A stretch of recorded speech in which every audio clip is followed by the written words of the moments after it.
Hello, and welcome to whatever this is. Um,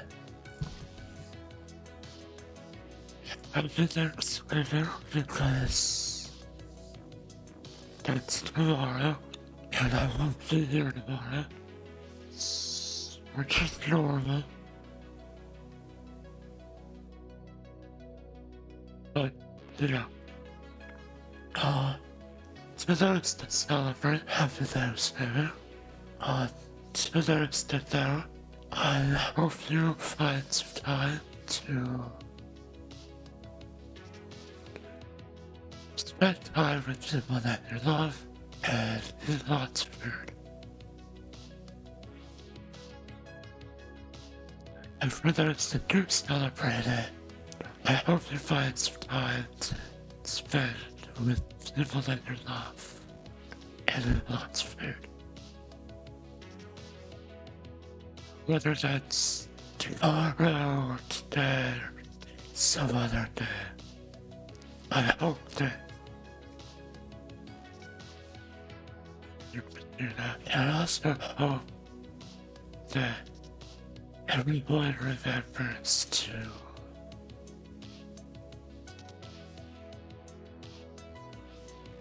check in on people that they should. Because this time of year can be really hard for people. Um, and it's stress. It's a good idea to make sure that you're checking in and caring for one another.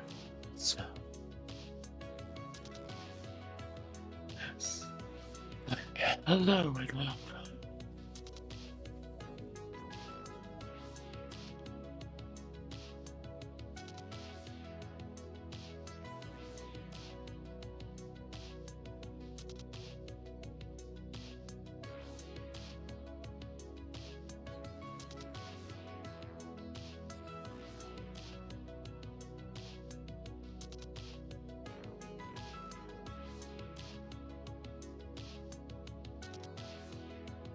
Doing a little bit of that right now. Alright, so today I have failed the Stanley Parable Ultra Deluxe Edition, which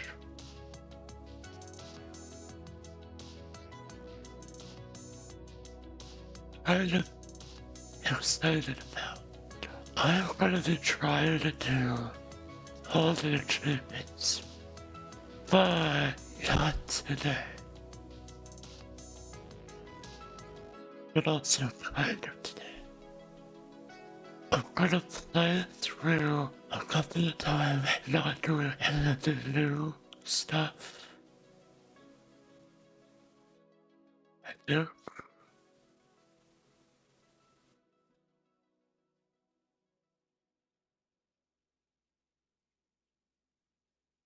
And then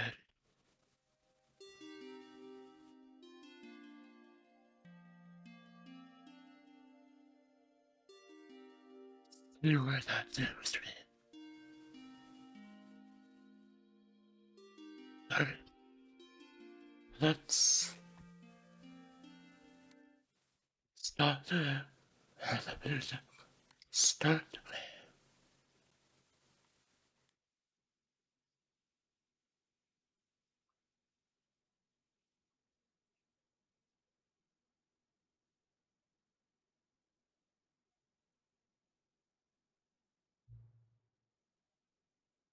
Yeah,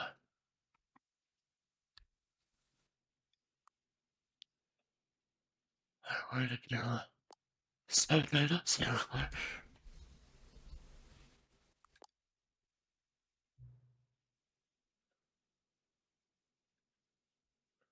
I drifted a little bit.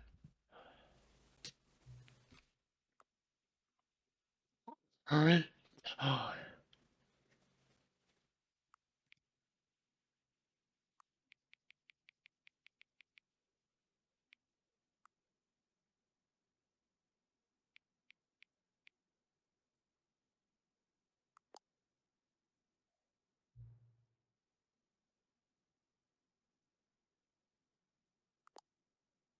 Oh,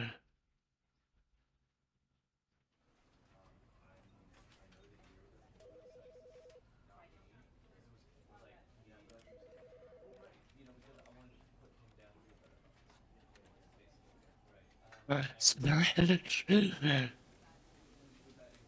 Oh,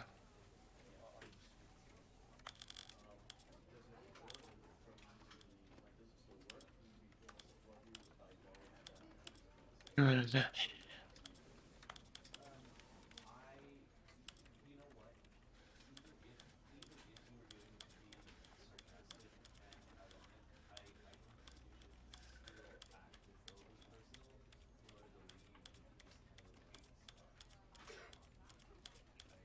Seven it's now.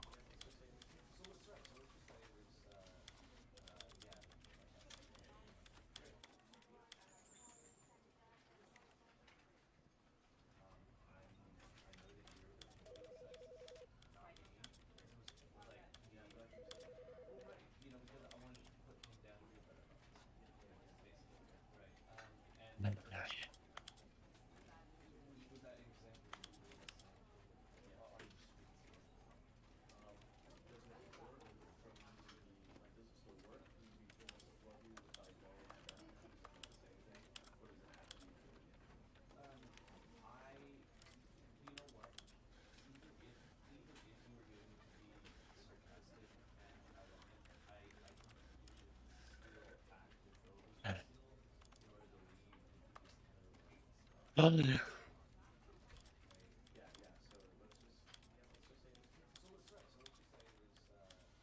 I do not how fast you have to do this.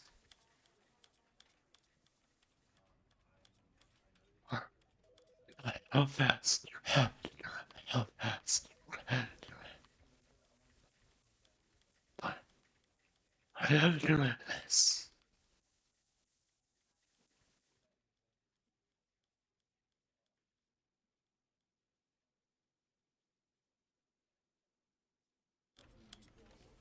This is the story of a man named Stanley. This is the story of a man named Stanley.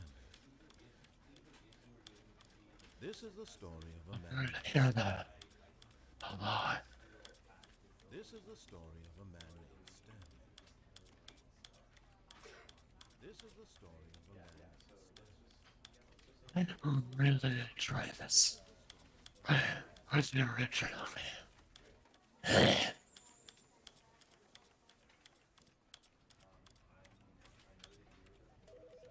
This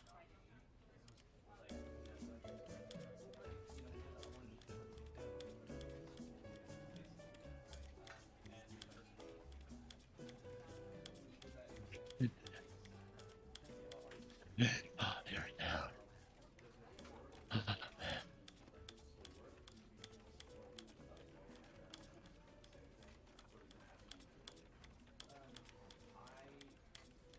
But I know that it's really dumb.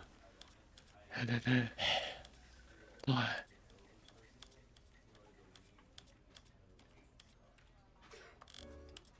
I do enjoy it.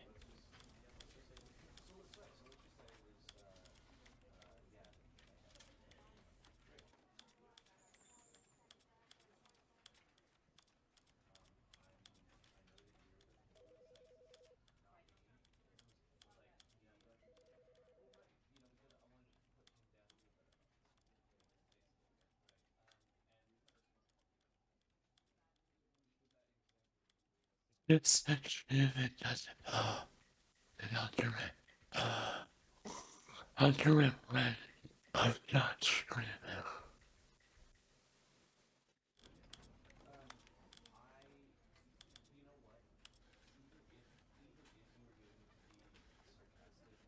This is the story of a man named Stanley. That sounds better. When I have it all.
I know there's a. Oh, there we go.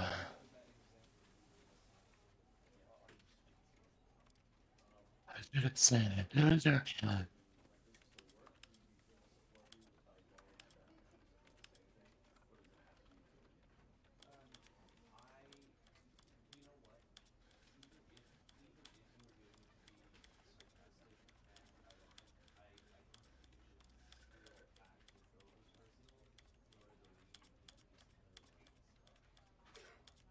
We're doing it.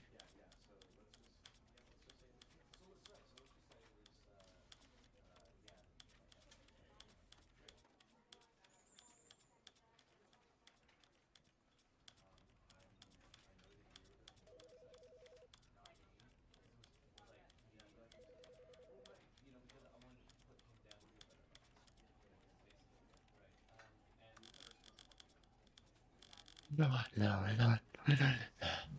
Oh, oh.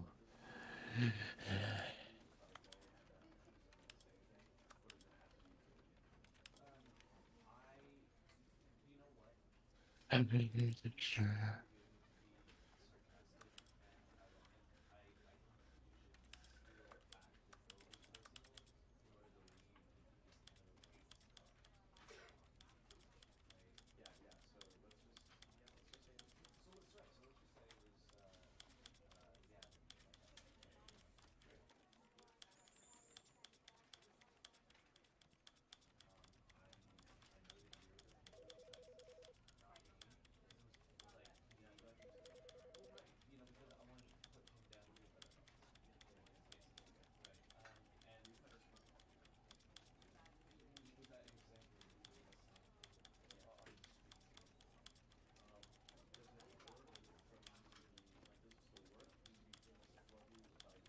We definitely did this on purpose.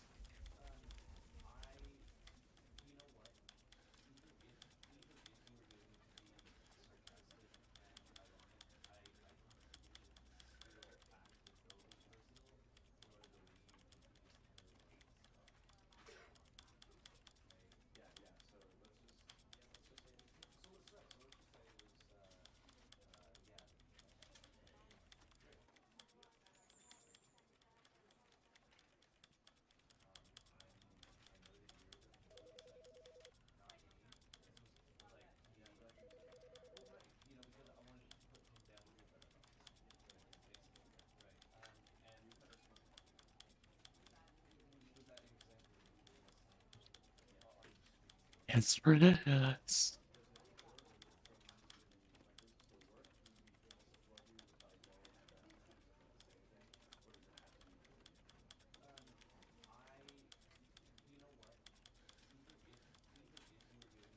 I'm gonna play with the giant and it's fall in the center of my screen.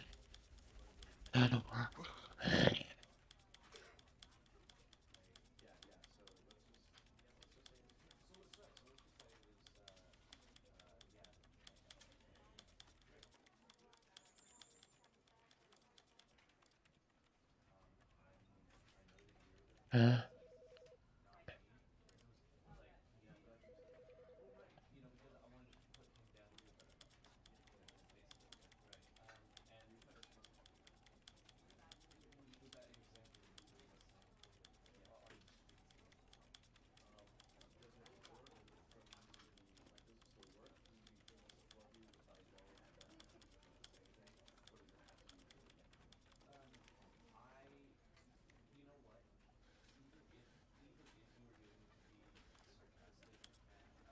Uh,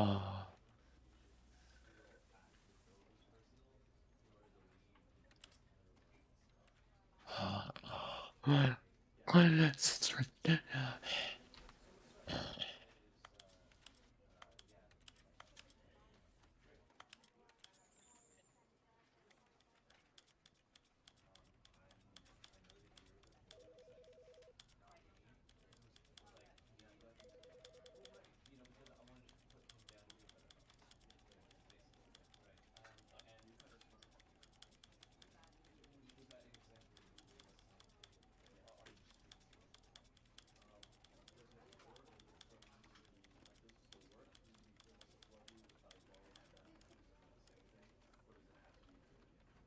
I did it. Okay, that's all that's treatment's done. I thought that's two treatment's done.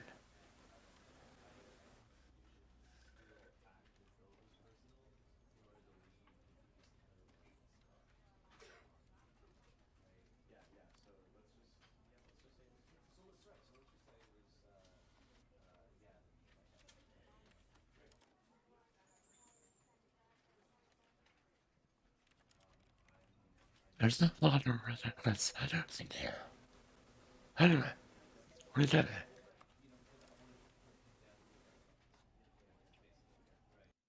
It is a alright.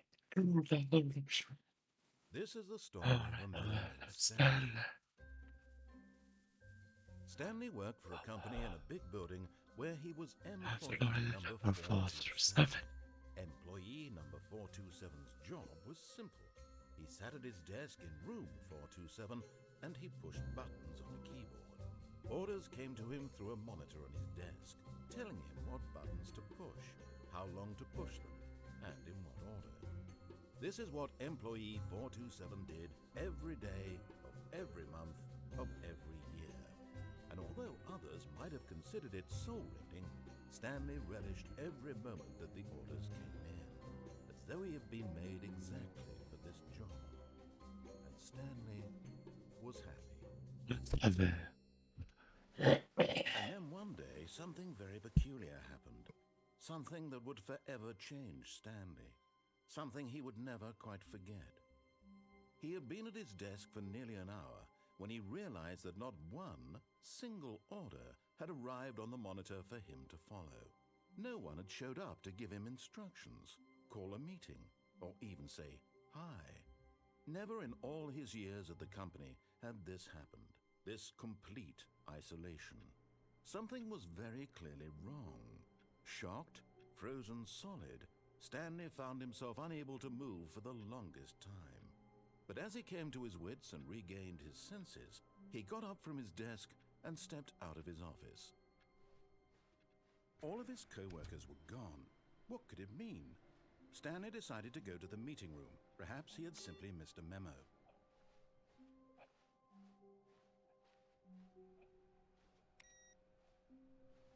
Stop. It's not. It's not. It's not. What do I do? No matter how hard Stanley looked, he couldn't find a trace of his co-workers. I have to do that one. But not there.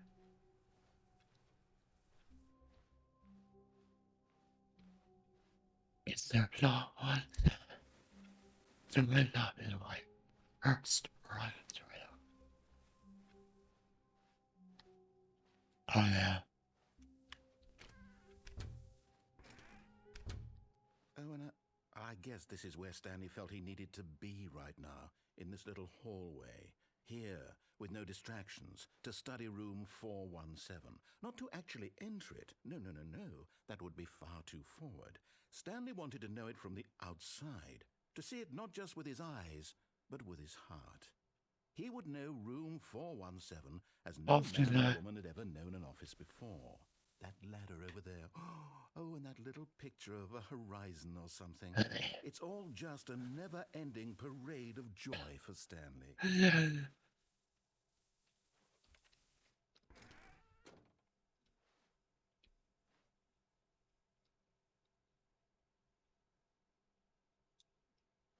Ah, no, apparently not.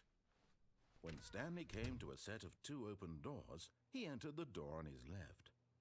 Is there one if you can stand there for a long time?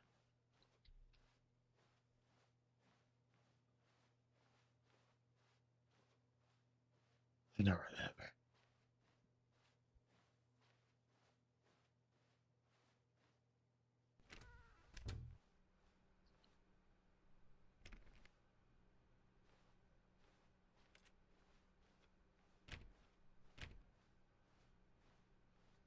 Yet there was not a single person here either. Feeling a wave of disbelief, Stanley decided to go up to his boss's office, hoping he might find an answer there.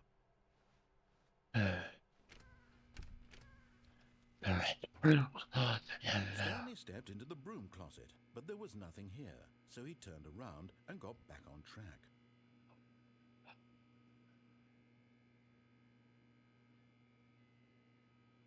There was nothing here.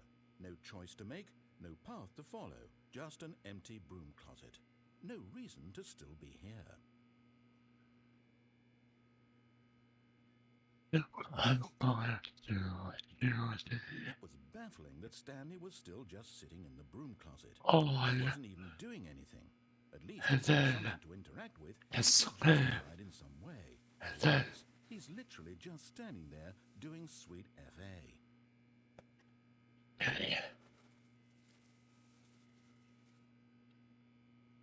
Are you really still in the broom closet? Standing around doing nothing? Why?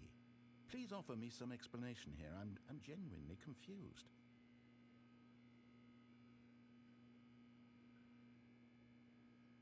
You do realize there's no choice or anything in here, right?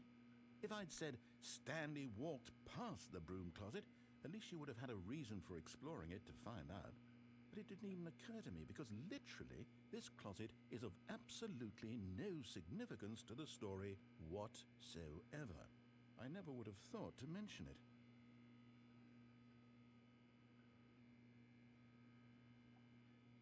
It's very This is something brilliant. of a branching path. Maybe when you go talk about this with your friend, you'll say, "Oh, did you get the broom closet ending? The broom closet ending was my favorite." I hope your friends find this concerning.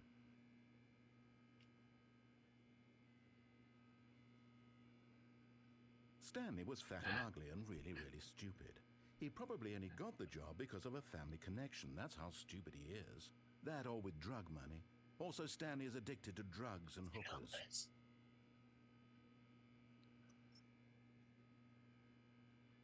Well, I've come to a very definite conclusion about what's going on right now. You're dead. You got to this broom closet, explored it a bit, and were just about to leave because there's nothing here when a physical malady of some sort shut down your central nervous system and you collapsed on the keyboard. Well, in a situation like this, the responsible thing is to alert someone nearby so as to ensure that your body is taken care of before it begins to decompose. Hello? Anyone who happens to be nearby? The person at this computer is dead. They have fallen prey to any number of your countless human physiological vulnerabilities. It's indicative of the long-term sustainability of your species. Please remove their corpse from the area and instruct another human to take their place, making sure they understand basic first-person video game mechanics and filling them in on the history of narrative tropes in video gaming, so that the irony and insightful commentary of this game is not lost on them. All right, when you've done that, just step out into the hallway. Ah, second player, it's good to have you on board. I guarantee you can't do any worse than the person who came before you. You too? Unbelievable. I'm at the mercy of an entire species of invalids.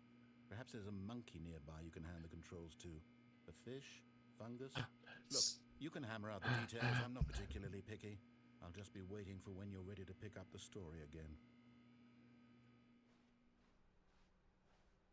Here we are. Coming to a staircase, Stanley walked upstairs to his boss's office.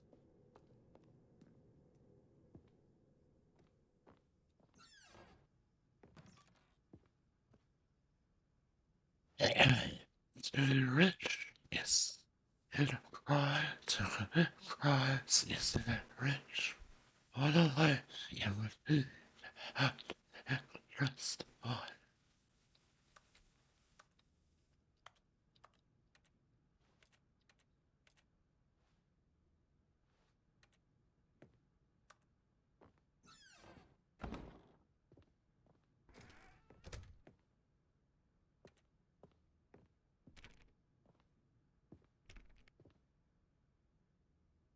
Yeah, there's a way to go in there. Stepping into his manager's office, Stanley was once again stunned to discover not an indication of any human life. Shocked, unraveled, Stanley wondered in disbelief who orchestrated this.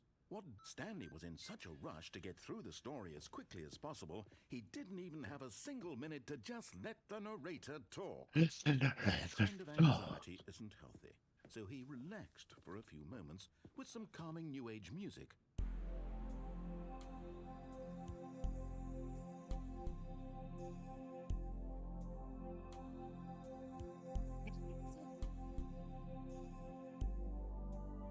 Feeling soothed and rejuvenated, Stanley calmly walked forward into the opened passageway. That's good to do that. That's very good.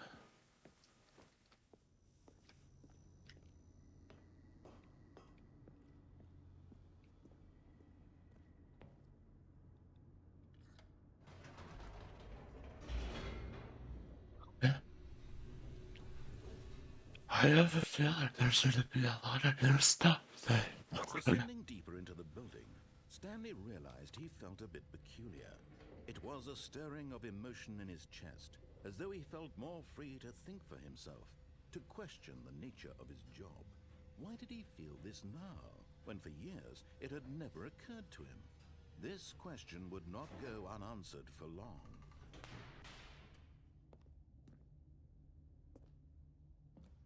I'm gonna have to do that. I don't know. Stanley walked straight ahead through the large door that read Mind Control Facility.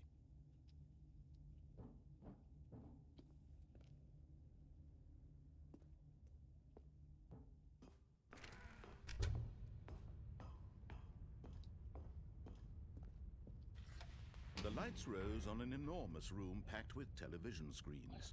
What horrible secret did this place hold? He thought to himself. Did he have the strength to find out?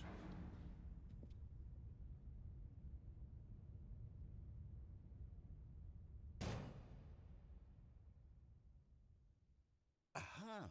You've made it to the bottom of the mind control facility. Welcome! You see, back when the Stanley Parable first launched in 2013, getting to the bottom of the mind control facility was a bug that we simply didn't catch during development. And you all sent us lots of photos of it on Twitter and acted very superior about it. And you're all very, very clever. Good for you. Anyway, when it came time to update the game, we knew that we had to do something about this little goof of ours. So here you go. New content. You can call it the bottom of the mind control room ending, if that enhances your perception of the value of these updates. Isn't that what you crave? New content? Always more content, more content, more. And I'm here to give it to you. I'm here to make it seem like we really covered every nook and cranny of the game with secrets and Easter eggs. How about this? We wrote a new piece of music just for this section. You won't hear it anywhere else in the game. It's a secret that's just for you. That's how special you are. We call this track, Good Job You've Made It to the Bottom of the Mind Control Facility. Well done. Hell yeah. Good job, you did it. Good job. 3, 2, 1. Good job, you made it to the bottom of the mind control facility. You jumped on the catwalk. You should have been careful. You should have been careful. It used to be a bug, but now it's an ending. Now it's an ending. I believe in you. I believe in your ability to cross this barrier and chase your dreams. The railings don't mean anything. Good job, you did it. Good job, you did it. Good job, you did it. Good job, you did it. Good job, you did it. Good job, you did it. Good job, you did it. Good job, you did it. Good job, you did it. Good job, you did it.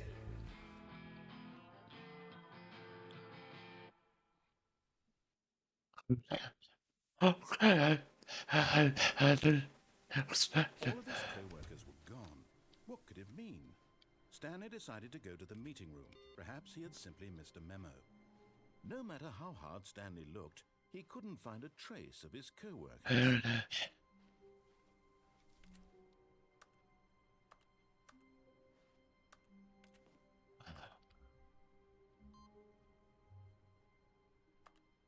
Okay.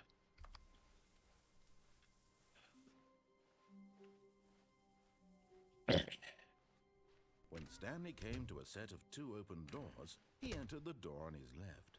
Missed it. Yet there was not a single person here either. Feeling a wave of disbelief, Stanley decided to go up to... Oh no, not again. I won't be part of this. I'm not going to encourage you. I'm not going to say anything at all. I'm just going to be patient and wait for you to finish whatever it is you enjoy doing so much in this room. Please take your time. Coming to a staircase, Stanley walked upstairs to his boss's office.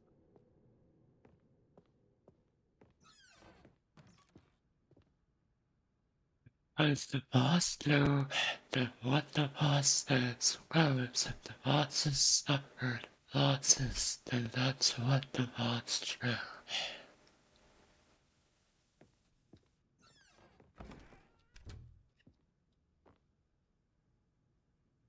The finish.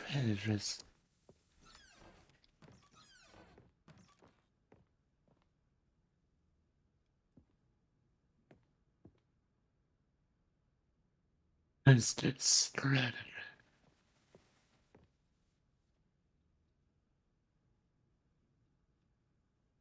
I'll do that next time.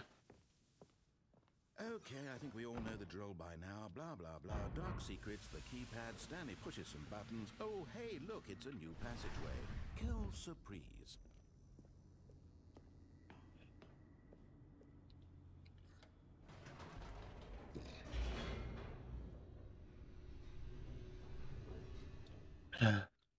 So I need to do a couple restarts. Stanley walked straight ahead through the large door that read Mind Control Facility.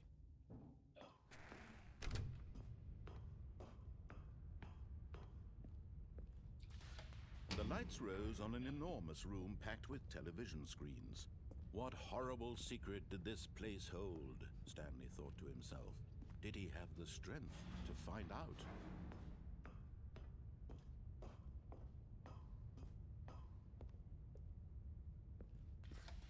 Now the monitors jumped to life, their true nature revealed. Each bore the number of an employee in the building, Stanley's co-workers. The lives of so many individuals reduced to images on a screen. and Stanley, one of them, eternally monitored in this place where freedom meant nothing.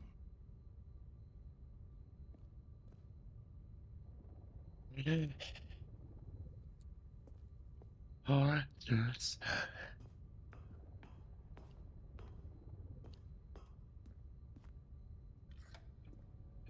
This mind control facility, it was too horrible to believe. It couldn't be true. Had Stanley really been under someone's control all this time?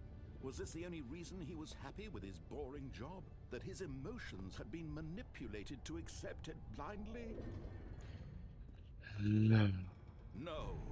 He refused to believe it. He couldn't accept it. His own life in someone else's control? No. It was unthinkable. Wasn't it? Was it even possible? Had he truly spent his entire life utterly blind to the world? But here was the proof. The heart of the operation. Controls labeled with emotions. Happy, or sad, or content. Walking, eating, working. All of it monitored and commanded from this very place. And as the cold reality of his past began to sink in, Stanley decided that this machinery would never again exert its terrible power over another human life. For he would dismantle the controls once and for all.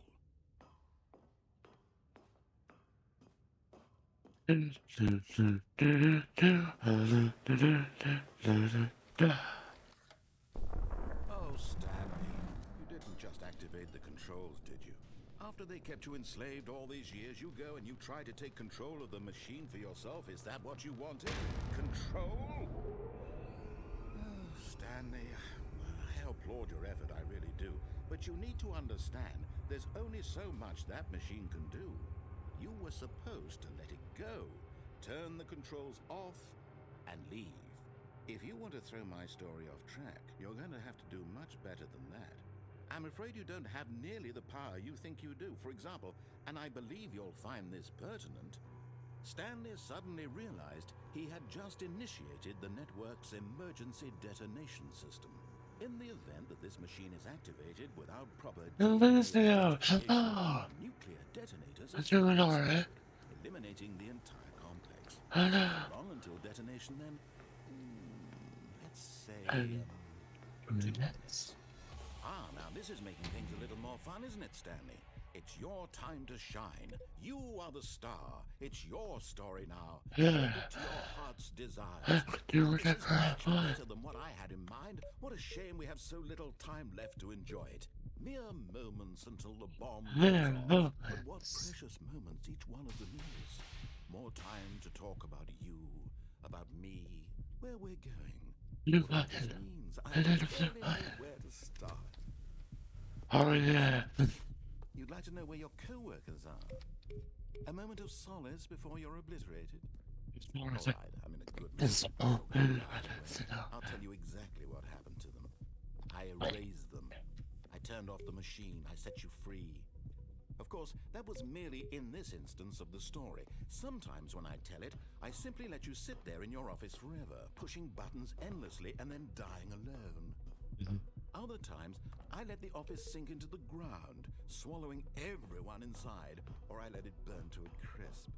I have to say this, though, this version of events has been rather amusing. Watching you try to make sense of everything and take back the control wrested away from you, it's quite rich. I almost hate to see it go. But I'm sure whatever I come up with on the next go-around will be even better. My goodness, only 34 seconds left. But I'm enjoying this so much. You know what? To hell with it. I'm going to put some extra time on the clock. Yeah. These are precious additional seconds, Stanley. Time doesn't grow on trees. Oh dear me, what's the matter, Stanley? Is it that you have no idea where you're going or what you're supposed to be doing right now? Or did you just assume when you saw that timer that something in this room was capable of turning it off? I mean, look at you. Running from button to button, screen to screen, clicking on every little thing in this room. These numbered buttons, no, these colored ones. Or maybe this big red button, or this door. Yeah, red Anything, button. something here will save me. My Why would you think that, Stanley? That this video game can be beaten? Won? Solved? Do you have any idea what your purpose in this place is? Stanley, you're in for quite a disappointment. But here's a spoiler for you. That timer isn't a catalyst to keep the action moving along. It's just seconds ticking away to your death. You're only still playing instead of watching a cutscene because I want to watch you for every moment that you're powerless. To see you made humble. This is not a challenge. It's a tragedy. You wanted to control this world, that's fine. But I'm going to destroy it first, so you can't. Take a look at the clock, Stanley. That's 30 seconds you have left to struggle. 30 seconds until a big boom and then nothing. No ending here, just you being blown to pieces. Will you cling desperately to your frail life, or will you let it go peacefully? Another choice. Make it count, or don't. It's all the same to me, all a part of the joke. And believe me, I will be laughing at every second of your inevitable life from the moment we fade in until the moment I say, have a good life. Well, that's true next time.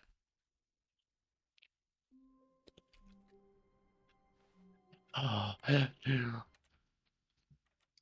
And well. And well.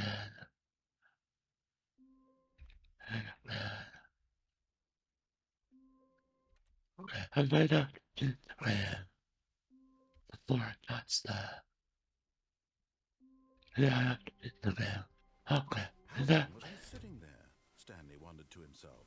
Minutes? Days? Centuries? Did something crucial happen while my senses were turned?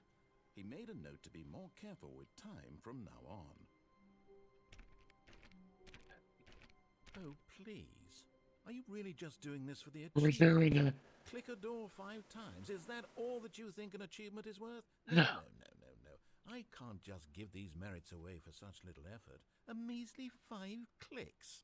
Now suppose you were to click the door 20 times. I would say that's the kind of effort that warrants recognition.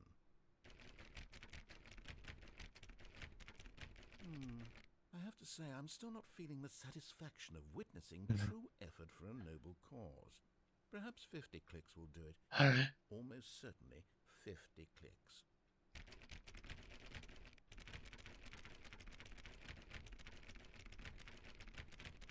No, I'm still not feeling it.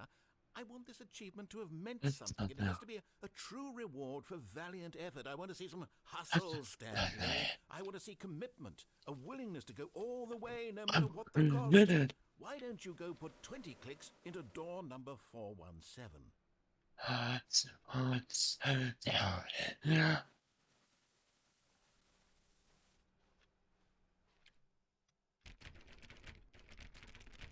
Oh, great. Now, go click a few times on door 437. 7 is over. Yeah. Excellent.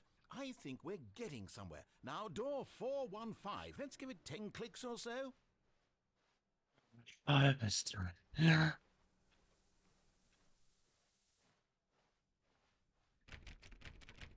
Now, back to door number 437.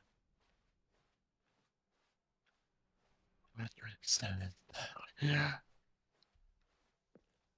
Let's see. How about you click on, well, I don't know, the copy machine. All right, back to room 417. I'm really feeling it now. I think we're getting somewhere.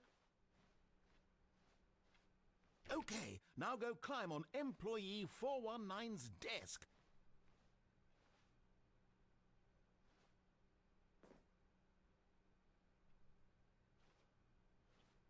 Yes! This is great! You're putting it all on the line, Stanley. I like that. All right, let's keep it up. Go give me a few clicks on door 416. 3. We've almost got it! Now the copy machine, do that one again! Will do. Finish it off, Stanley! 5 clicks on door 430!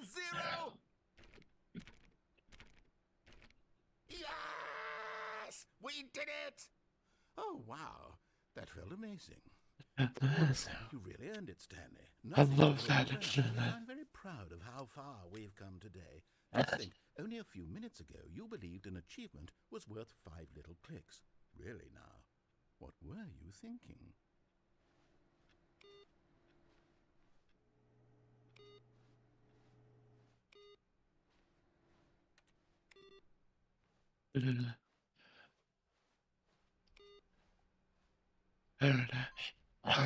Next one is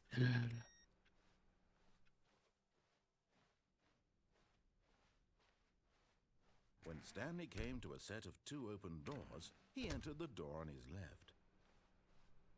I'm gonna do this.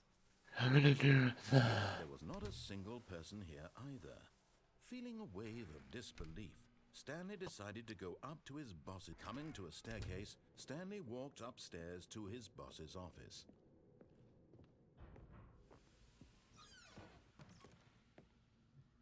What is the order? What is it? What is for breakfast? What is breakfast?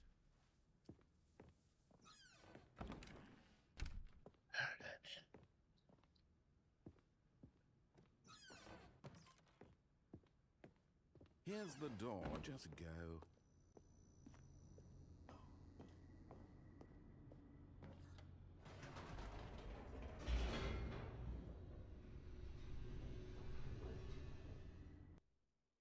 It's the darkest hour.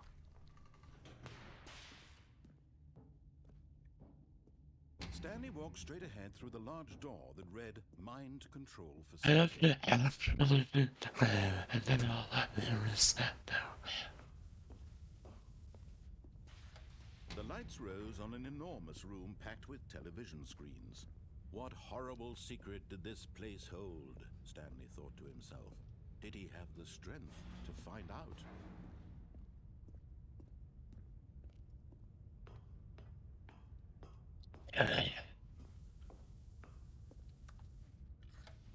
Now the monitors jumped to life, their true nature revealed.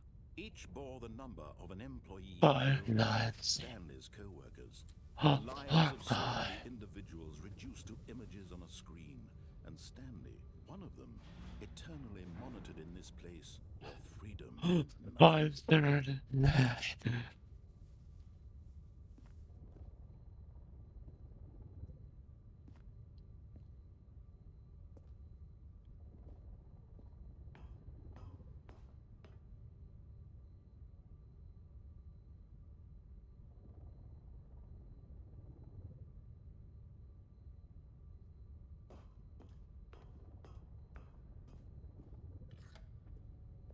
This mind control facility, it was too horrible to believe. It couldn't be true.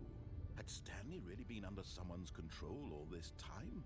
Was this the only reason he was happy with his boring job? It's That his the rather emotions had been black manipulated to accept it references blindly? in here. No, he refused to believe it. He couldn't accept it. His own life in someone else's control? Never! It was unthinkable, wasn't it? Was it even possible? Had he truly spent his entire life utterly blind to the world? But here was the proof, the heart of the operation. Controls labeled with emotions, happy or sad or content, walking, eating, working, all of it monitored and commanded from this very place. And as the cold reality of his past began to sink in, Stanley decided that this machinery would never again exert its terrible power over another human life. For he would dismantle the controls once and for all.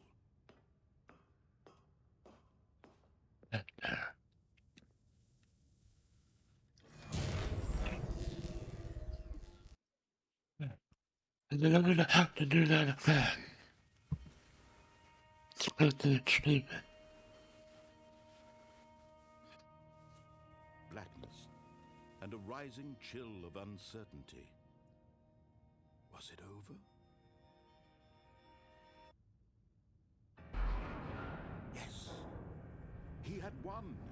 He had defeated the machine, unshackled himself from someone else's command. Freedom was mere moments away. And yet, even as the immense door slowly opened, Stanley reflected on how many puzzles still lay unsolved. Where had his co-workers gone? How had he been freed from the machine's grasp? What other mysteries did this strange building hold? But as sunlight streamed into the chamber, he realized none of this mattered to him, for it was not knowledge or even power that he had been seeking, but happiness. Perhaps his goal had not been to understand, but to let go. No longer would anyone tell him where to go, what to do, or how to feel. Whatever life he lives, it will be his. And that was all he needed to know. It was perhaps the only thing worth knowing. Stanley stepped through the open door. Stanley felt the cool breeze upon his skin, the feeling of liberation, the immense possibility of the new path before him. This was exactly the way, right now, that things were meant to happen. And Stanley was happy.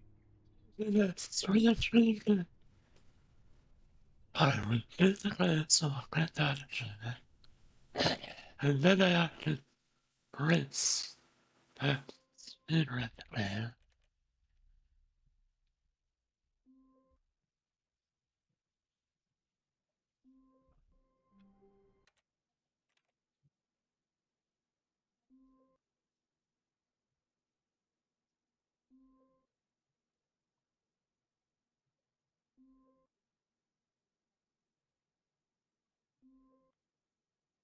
Come on. Ah,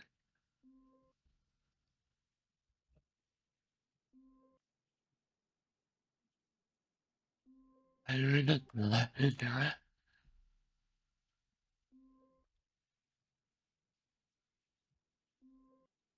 I'm gonna try this a couple of times.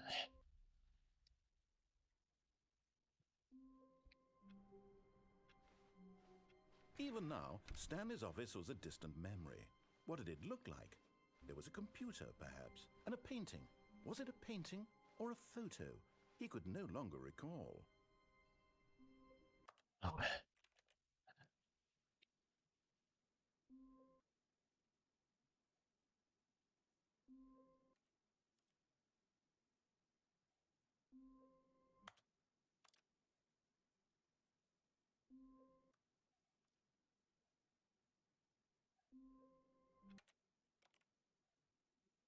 Come on. You're gonna do it for me. I know you're reset out every time.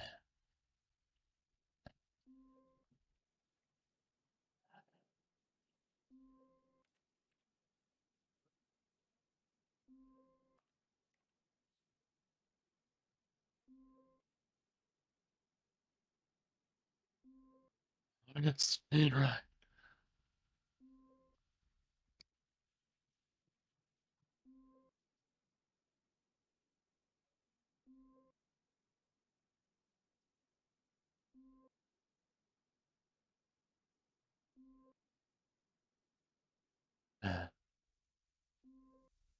I'm gonna just do it. Right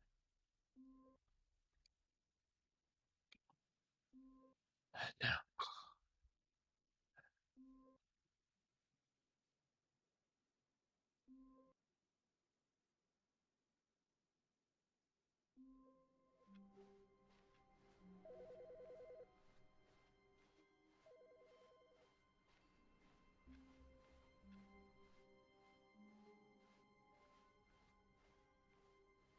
When Stanley came to a set of two open doors, Okay. he entered the door on his left. When I do it, that's the flash.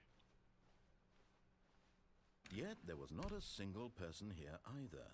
Feeling a wave of disbelief, Stanley decided to go up to his boss's office. Coming to a staircase, Stanley walked upstairs to his boss's office. Here's the door, just go.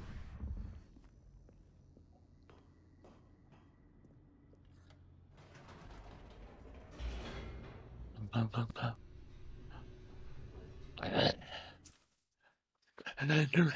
That was less than it. Stanley walked straight ahead through the I have large to hall do where exactly what I just did.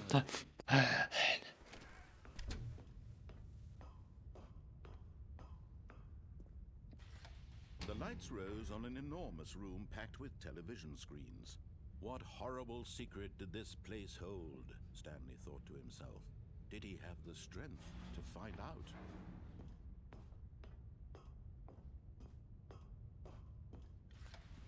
Now the monitors jumped to life, their true nature revealed.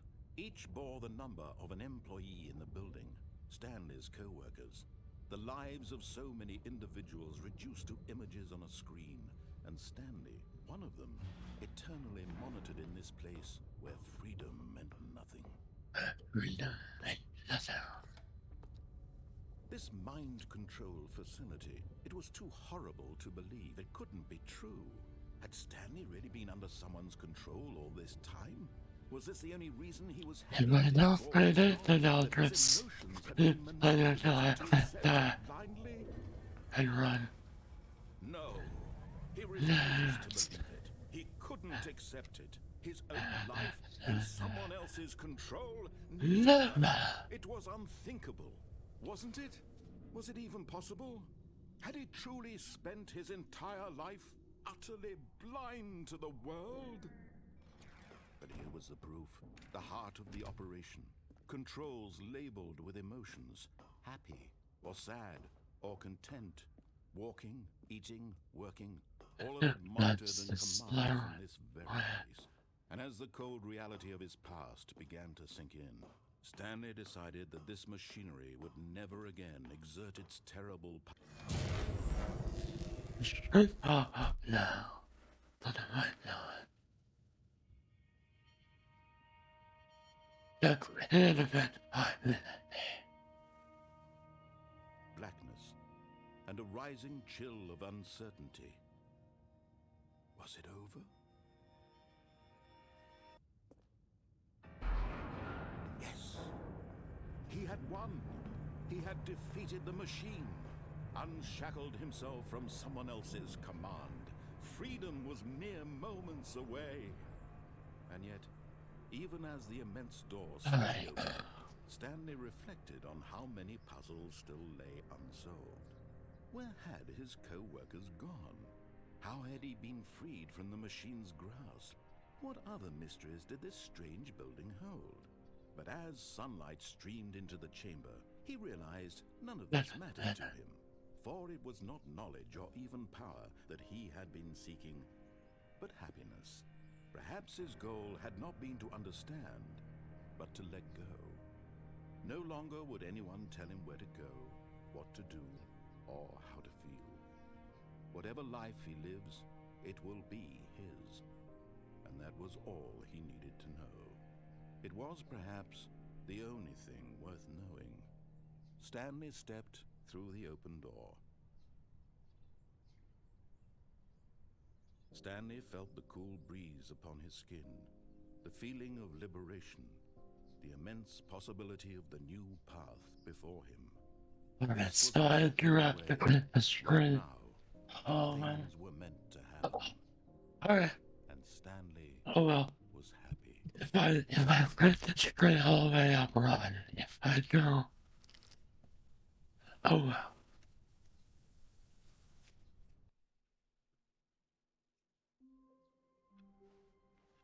Stanley decided to go to the meeting room to check on his co-workers. He never functioned well by himself and constantly needed support and guidance from others, so the thought of total solitude was terrifying to him. No matter how hard Stanley looked, he couldn't find a trace of his co-workers. At first, Stanley assumed he'd broken the map, until he heard this narration and realized it was part of the game's design all along. He then praised the game for its insightful and witty commentary into the nature of video game structure and its examination of structural narrative tropes. So, now that you're here, what do you think? Isn't this a fun and unique place to be? Why don't we take a minute just to drink it all in? Okay, I'm over it now. What do you think? Are you sick of this gag yet? Well, I don't know how to say this politely, but you could literally just hit escape and restart the game any old time you want, like right now. You could have done it just then. Now would also be an appropriate time to quit. Any of these points and so many, many more, all of them are appropriate. I'm enjoying what seems to be an internal conflict going on where you are literally unable to act on your own desires to restart the game. So, just to push the envelope, I'm going to try and make this as miserable as possible and see how long you can maintain. There once was a man named Stanley. Considered so manly. But the truth must be told, he was not very old and was quite particularly gangly. What Stanley liked most was buttons. He pushed them like some kind of glutton. He did it all day in a meaningful way, but his brain had long ceased to function. Which is why he is in this parable and lives an existence quite terrible. And if you are not strong and keep playing along, you too will become quite unbearable.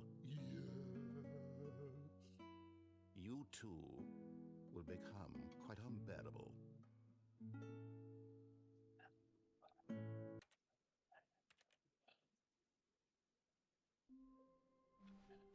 I can't wait to tell this story to my co-workers, Stanley thought. How amusing they'll find it.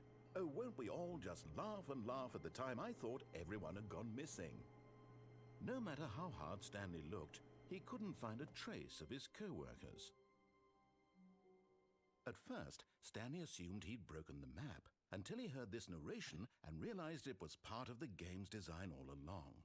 He then praised the game for its insightful commentary into the nature of video game structure and its examination of structural narrative tropes. So, now that you're here, what do you think? Isn't this a fun and unique place to be? Why don't we take a minute just to drink it all in? Okay, I'm over it now. What do you think? Are you sick of this gag yet? No. Then in that case, we'll continue. But now, here comes the real question. What do you think would have happened if you had told me that you wanted this to stop? Do you think it would have been particularly different? Would I have taken the same idea but rephrased it superficially to fit that answer? Perhaps you never would even have thought of it if I hadn't brought up the issue in the first place. Oh, now think about it. Will it be worth it for you to restart and then come back here just to do the other option? Clearly, this whole gag takes some time. What if the other option is even longer? How long will you spend in total just to have heard all the narration? Oh, and listen, perhaps you just played the other option, and now you come to see what happens in this one. So, what do you think? Which choice was the better one? Imagine if you had selected continue on your first playthrough, how tantalizing it would be not knowing what happens when you pick the other option. Indeed, you are one of the lucky ones. Though if the other option is really miserable to listen to, then perhaps you're not. In fact, I'm just going to say that no one who's listening to this is lucky. Well now, I've built up the other option so much that I'm going to stop talking and leave you to your decision whether to come back here, continue with the game, or just sit in this spot forever and ever. Cheers.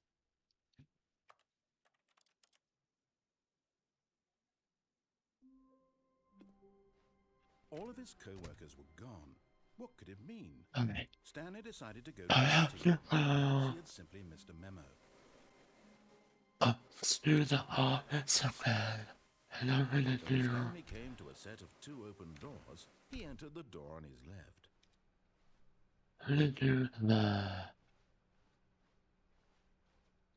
Yet there was not a single person here either. Feeling a wave of disbelief, Stanley decided to go up to his boss. Coming to a staircase, Stanley walked upstairs to his boss's office.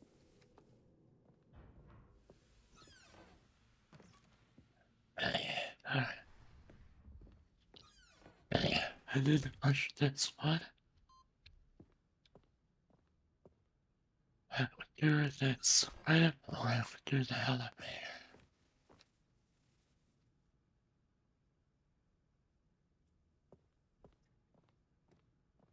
hold on to the elevator.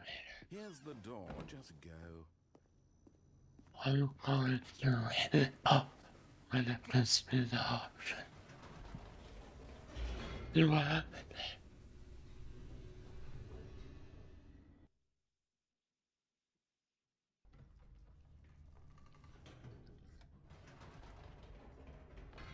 Whoops.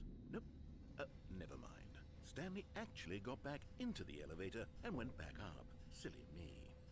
Why did Stanley do that when he knew that it would just lead back to his boss's office? Well, that's a great question. I just can't wait to find out. I'll go back and for the stuff with Brian. I appreciate that.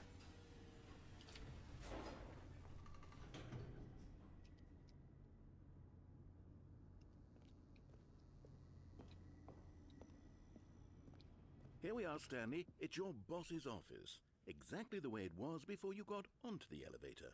It's still just exactly what it is. What a decision you've made to come up here and look at the office again. This has fleshed out the plot of the story in new and fascinating ways I could have never anticipated. It's that keen eye for storytelling that you have, an incisive rapid fire of critical plot points, one after the other, weaving a rich tapestry of uncompromising narrative. Wow! I'm bolted to the edge of my seat.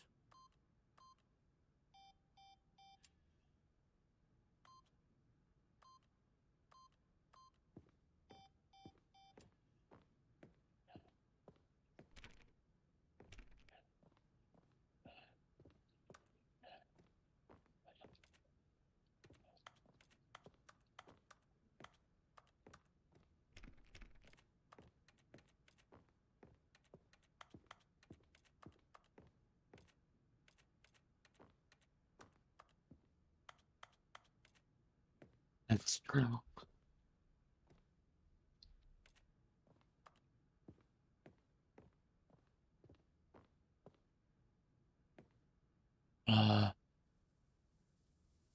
Oh, the head would block. I knew the most expensive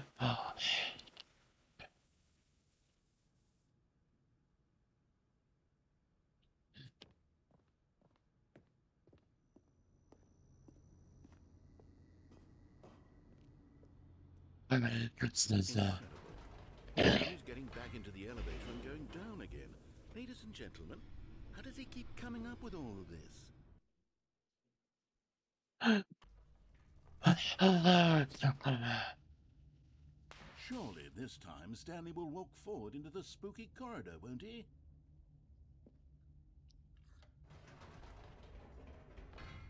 Did you think we were going to go forward down the spooky corridor?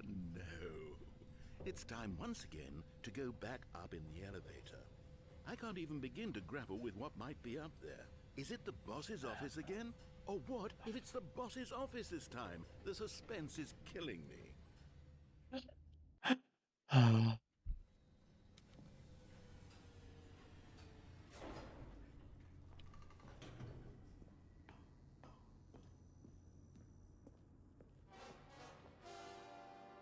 Oh my god. It's the boss's office. This absolutely changes everything for me. Give me a time out here for a minute while I process this.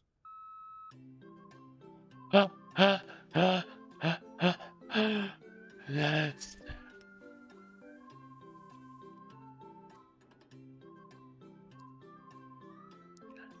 Okay, I'm ready. I'm prepared to embrace this stunning revelation and to move forward with... No! No, wait! No! I need more time to process. How are you doing, Superman?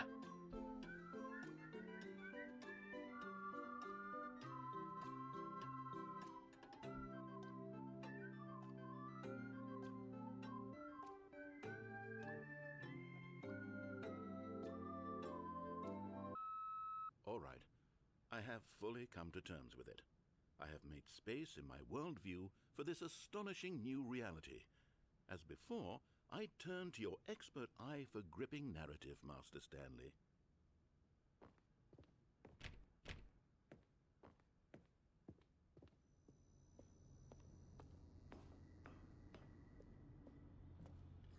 precious. Going back down in the elevator. How did I not anticipate it? I mean, sure, now it's obvious, but you have to understand that 30 seconds ago, this kind of thing had never been attempted before. I had no frame of reference to even anticipate it. That's just how revelatory Stanley's decision-making is. A Yeah. breath of fresh air in a landscape of storytelling that has been stale and repetitive.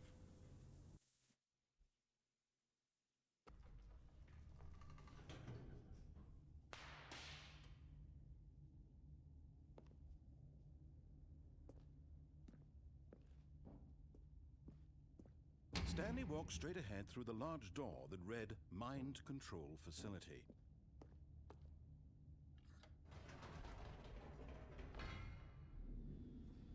Let's see what happened.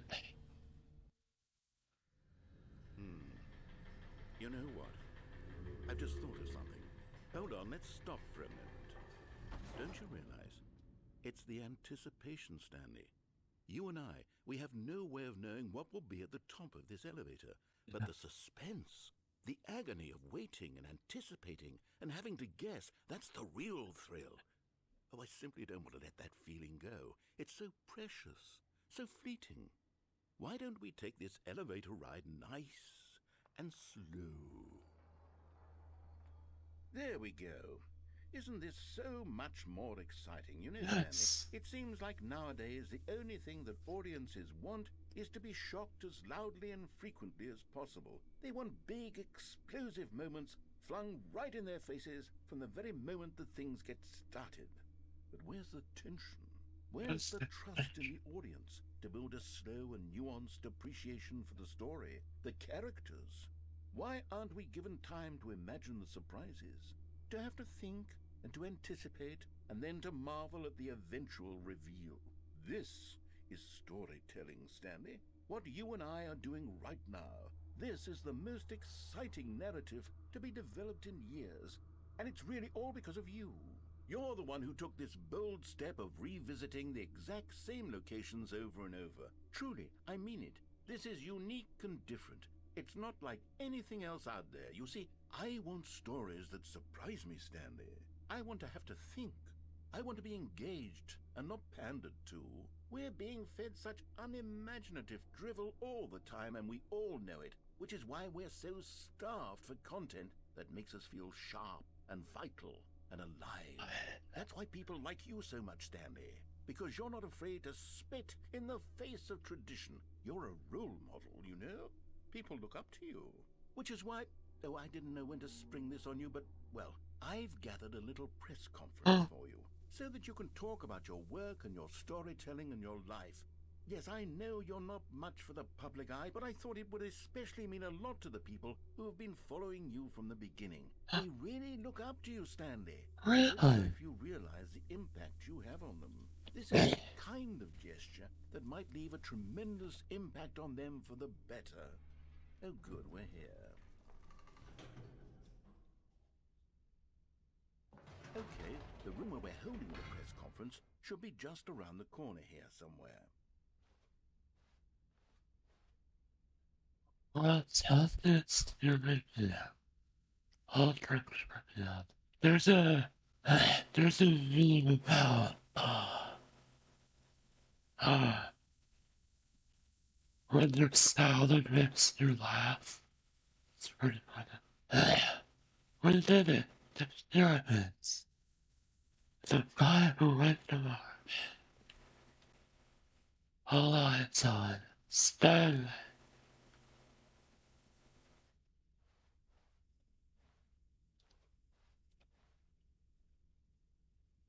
What is it?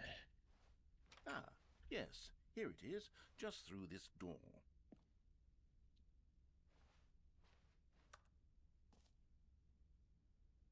It's storyteller. Stanley reveals his new book.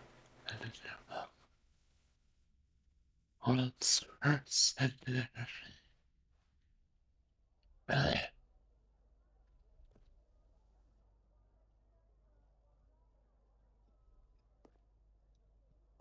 right, are you ready? I've told them you're going to speak a little bit about the nature of surprise in storytelling. and what it means to craft a truly unpredictable narrative. Oh, don't worry, you'll do great. Just be yourself and speak from the heart. I'm really proud of you, Stanley. Okay, it looks like they're ready for you. Go get 'em. Oh, I'm glad that it's the story. Congratulations, Stanley. Wherever you come from, you're so welcome.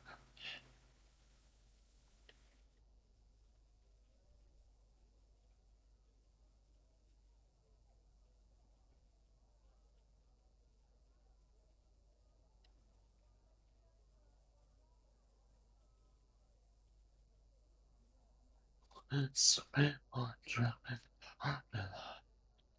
You are so good. Good luck on stage, rock on. Drink legend. I love the way you ride the elevator. Wait up, Tyler.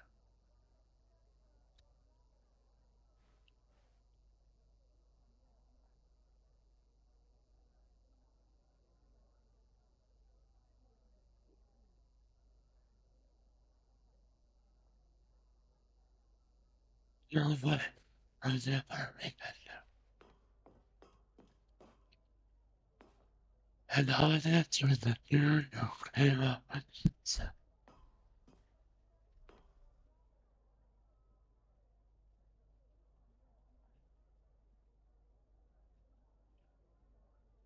The Lord bless me. Yeah.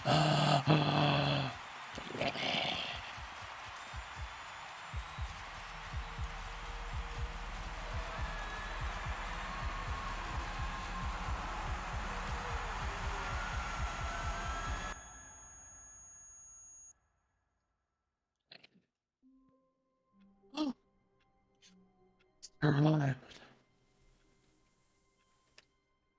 All of his co-workers were gone. What could it mean? Stanley decided to go to the meeting room. Perhaps he had simply missed a memo. No matter how hard Stanley looked, he couldn't find a trace of his co-workers.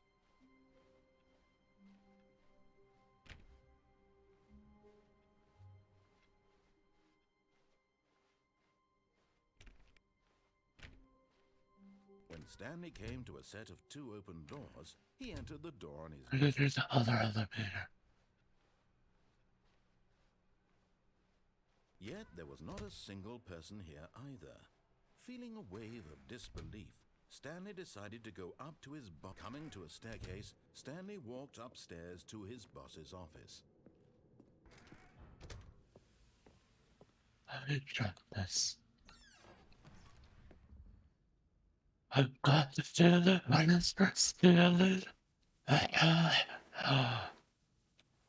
But not yours, of course.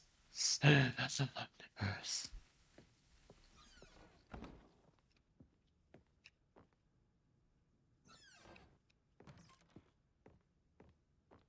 I do like that one.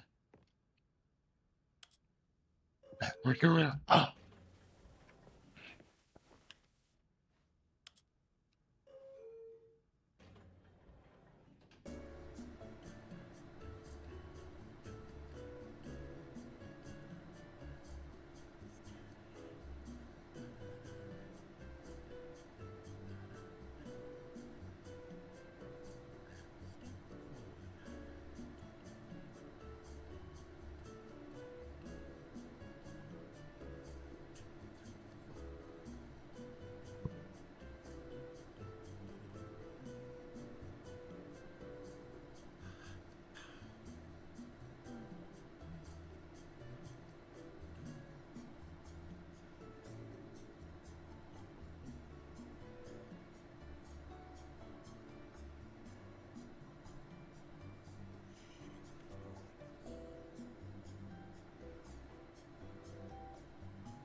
Oh, that's right. That's right. No. Here's the door. Just go.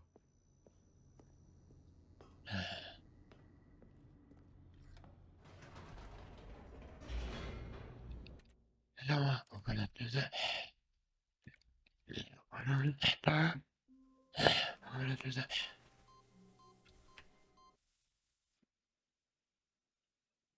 that. Welcome, Stanley. You have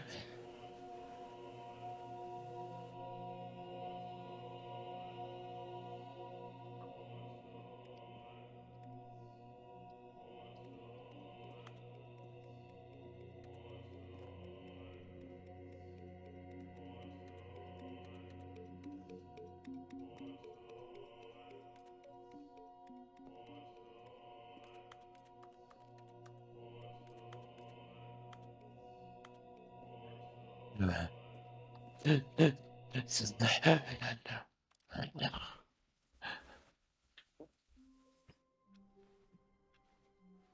All of his co-workers were gone.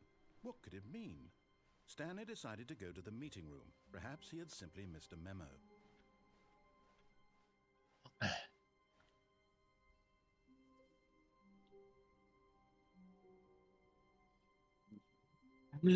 Hello.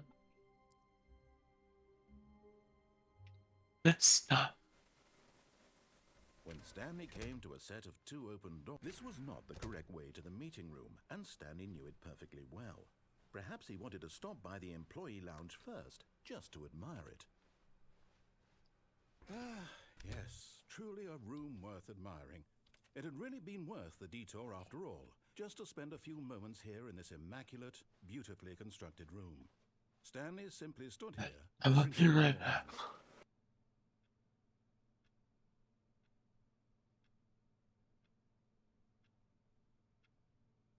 Yes, really, really worth it being here in the room. A room so utterly captivating that even though all your co-workers have mysteriously vanished, here you sit looking at these chairs and some paintings. Really worth it.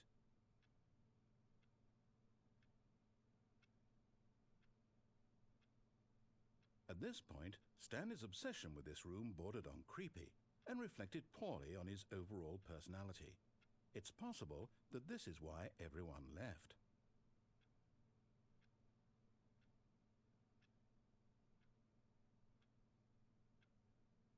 Stanley sat around waiting for more dialogue, but when a long time had passed and there was no more, he decided that the game was trying to send him a message.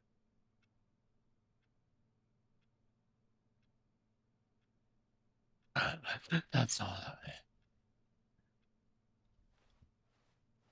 But at last, he'd had enough of the amazing room and took the first open door on his left to get back to business. And so he detoured through the maintenance section, walked straight ahead to the opposite door, and got back on track. And we're gonna do this one.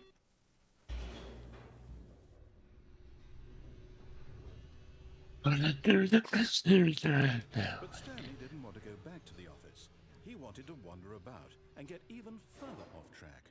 So now in order to get back, he needed to go,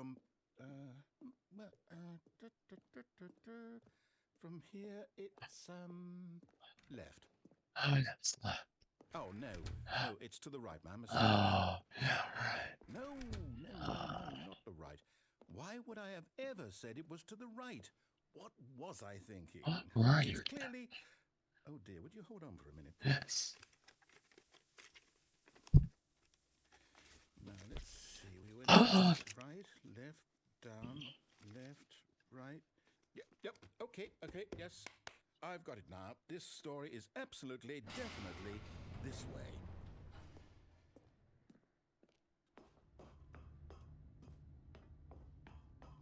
No. This isn't right at all. You're not supposed to be here yet. This is all a spoiler. Quick, Stanley, close your eyes. Okay. That's one of the three. Back to, who am I kidding? It's all rubbish now. The whole story completely unusable. How about, rather than waste my time trying to salvage this nonsense, we'll just restart the game from the beginning. This time, suppose we don't wander so far off track, Alright. From the top. Further. All of his co-workers were gone. What could it mean? Stanley decided to go to the meeting room. Perhaps he had simply missed a memo.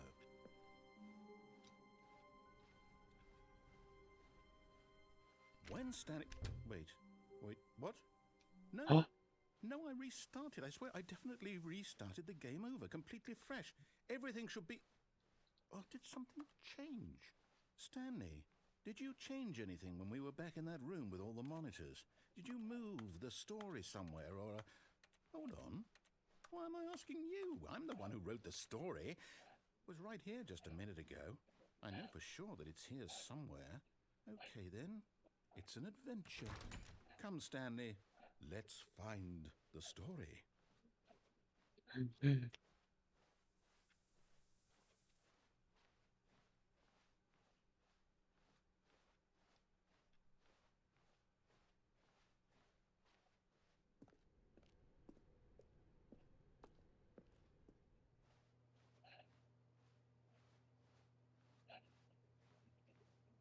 I absolutely love this. But it's always the night. This is the worst adventure I've ever been on. I can promise you there definitely was a story here before. Do we need to restart the game again? Well, I find it unlikely that we'll ever progress by starting over and over again, but it's got to be better than this. Okay, let's give it a shot. Why not? All of his co-workers were gone. What could it mean? Stanley decided to go to the meeting room. Perhaps he had simply missed a memo. Okay, yep, it's worse. I might be remembering this wrong. It's possible the story is back where we just came from. Oh, that Let's go makes back the other direction sense. and see if we missed anything.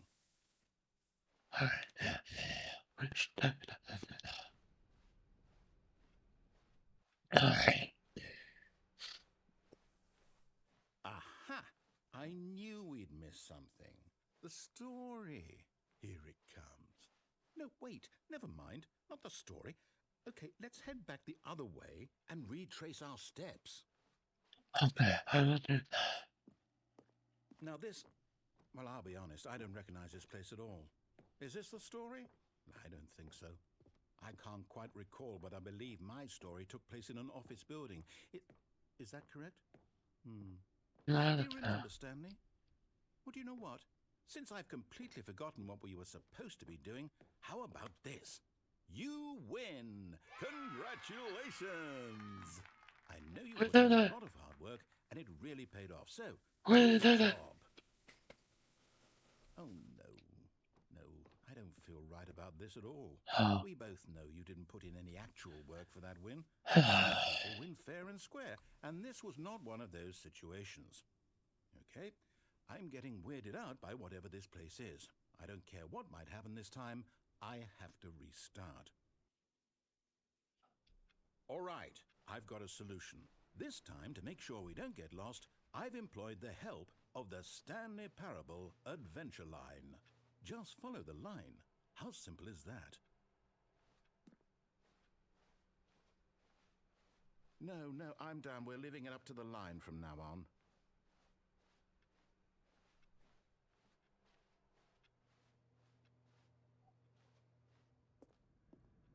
You have to do it. You see? The line knows where the story is. It's over in this direction. Onward, Stanley, to destiny. Though, here's a thought. Wouldn't wherever we end up be our destination, even if there's no story there? Or to put it another way, is the story of no destination still a story? Simply by the act of moving forward, are we implying a journey such that a destination is inevitably conjured into being via the very manifestation of the nature of life itself? Whoa. Hang on. That got a bit weird back there. Well, I'd like to apologize. Not sure where I was going with all that. You know what? I think what we need right now is a bit of music to lighten the mood.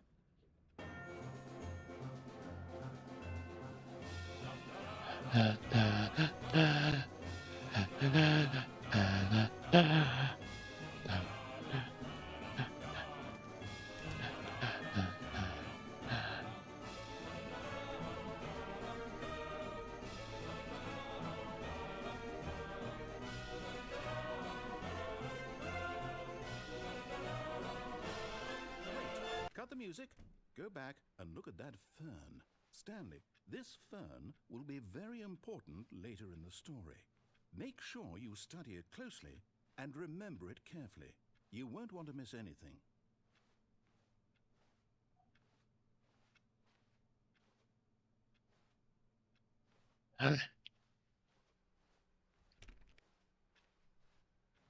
Wait, what? We're back at the office? No, no, no. Line, you do know we're looking for the Stanley Parable, right? The story? Oh, no, not again. Line, how could you have done this to us? And after we trusted you, after everything we've been through, you... Oh, I can't take this anymore. To hell with it. Restart. Restart.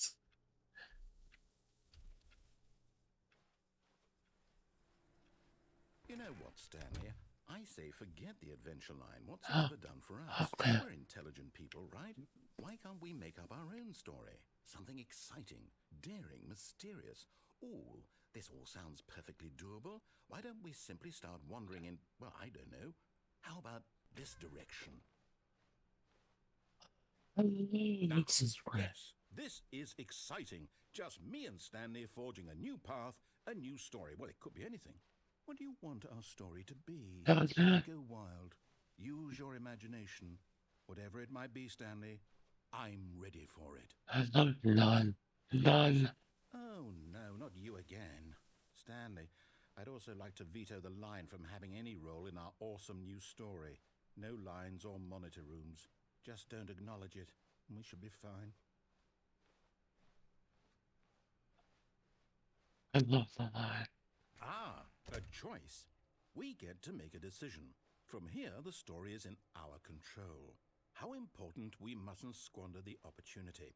In fact, I believe I need a minute to think here. Just walk in circles for a minute. Okay, so I know that each door has to lead somewhere, which means that somewhere, the place where we're trying to go, there must be a reverse door that leads here. And that in turn means that our destination corresponds with the counter-inverted reverse door's origin. So starting from the right, let us ask, will taking the right door lead us to where we're going? And since the answer is clearly yes, then by all accounts, the door on the right is the correct one. Another victory for logic. Come, Stanley, our destiny awaits. Oh, hold up, what's this? The confusion ending. You're telling me that's what this is? It's all one giant ending? And we're supposed to restart the game, what, eight times? That's really how all this goes? It's all determined? So now, according to the schedule, I restart again. Then what? Am I just supposed to forget? Well, what if I don't want to forget? My mind goes blank simply because it's written here on this thing, wall. Well, who consulted me? Why don't I get to decide? Why don't I get a say in all of this?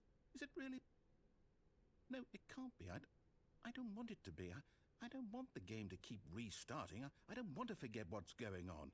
I don't want to be trapped like this. I won't restart the game. I won't do it. I won't do it. I won't do it. And the timer stopped? Does that mean, did we do it? Did we break the cycle? The, whatever it is that made this schedule? How would we even know? Will someone come for us? Will something happen? So, okay. I guess now we just wait. You know, I suppose in some way that this is a kind of story. Wouldn't you agree? I'm not quite sure if we're in the destination or the journey, though they're always saying that life is about the journey and not the destination. So I hope that's where we are right now. Yes. We'll find out, won't we? Eventually. Well, in the meantime, if you do...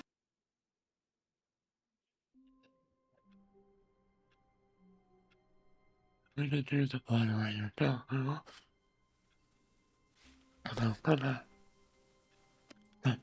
Stop going.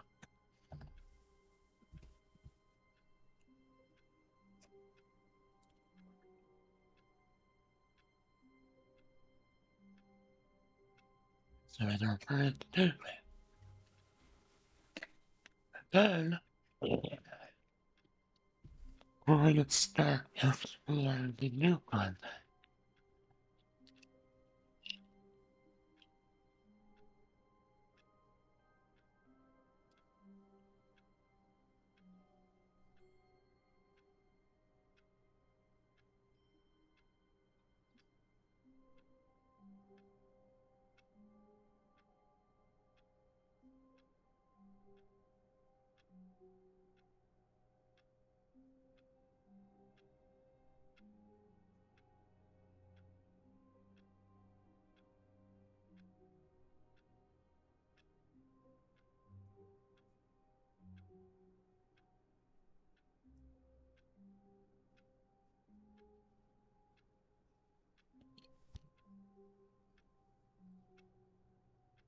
Although I haven't done the negative ones, I'm going to do the negative ones.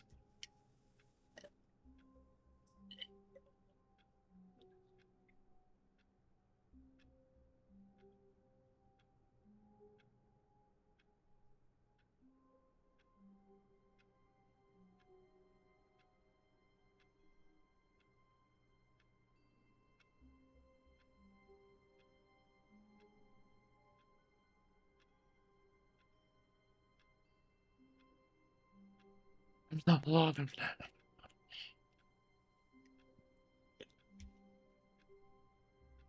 A lot more than positive.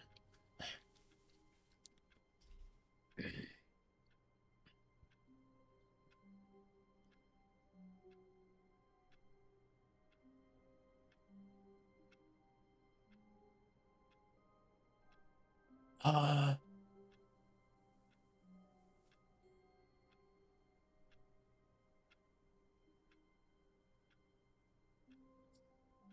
I don't remember if it's Chris Center or not.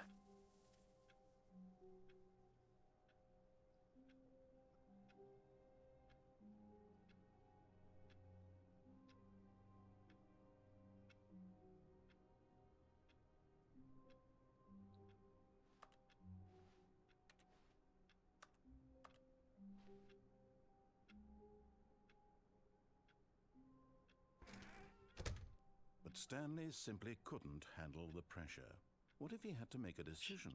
What if a crucial outcome fell under his responsibility? He had never been trained for that. No. This couldn't go anywhere except badly. Yeah. The thing to do now, Stanley thought to himself, is to wait. Nothing will hurt me. Nothing will break me. In here I can be happy forever. I will be happy. Stanley waited. Hours passed, then days. Had years gone by? He no longer had the ability to tell. But the one thing he knew for sure, beyond any doubt, was that if he waited long enough, the answers would come. Eventually, someday, they would arrive. Soon, very soon now, this will end. He will be spoken to. He will be told what to do. Now it's just a little bit closer. Now it's even closer. Here it comes.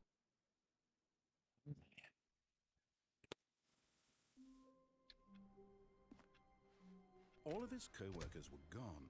What could it mean? Stanley decided to go to the meeting room. Perhaps he had simply missed a memo.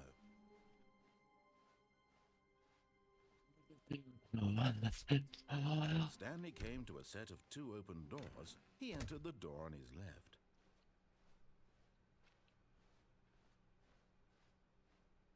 Yet there was not a single person here either. Feeling a wave of disbelief, Stanley decided to go up to his boss's office, hoping he might find an answer there. Coming to a staircase, Stanley walked upstairs to his boss's office.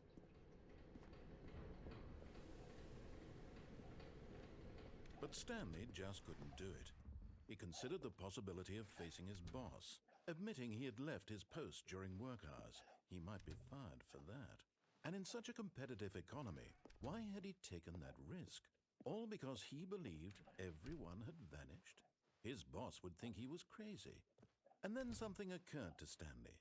Maybe, he thought to himself, maybe I am crazy. All of my co-workers blinking mysteriously out of existence in a single moment for no reason at all? None of it made any logical sense. And as Stanley pondered this, he began to make other strange observations. For example, why couldn't he see his feet when he looked down? Why did doors close automatically behind him wherever he went? And for that matter, these rooms were starting to look pretty familiar. Were they simply repeating? No, Stanley said to himself, this is all too strange. This can't be real. And at last, he came to the conclusion that had been on the tip of his tongue. He just hadn't found the words for it. "I'm dreaming!" he yelled. "This is all a dream." Oh, what a relief Stanley felt to have finally found an answer, an explanation. His co-workers weren't actually What gone. did you He wasn't going when to you lose his open job. up one He hand? wasn't crazy after all. And he thought to himself, I suppose I'll wake up soon. I'll have to go back to my boring real-life job pushing buttons. I may as well enjoy this while I'm still lucid. So, he imagined himself flying and began to gently float above the ground. Then he imagined himself soaring through space on a magical starfield, and it too appeared. It was so much fun, and Stanley marveled that he had still not woken up. How was he remaining so lucid? And then perhaps the strangest question of them all entered Stanley's head. One he was amazed he hadn't asked himself sooner. Why is there a voice in my head dictating everything that I'm doing and thinking? Now the voice was describing itself being considered by Stanley, who found it particularly strange. I'm dreaming about a voice describing me, thinking about how it's describing my thoughts, he thought. And while he thought it all very odd and wondered if this voice spoke to all people in their dreams, the truth was that, of course, this was not a dream. How could it be? Was Stanley simply deceiving himself, believing that if he's asleep, he doesn't have to take responsibility for himself? Stanley is as awake right now as he's ever been in his life. Now, hearing the voice speak these words was quite a shock to Stanley. After all, he knew for certain, beyond a doubt, that this was in fact a dream. Did the voice not see him float and make the magical stars just a moment ago? How else would the voice explain all that? This voice was a part of himself too. Surely, if he could just... He would prove it. He would prove that he was in control, that this was a dream. So he closed his eyes gently, and he invited himself to wake up. He felt the cool weight of the blanket on his skin, the press of the mattress on his back, the fresh air of a world outside this one. Let me wake up, he thought to himself. I'm through with this dream. I wish it to be over. Let me go back to my job. Let me continue pushing the buttons. Please, it's all I want. I want my apartment, and my wife, and my job. All I want is my life exactly the way it's always been. My life is normal. I am normal. Everything will be fine. I am okay.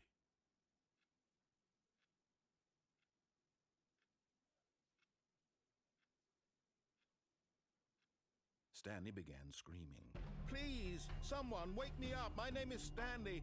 I have a boss. I have an office. I am real. Please, just someone tell me I am real. I must be real. I must be. Can anyone hear my voice? Who am I? Who am I? And everything went black.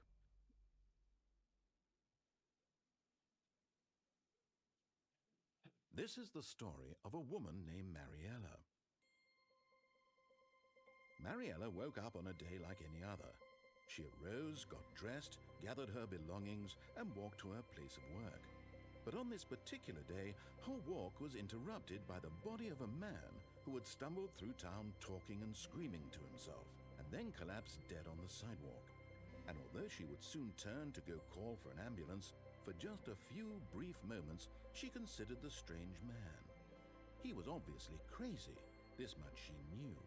Everyone knows what crazy people look like. And in that moment, she thought to herself how lucky she was to be Hello, Dr. I Sarah. am sane. Welcome I on am in. in control of my mind.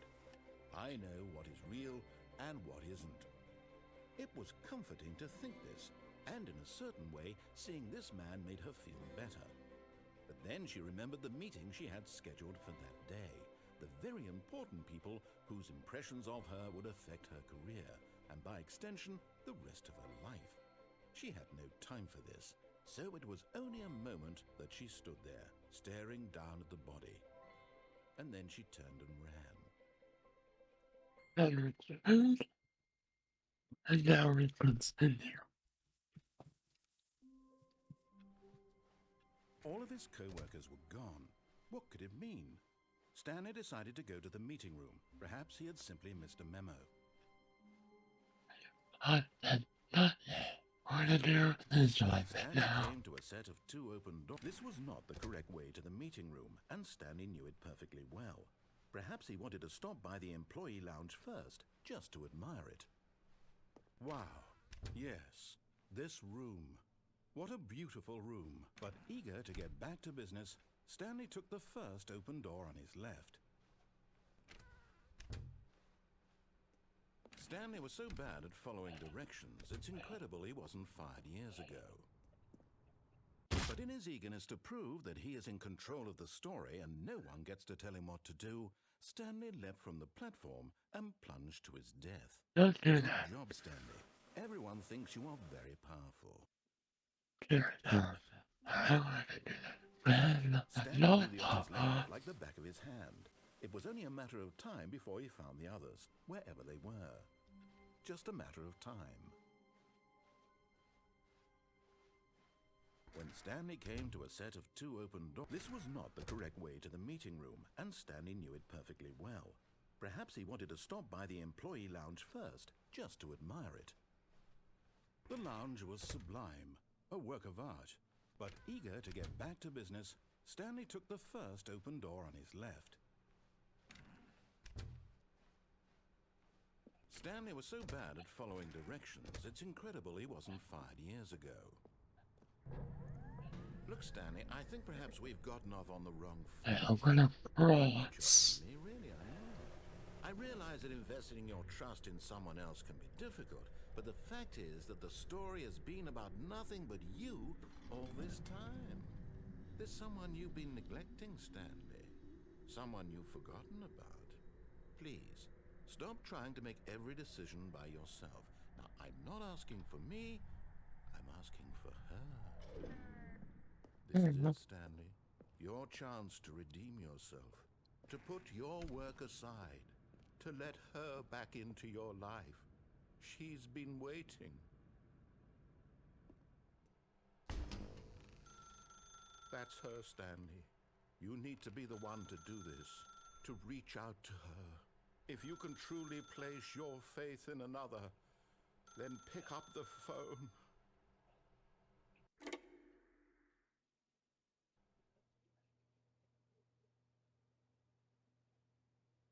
Oh, Stanley, is that you? Hold on, sweetie. Sorry to keep you waiting. I'm just pulling the bread out of the oven. All right. Okay, there we go. All right, now, I want you to come in and tell me all about your day. Gotcha! Oh, come on. Did you actually think you had a loving wife who'd want to commit their life to you?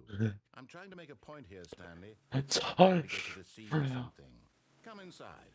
Let me show you what's really going on here. Sorry, but you're in my story now. How to do that. This is a very sad story about the death of a man named Stanley. Yeah.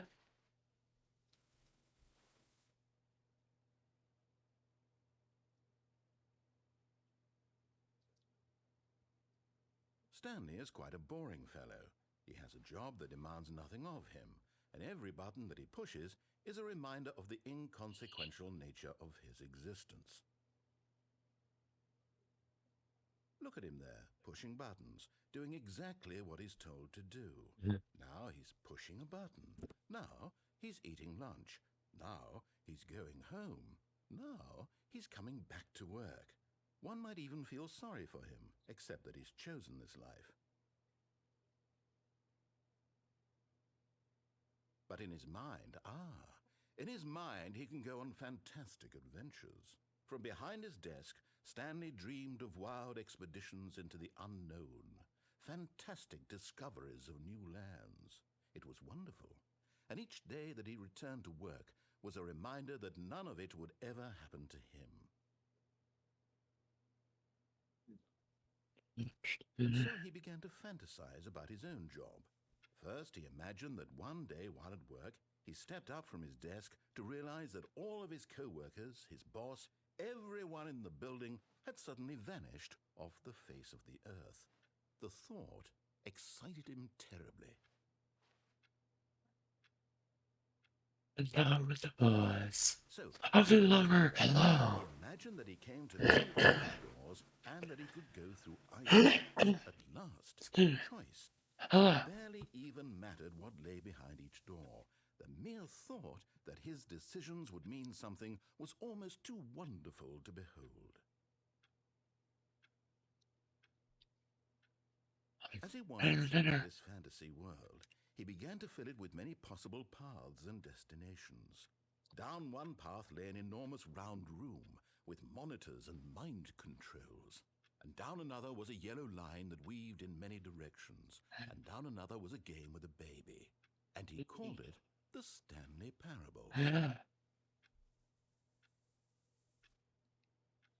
It was such a wonderful fantasy, and so in his head he relived it again, and then again, and again, over and over, wishing beyond hope that it would never end, that he might always feel this free. Let's. Surely there's an answer down some new path, mustn't there be? Perhaps if he played just one more time. But there is no answer. How could there possibly be? What? In Where reality, did you all go? he's doing is pushing the same buttons he always has. Nothing has changed. The longer he spends here, the more invested he gets. The more he forgets which life is the real. I am. And I'm trying to tell him. I am headed to my parents' house.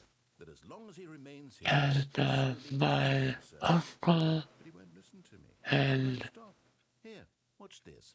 Stanley, the next time the screen asks you to push a button, do not do it. I am headed over to my parents' house, and my grandfather and uncle are gonna be there. So that should be pretty fun. Hello, Dubson. I love this game too.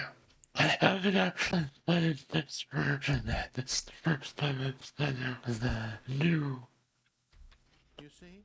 version. Can he just not hear me? How can I tell him in a way that he'll understand that every second he remains here, he's electing to kill himself? How can I get him to see what I see? How can I make him look at himself? I suppose I can't, not in the way I want him to. But I don't make the rules. I simply play to my intended purpose, the same as Stanley. We're not so different, I suppose. I'll try once more to convey all this to him. I'm compelled to. I must. Oh, there are two separate versions. This is the Ultra Deluxe version. And I tried again. And Stanley pushed a button. And I tried again.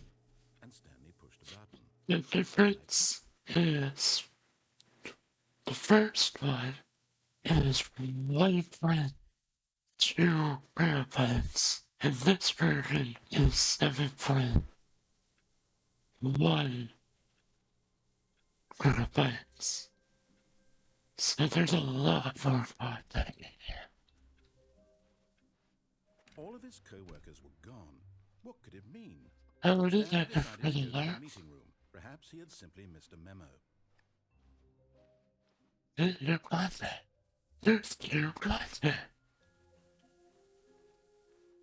When Stanley came to a set of two open doors, this was not the right way to the meeting room, and Stanley knew it perfectly well. Perhaps he wanted to stop by the employee lounge first, just to admire it. Standing now in this incredible room, Stanley for the first time understood true happiness. Then the feeling went away, and he felt sad again. Then it came back, and lingered for a minute or two. Now it's only half there. Just a kind of, tingle. But eager to get back to business, Stanley took the first open door on his But left. there's a lot of content in this game. Stanley was so bad at following directions, it's incredible he wasn't fired years ago. Look, Stanley, I'm gonna go across the end. I'm not your enemy, really, I'm not. I realize that investing your trust in someone else can be difficult, but the fact is that the story has been about nothing but you all this time. There's someone you've been neglecting, Stanley. Someone you've forgotten about. Please, stop trying to make every decision by yourself. Now, I'm not asking for me, I'm asking for her. This is it, Stanley. Your chance to redeem yourself. To put your work aside. To let her back into your life. She's been waiting. That's her, Stanley. Oh, no, you can't... Did you just unplug the phone? No, that wasn't supposed to be a choice. How did you do that? You actually chose incorrectly? I didn't even know that was possible. Let me double check. No, it's definitely here, clear as day. Stanley picks up the phone. He's taken to his apartment where he finds his wife, and the two pledge themselves to one another. Music comes in, fade to white, roll credits. That's Your right. picking up the phone is actually somehow an incorrect course of action. Yes. How is that even possible? None of these decisions were supposed to mean anything. Yeah. I don't understand. How on earth are you making meaningful choices? I'm not. Wait a second. Did I just see... No, that's not possible. I can't believe it. How had I not noticed it sooner? You're not Stanley. You're a real person. Yes. I can't believe I was so mistaken. This is why you've been able to make correct and incorrect choices. And to think I've been letting you run around in this game for so long. If you'd made any more wrong choices, you might have negated it entirely. It's as though you completely ignored even the most basic safety protocol for real-world decision-making. Or did you not grasp the severity of the situation? Well, I won't have that kind of risk on my watch. I'm going to stop the game for a moment so we can educate you properly on safe decision-making in the real world. Please observe this helpful instructional video. Choice. It's the best part of being a real person. But if used incorrectly, can also be the most dangerous. For example, in this scenario, a hypothetical real person named Rupert has a choice. He could invent a machine that eliminates food shortages across the world to make life better for all people. Or he could spend years of hard work forgetting how to read. Which choice would you make? Remember that unlike here, the real world makes sense, and at no time should you make a choice that does not conform to rational logic. If you find yourself speaking with a person who does not make sense, in all likelihood, that person is not real. Allow the person to finish their thought, then provide an excuse why you cannot continue talking.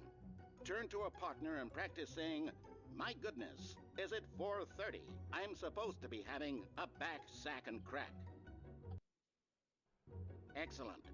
Making choices on a regular basis is the best part to a healthy decision-making process.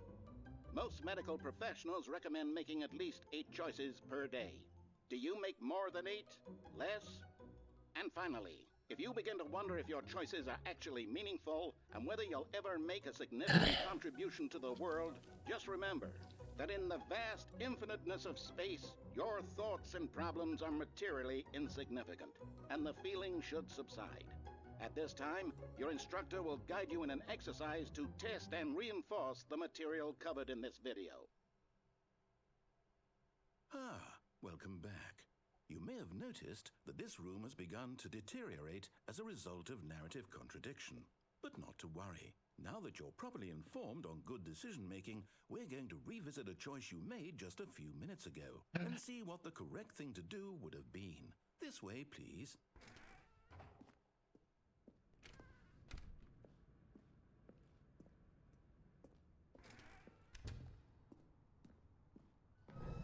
Now that we know your choices are meaningful, we can't have you jumping off the platform and dying. Imagine the main character dying senselessly halfway through the story. That story Terrible. would make no sense at all. We just need to get you home as soon as possible before the narrative contradiction gets any worse. Unfortunately, it seems this place is not well equipped to deal with reality. Yeah.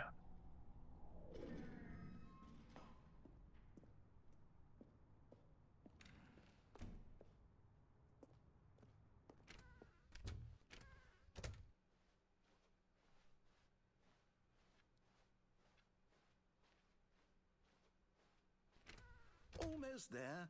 You'll take the door on the left, back to the correct ending, the story will have resolution once again, and you'll be home free in the real world.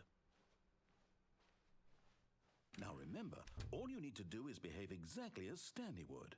That means choosing responsibly and always putting the story first. I'm quite sure you'll be up to the task. Just follow my lead and you'll be fine. All right. When Stanley came to a set of 2 open doors, he entered the door on his left. No! Why did you do that? Quickly, hurry back in the other direction. Perhaps we're not too late.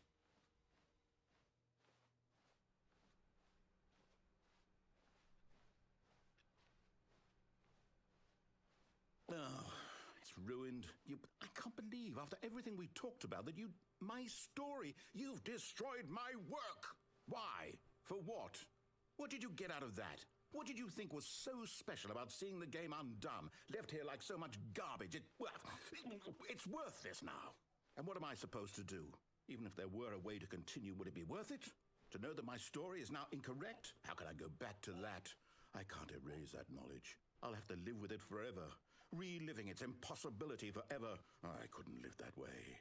Is it better to shut the game down entirely? To willingly destroy all of my work? I don't know.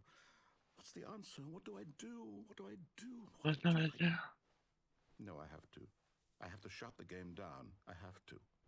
I have to.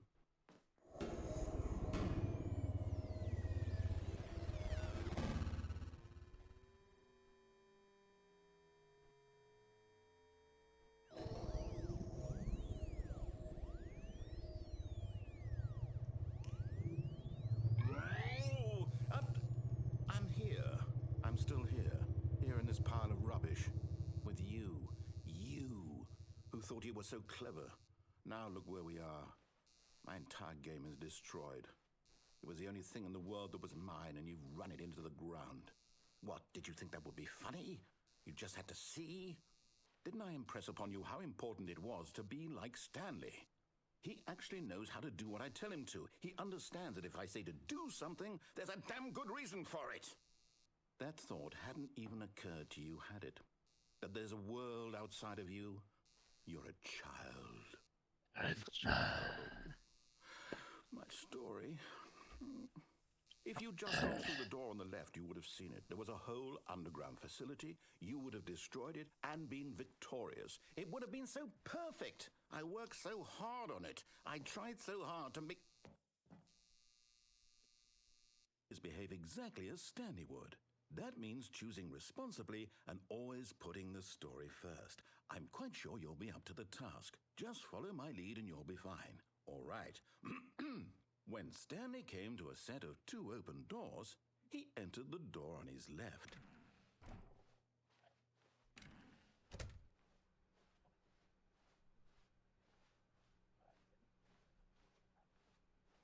Yet there was not a single person here either.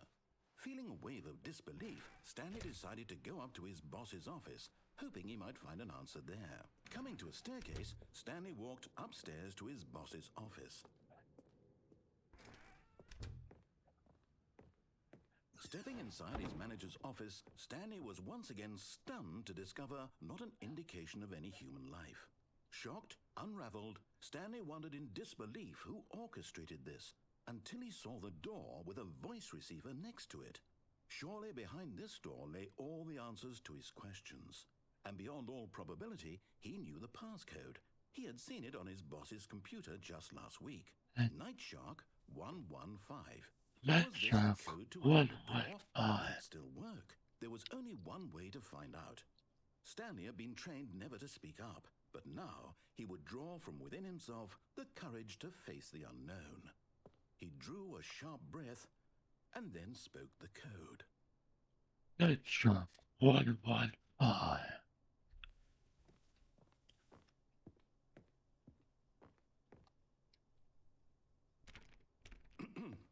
Stanley spoke the code.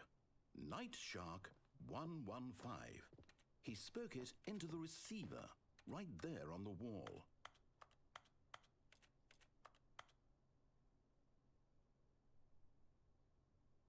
I'm sorry, is there a problem? You didn't mishear me, did you? Please speak the code into the receiver. Otherwise, we can't get on with the story. This is a crucial step.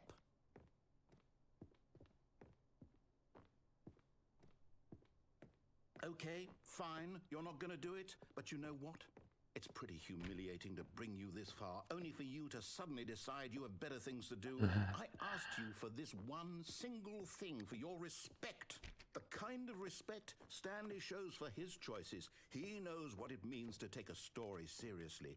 If you didn't want to see what I had to show you, then why did you come here? You had a choice, you know. You could have gone through the door on the right. You could have done whatever the hell you wanted over there. Why did you come this way? Speak. Say something to me. Explain yourself, you coward. You...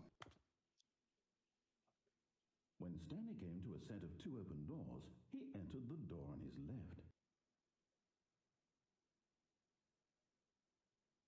Stanley? Hello? Are you... Is everything okay? Stanley, please. I need you to make a choice.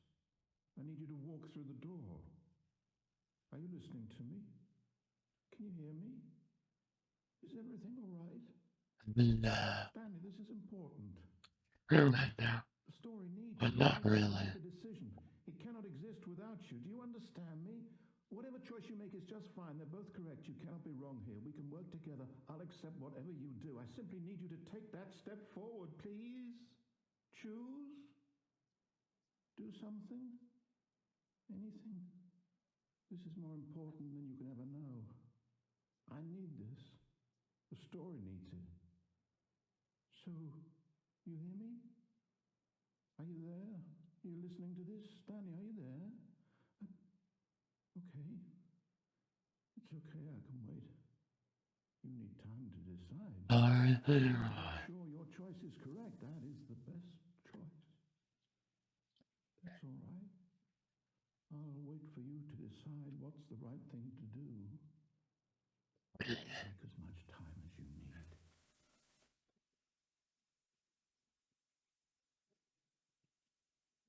There it is. How wonderful.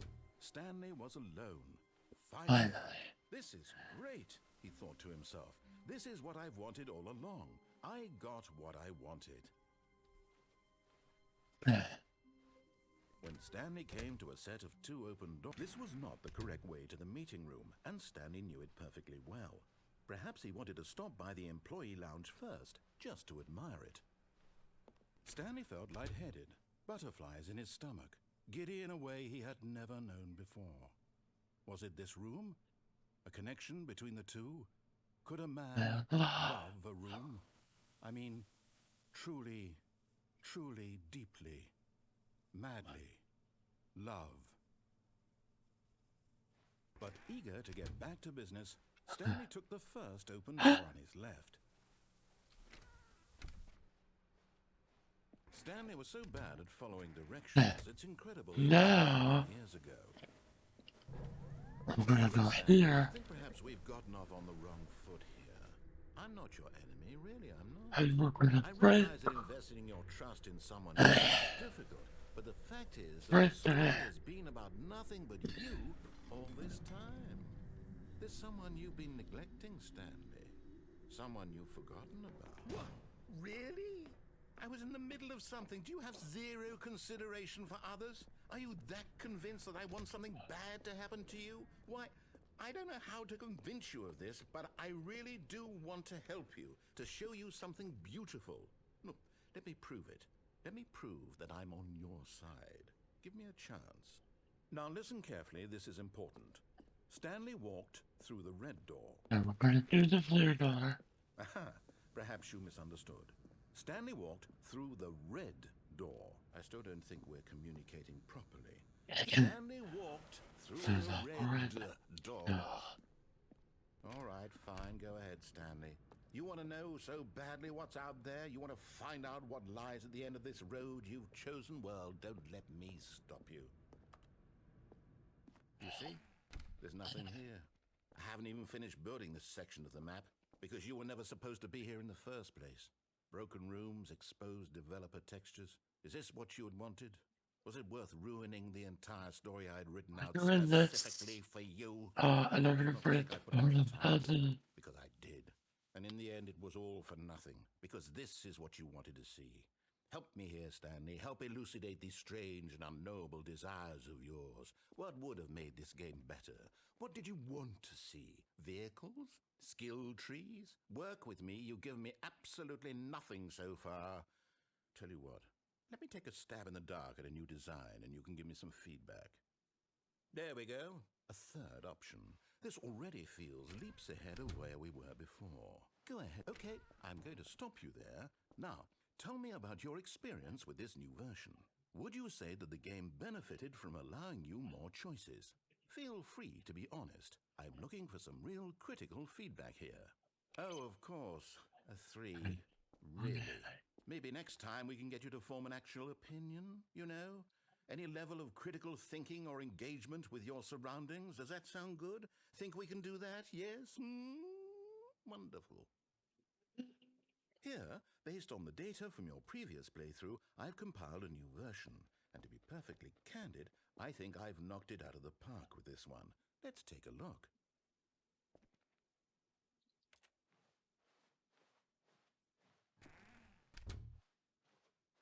Now, would you say that competitive leaderboard helped you feel motivated to keep walking through doors? Again, honest answers, please. Hey, I nearly forgot. I've got a prototype of a new game I've been working on, and now would be a lovely opportunity to give it some playtesting. You wouldn't mind taking a look at it, would you? Perfect. Let me boot it up. Alright, you're correct. 4 hours. The baby crawls left. 4 to hours. reach Let's danger. do this You click now. the button to move him back to the right, and if he reaches the fire, you fail. It's a very meaningful game, all about the desperation and It is a endlessly crystal fade. confronting the demands of family life. I think the art world will really take notice. But of course, the message of the game only becomes clear once you've been playing it for about 4 hours. So 4 we'll hours, choose that's those 4 well. hours of play to make sure it's effective. Be sure to keep notes on your experience. Let me just say that 4 hours is not You worth it. heartless bastard. Did you do it because you hate babies or purely to spite me? Because if it's That's the latter, I weird. don't know what to do. I'm completely out of ideas. I can't think of a single thing that might improve the experience for me. I'm not even going to try. I'm out. I'm done. It's over. Thank you for playing. Your input was extremely valuable. Oh, hey, since my game was so awful, why don't we play someone else's game? Alright. Squeeze the pain. Let's see. What do we have here? Yes, this seems like it'll work. Let's give it a shot. Yeah. Oh. Nah. Ah, fascinating. What do you think this game is about, Stanley? What's our backstory? What is our motivation? Well, it seems obvious to me that you are meant to play as a creepy man spying on innocent civilians below you from up high in your creep tower, perhaps for some sort of twisted erotic purpose. Yes, that must be it. What a fascinating venture into the experience of total mental depravity. So far, I love everything about this game, Stanley. And it seems there's even more. Come, let's venture outward and see what else is out there.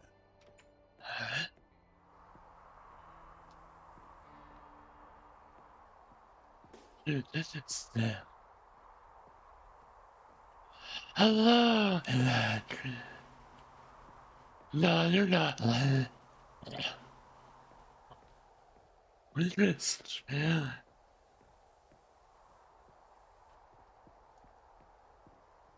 Oh, I didn't stand the terrible. Oh no. No, it can't be. It is. It's an open world game. Good God, quickly block it off. Oh, thank goodness, Stanley. What a close call. You nearly wandered off into that thing. That big, open, just wandering around, no right or wrong directions, no path to follow. You can just go in any... Oh, thank heavens we avoided it. We're out of the woods now, Stanley. Okay, I'm going to get us out of here. Let's find another game. Preferably something with walls. Something with nice, big, insurmountable walls. Okay, I think this will be just the thing. Alright, I wonder what it... Oh. Ah. Wonderful. See, this is exactly what I had in mind. Just a nice big box for you to run around in. There isn't any possibility that you could get lost here. Now this is game design. Stanley, if you manage to get lost in this game, I will be phenomenally impressed. Okay, so what exactly do we do here? Let's see. There are lots of cars here in the back, but obviously there's no racetrack. Okay, I'm seeing that there's a ball of some kind back here. Is this game sports ball? Stanley, I think it's sports ball. Oh, what fun. We shall run the bases and do a touchdown together? Yes, I think surely we must. Okay, Stanley, here's the ball. Have fun.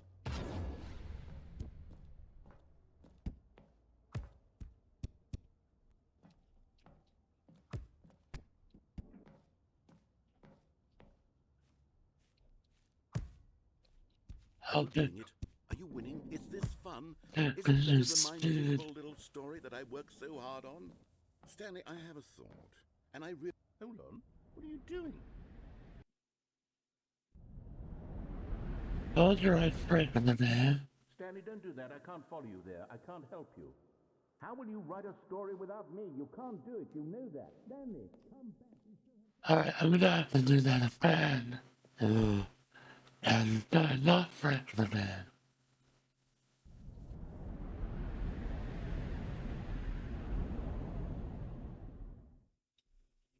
That's sad, it's about Florida. Yeah, I love Florida.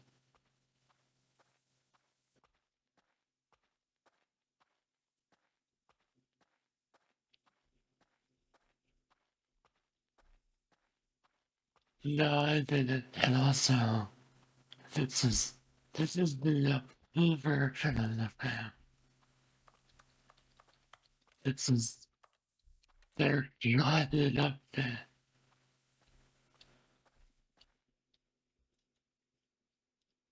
I wonder what he found. If what he wanted was to be the leading man in his own story, well, perhaps he's gotten it. Down in wherever he is right now. After Wonder if a he's had back. much choice, and if he's learned the heavy cost that comes with it. He'll understand soon what I was trying to tell him. He needs me. Someone who will wrap everything up at the end, to make sense out of the chaos and the fear and the confusion. That's who I am. That is what I mean to this world. Oh, yes. Yes, I'll be back. There's no other way. Once this ends, after it all comes to a close, then I'll be back. The end will be here soon. Very soon. I can wait.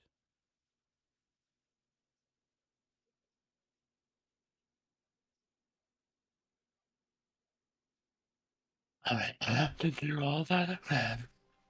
All of his co-workers were gone. What could it mean?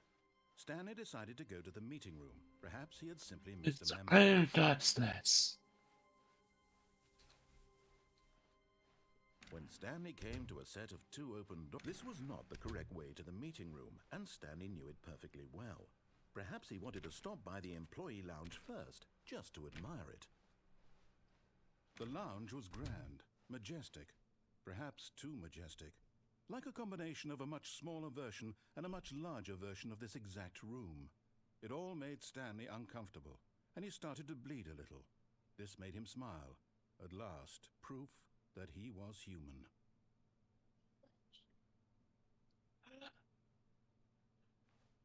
But eager to get back to business, Stanley took the first open door on his left. Stanley was so bad at following directions, it's incredible he wasn't fired years ago. Look, Stanley, I think perhaps we've gotten off on the wrong foot here. I'm not your enemy, really, I'm not. I realize that investing your trust in someone else can be difficult, but the fact is that the story has been about nothing but you all this time. There's someone you've been neglecting, Stanley. What? Really?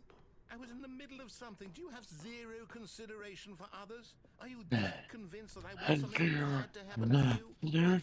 I don't know how to convince you of this, but I really do want to help you, to show you something beautiful.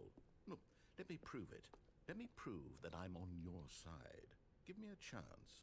Now listen carefully, this is important. Stanley walked through the red door. Aha, perhaps you misunderstood. Stanley walked through the red door. I still don't think we're communicating properly. All right, fine, go ahead, Stanley. You want to know so badly what's out there? You want to find out what's at the end of this road? Well, don't let me stop you.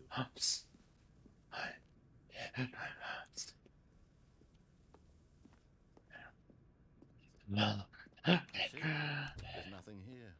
I haven't even finished building this section of the map because you were never supposed to be here in the first place. Broken rooms, exposed developer textures. Is this what you had wanted? Was it worth ruining the entire story I had written out specifically for you? Do you not think I put a lot of time into that? Because I did. And in the end, it was all for nothing. Because this is what you wanted to see. Help me here, Stanley. Help elucidate these strange and unknowable desires of yours. What would have made this game better? What did you want to see? Vehicles? Skill trees? Work with me. You've given me absolutely nothing so far. Tell you what. Let me take a stab in the dark at a new design and you can give me some feedback. There we go. A third option. This already feels leaps ahead of where we were before. Okay, I'm going to stop you there. Now, tell me about your experience with this new version. Would you say that the game benefited from allowing you more choices? Feel free to be honest. I'm looking for some real critical feedback here. Oh, well, now this is useful. You didn't like it, but you didn't totally hate it either. You enjoyed it, perhaps is the correct term. It didn't cause you excruciating pain. Big steps we've made here today, Stanley. Here, based on the data from your previous playthrough, I've compiled a new version. And to be perfectly candid, I think I've knocked it out of the park with this one. Let's take a look.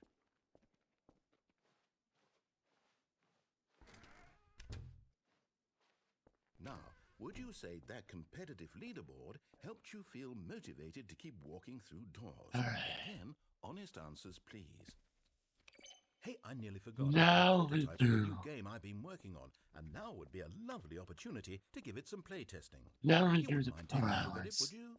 Perfect. Let me boot it up.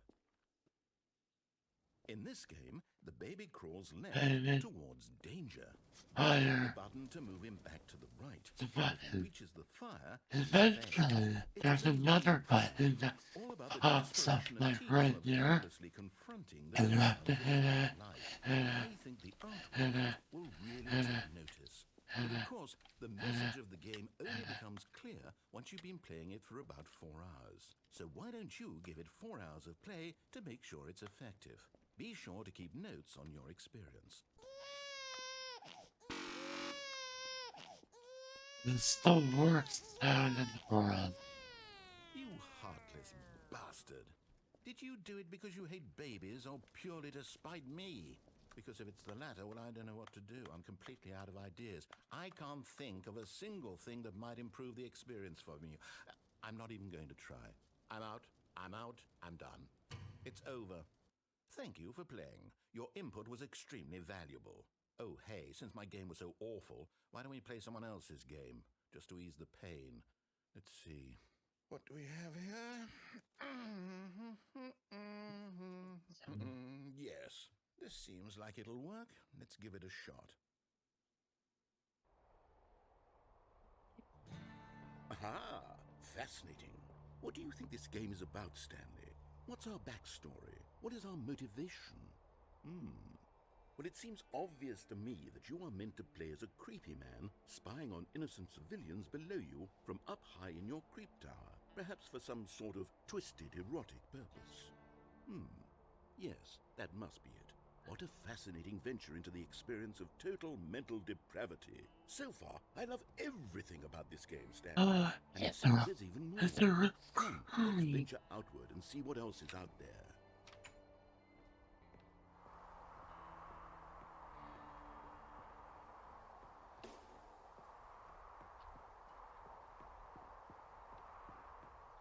Oh no. No, it can't be.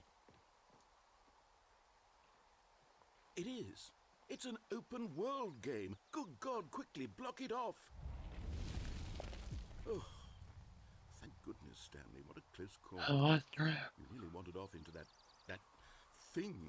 That big, open, just wandering around. No right or wrong directions. No path to follow. You can just go in any... Oh, thank heavens we avoided it. We're out of the woods now, Stanley. Okay, I'm going to get us out of here. Let's find another game. Preferably something with walls. Something with nice, big, insurmountable walls. The world of colors. Alright, now we're going through Rocket League. Just the thing. Wonderful. See, this is exactly what I had in mind. Just a nice big box for you to run around in. There isn't any possibility that you could get lost here. Now this is game design. Stanley, if you manage to get lost in this game, I will be phenomenally impressed. I did. But now we're gonna find out if I stay here long enough. Do we do What here? See, there are lots of cars here in the back, but obviously there's no racetrack. Okay, I'm seeing that there's a ball of some kind back here. Is this game sports ball? Stanley, I think it's sports ball. Oh, what fun. We shall run the bases and do a touchdown together? Yes, I think surely we must. Okay, Stanley, here's the ball. Have fun.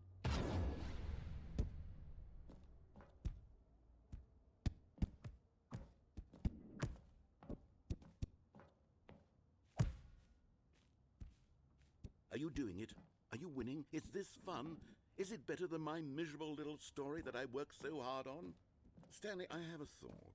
And I realize I'm not a sportsologist, but if one ball generates a certain amount of raw adrenal pleasure, then surely multiple balls makes for an even more euphoric sports experience. I'm going to try it out. Here comes another ball. Yes! Oh goodness, that really does feel amazing, doesn't it? Stanley, I'm like a child in a confectionery shop. I simply have to have more. I'm insatiable. More balls!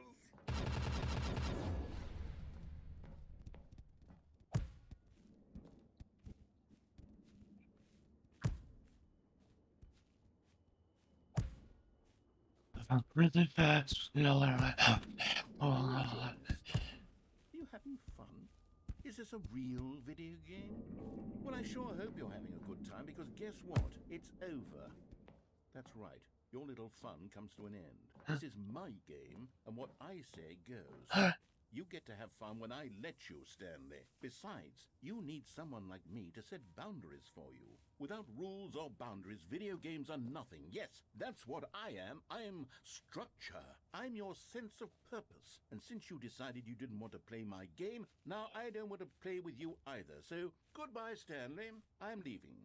See how you like it when I'm not around to set the rules. Somehow, I don't think you'll enjoy it as much. But who knows? You're an inventive kid. You'll come up with something. After all, you're the one who knows best. Take care, Stanley. Okay. I think this is Chris. I'm down there now.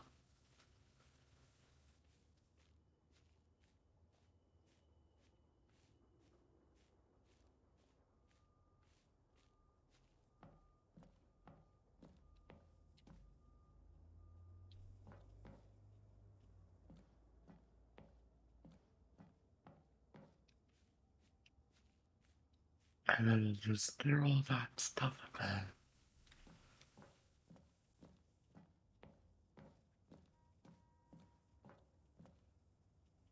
Hold on. What are you doing?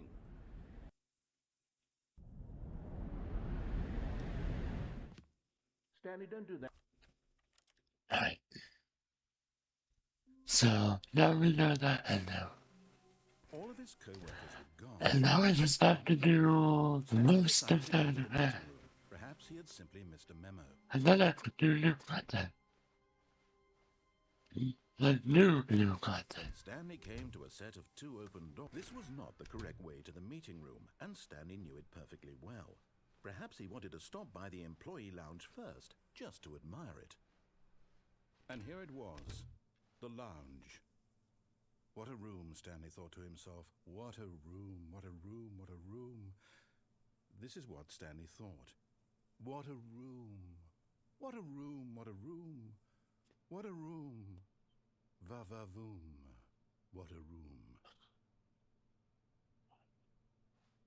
But eager to get back to business, Stanley took the first open door on his left. Stanley was so bad at following directions Now he wasn't fired years ago. that. Stanley, I think perhaps we've gotten off on the wrong foot. And then goes through the red door. Really, I'm not. I realize that investing your trust in someone else can be difficult, but the fact is that the story has been about nothing but you all this time. There's someone... What? Really? I was in the middle of something. Do you have zero consideration for others? Are you that convinced that I want something bad to happen to you? Why, I don't know how to convince you of this, but I really do want to help you, to show you something beautiful. Look, let me prove it.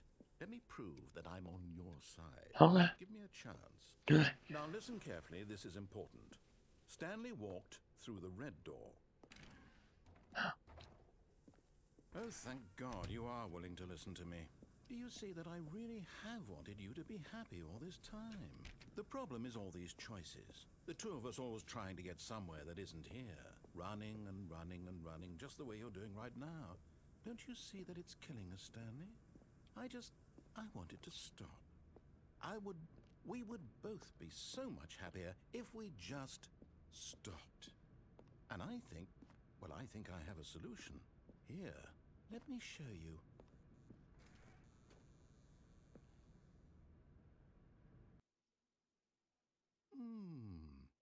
What do we want? What are we looking for?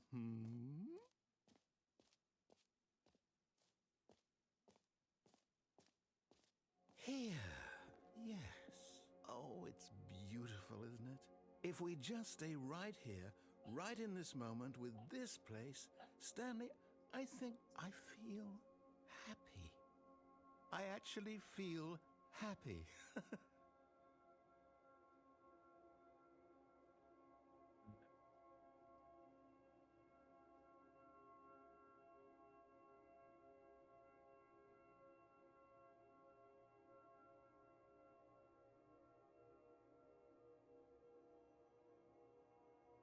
Look at this.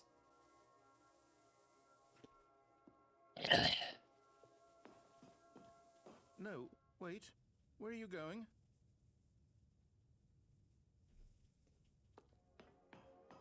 Right. Where were we?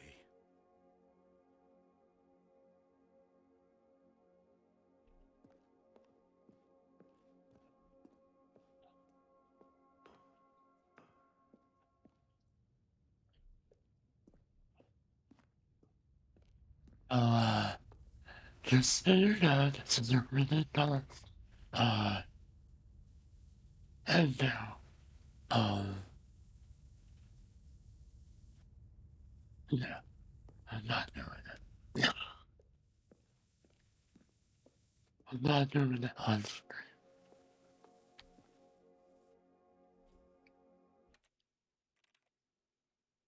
I'll do the hacknet.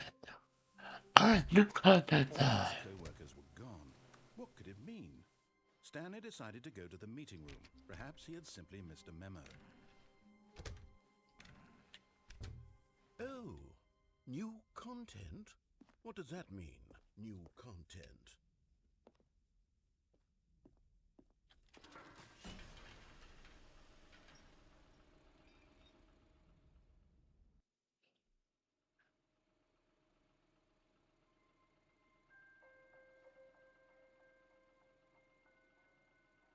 Hello, and thank you for playing the Stanley Parable Ultra Deluxe. As you may know, the Stanley Parable was a video game released in 2013 on home computers. Hell yeah. After receiving critical and commercial success, it was expanded upon in 2022 with the Stanley Parable Ultra Deluxe, a reimagining of the game for consoles and home computers. Hell yeah. The Stanley Parable Ultra Deluxe features exciting new content that broadens and expands the world of the Stanley Parable, delighting audiences the world over. Yeah. Please, step inside and see what thrilling new adventures await in the Stanley Parable Ultra Yeah. Deluxe. Delightful. I'm very excited to see the thrilling new Ultra Deluxe content.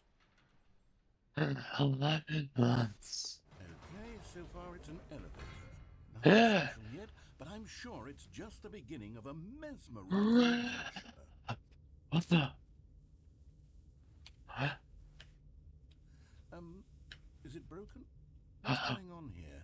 Should we be moving somewhere or... Oh, there we go. Yeah. Right, finally, at long last, it's on to the new content. I've never been more ready. Let's do it. It's Nelly.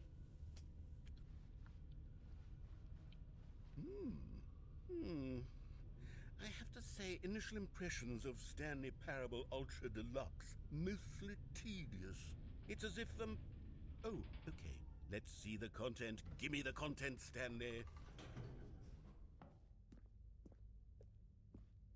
All right, let's see. It's the jump circle.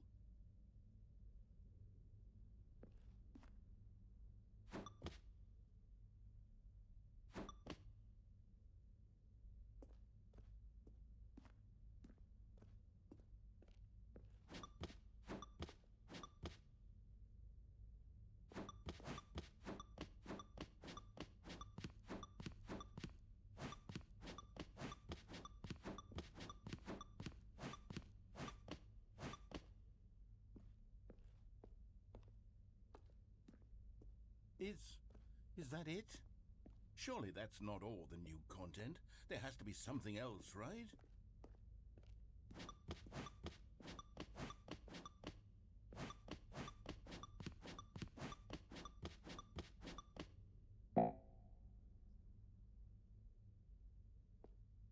I know. I could never live with that. Goodness, another elevator. Stanley, I have to say, initial impressions of this game are not positive. It's just elevators and jumping. Is this what passes for exciting new content? If this is new content, then I could just read you the whole dictionary. There's 20 hours of new content right there. Hell, I could count to 30 trillion. You could put that on the box. The Stanley Parable Ultra Deluxe, now with over 1,000 hours of new content. And oh, wait. There's more. Very good. Yes. I knew there had to be something else. Let's see it. I'm ready for whatever it is.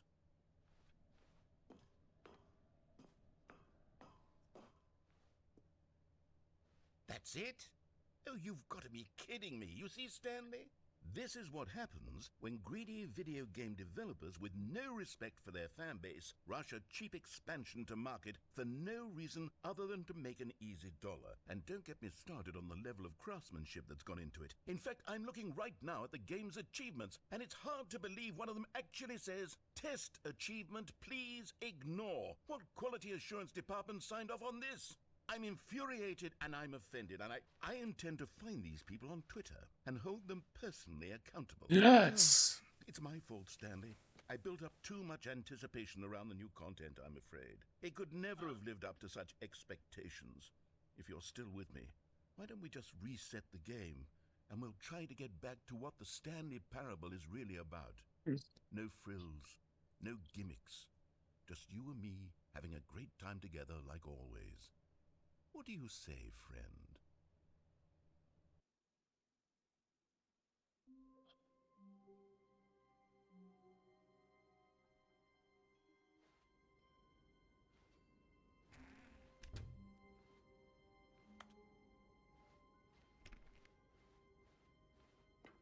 Psst. come over here. In the vent. I want to show you something. Oh, you don't want to see the cool surprise I made for you? Well, fine. You're a dork anyway, so who cares?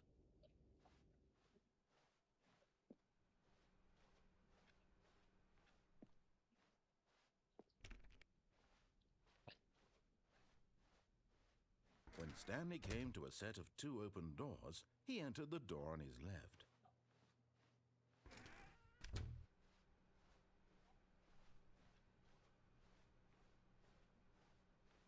Yet there was not a single person here either. Feeling a wave of disbelief, Stanley decided to go up to his boss. Coming to a staircase, Stanley walked upstairs to his boss's office.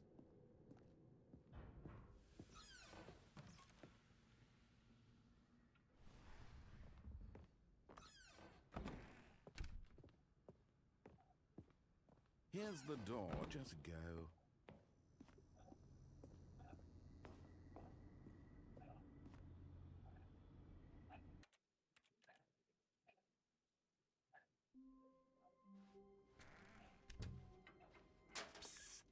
Stanley, come over here.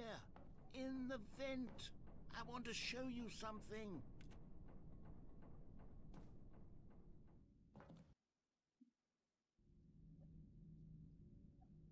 Okay, you remember how cheap and unsatisfying the new Ultra Deluxe content turned out to be? Well, it got me thinking about the past and how much better the Stanley Parable used to be. So I made something special and tucked it away here where the game's developers won't find it. Just our little secret. Take a look. Dude, I love it. I call it the Memory Zone. It's where I've been storing all my favorite memories so I can relive the peak experiences of my life whenever I want. Experiences like the launch of the Stanley Parable on PC.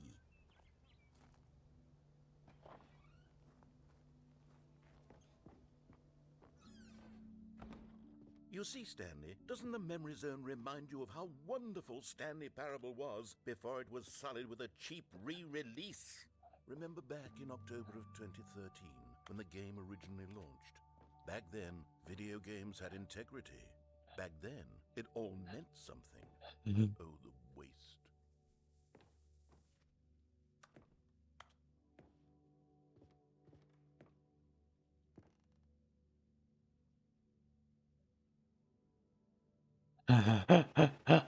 The Last of Us. That's fun.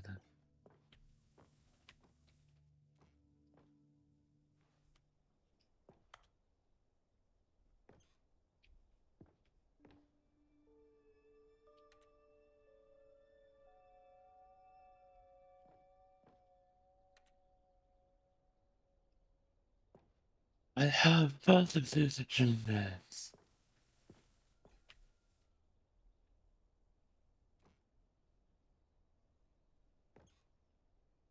Maybe the fiction, if you're fan, story.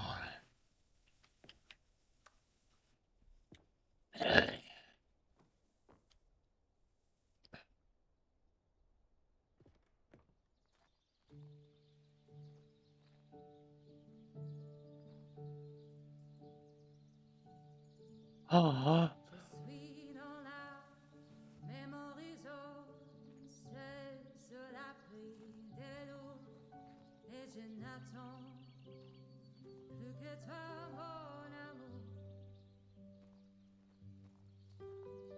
C'est là, dans la mémorie zone, où je me remémore les jours, où je t'ai rencontré, mon amour. Mais ici, c'est aussi où je me souviens de la sortie de The Stanley Parable. And over here is where I keep reviews of the Stanley Parable. Like this stunning triumph of games journalism, 10 out of 10 from Destructoid.com. James Stephanie Sterling writes, and I quote, Where so many games that aspire to be more than games end up less than any form of art, Stanley Parable strives and then succeeds to be every game ever created. Did you hear that, Stanley? Every game ever created. That's how grand and all-encompassing the original Stanley Parable was. It was literally every game ever created. It was Skyrim, it was Persona 3, it was all of them, and now it's nothing. It's no games at all. It isn't even the Stanley Parable anymore. It's just a husk now. A lifeless husk with an hour of new elevator content. Oh, that's sad.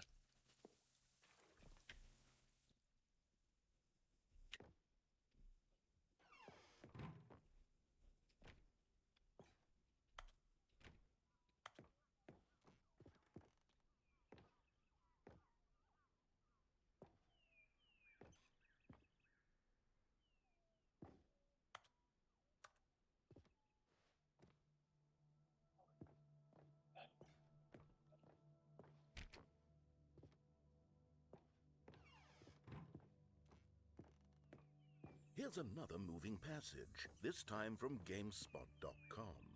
The Stanley Parable is both a richly stimulating commentary on the nature of choice in games and one that offers some of the most enjoyable, surprising, and rewarding choices I've ever been confronted with in a game. 9 out of 10. Don't you get it, Stanley? The game was perfect. It didn't need anything else. It didn't need new content.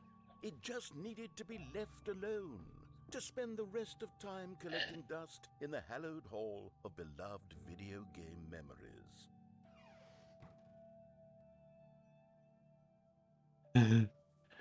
Yes, indeed. These were simpler times, Stanley. But I wouldn't give to go back to have it all over again. Wait, hang on. I don't recall this part of the memory zone before. What's this? What's down here?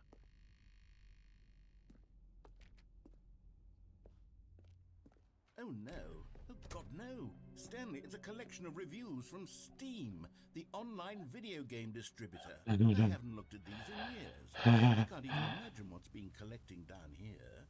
Surely these reviews were glowing as well, weren't they? Honestly, I could not be bothered to play this game to full completion. The narrator is obnoxious and unfunny, with his humor and dialogue proving to be more irritating than entertaining. Unfunny! I'm not trying to be funny. I'm trying to make a serious work of art. I suppose I could write up a handful of gags to insert into the Stanley Parable, but the game is already such a densely layered web of profound philosophical insights that I can't even imagine where I'd have the room to stick them. Obviously, that's right. Battle, but battle around. See if there's other choices to make.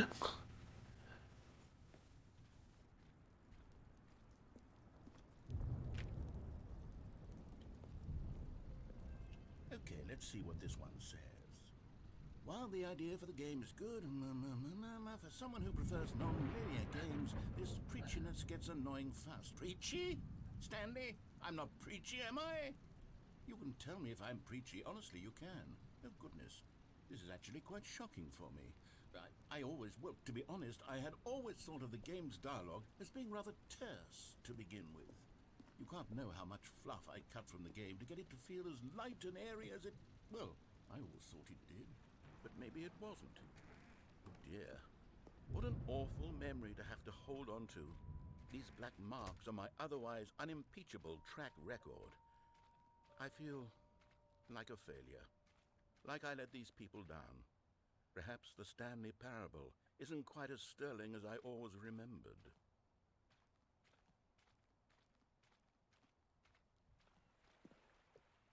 What's this one got to say? You constantly have to stop doing anything so the narrator can catch up with his long-winded explanations of what's happening. I wish there was a skip button. A skip button? Well, yes. Yes, I think we can do that. If I'm truly too preachy, then maybe letting you skip ahead for just a moment, surely it couldn't hurt. Not if it means we can strike these negative reviews from the record. Only positive reviews of the Stanley Parable. That's my motto today, and it's always been my motto. I'd do anything for the customer, Stanley. Yes, a skip button we shall have. And here it is. Go ahead and give it a shot. I'll pop you forward in time so that the second my incessant droning starts to bore you, with just the push of a button, you'll have zipped right past it. It's what the players have been asking for, and I'm very proud to have delivered.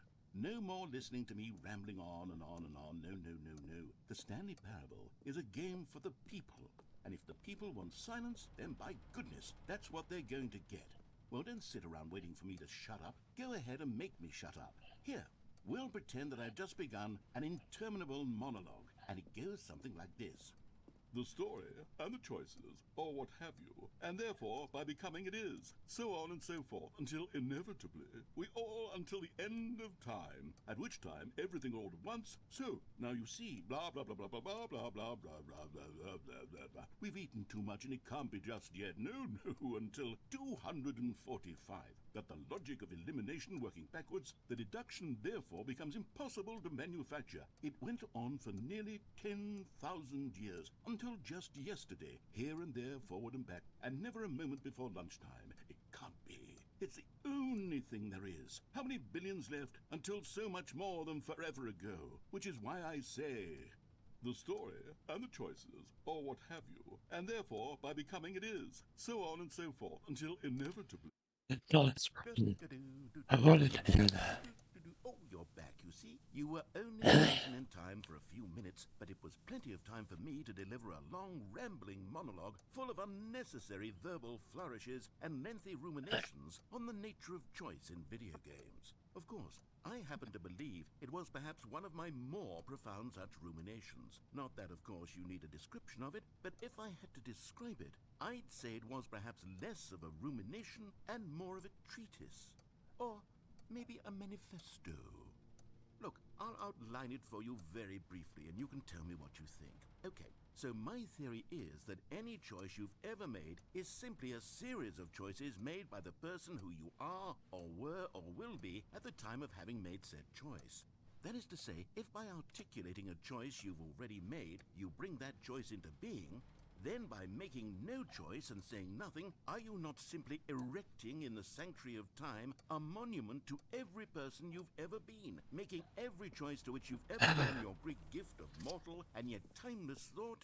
Or rather, do all of the choices you've ever made, in fact, make you more not this kind of person, and in fact do the very opposite? You see, it could in fact be both of these things at once. That you are both making choices and not making choices, and that they are both affecting you and not affecting you at the same time by virtue of the fact that you both are and are not making them. Okay, at first, I was leaning towards manifesto, but now I'm going to circle around and slap the treatise label on this one. I think it has much more of a treatise vibe to it. But wouldn't you say that manifesto just has a much grander sort of tone? It has a does. mouthfeel that is rich with ambition and What? history. Ambitious history, if you will. See, now you've gotten me going back to manifesto. Heavens, at this rate, we're going to be here all day. Okay, look. I have a method for exactly this sort of situation, and I do find myself in this situation frequently. I'm going to say each word back and forth in repeated succession until I become sick of one or the other, in which case the word I am not sick of shall be the victor. It is an unimpeachable strategy, Stanley. It's rescued me from disaster in countless situations. All right, here we go. Treatise, manifesto. Treatise, manifesto. Treatise, manifesto.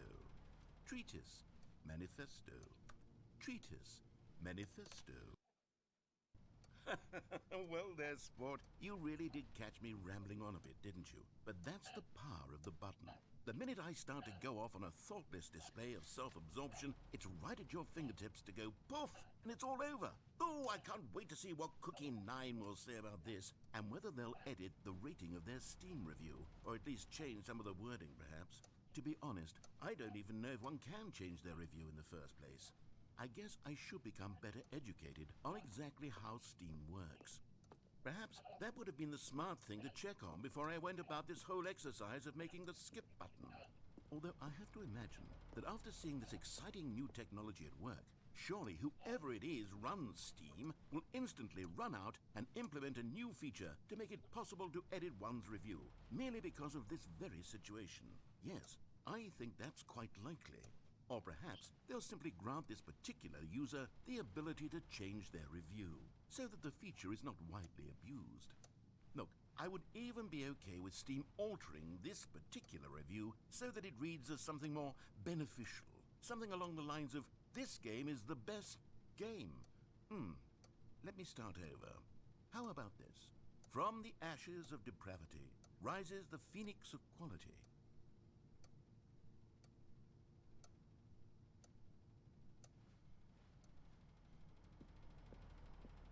Okay? Stop.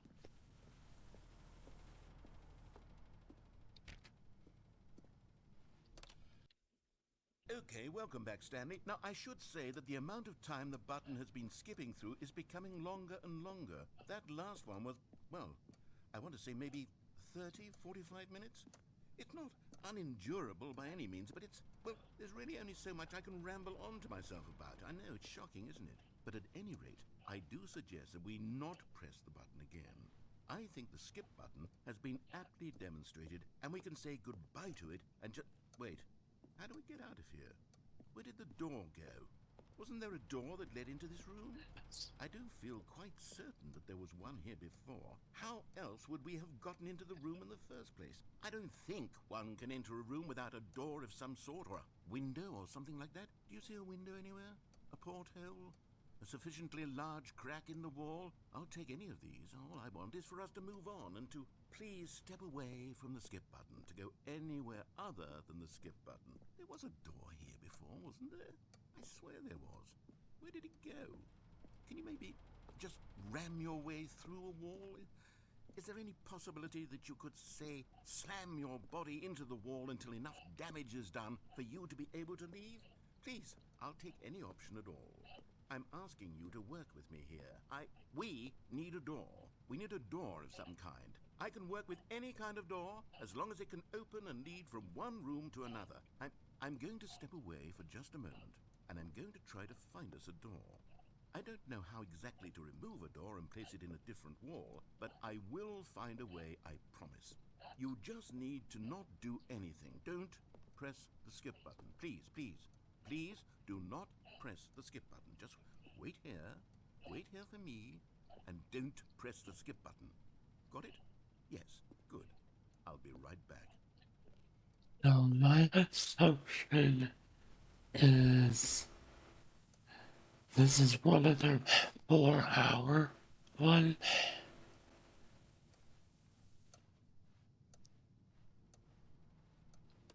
I'm not doing that. Stanley, please don't push the button again. It's been 12 hours. You've just been frozen there. I don't know why the skips are getting longer, but they're really, truly getting longer, and my God, there's no way out of the room. Stanley, the door is gone. It's completely gone. I've looked at it from every angle. I've checked every one of those walls 1,000 times, and there's no door, Stanley. There's no door. There's just you and the button, and if you keep pressing it, I have no idea what will happen. I have no idea how long I'll be made to sit here, and more than anything else, I don't know how to stop you from pressing the button again. I can't control anything in this room, Stanley. I can't touch it, and I have to believe, I have to know that sooner or later, no matter how much I plead with you, you're going to press the button again. Why would you? I've been thinking, and I don't know what I can do to convince you otherwise. Oh my God. And it's all because of those reviews. Those reviews that I couldn't get out of my head. I just couldn't ignore the negative feedback. Why was it so important for me to fix the problem? Why did Cookie 9's opinion matter so much to me? I've never even met Cookie 9. I have no idea who they are. What would it ever really matter? But here I am. I'm fixating on every tiny negative thing that anyone ever says about me. The merest mention of one of my imperfections, and I become as impetulant as a child. Wild and impulsive. I can't help myself. I can't stop myself from lashing out with a vengeful fury to alter and to change and to break anything unbroken, if only it pleases this one person who made a single negative comment. What does such an impulse serve? For whose benefit is this? And here I am now, stuck in a room, waiting for you to press this button, and to become frozen in time, knowing that you're going to do it, and that I'm going to be stuck all alone, and that I had the power to prevent it all from happening, if only I'd held my tongue. It's all out of my control now. Just you. Just your decision as to exactly when you're going to make me suffer, to leave me all alone. Surely you will. I don't doubt it. Surely you'll press that button again, leaving me here. And surely you'll put your own desire to see what's next ahead of my need for company, for companionship. Surely you'll not be moved by my howls of fitful anxiety, that you sit with me and just stay here. Oh, no, no, no. I know you too well. You'll be leaving me again. Oh, my God. And it's all because of those reviews. Those reviews that I couldn't get out of my head. I just couldn't ignore the negative feedback. You repeated. Stanley, you're back. You're back. Oh my goodness. I have someone to talk to again. Stanley, I think it's been a week. Or 2 weeks. I've been sitting here all that time. Just sitting here. Not a single person to speak with. And you'd think that that's just how it's always been, right? Me talking and you saying nothing.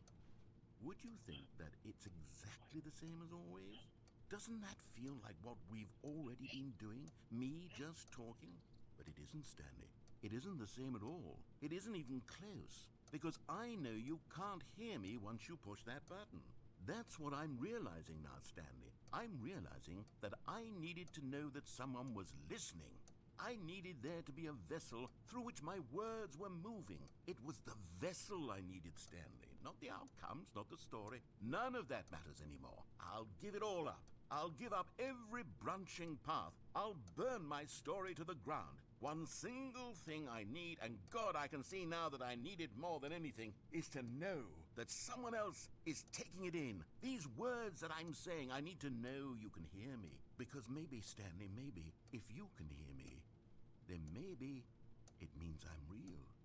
Maybe I'm not just a fiction. Was I scared of that all along? Perhaps, yes.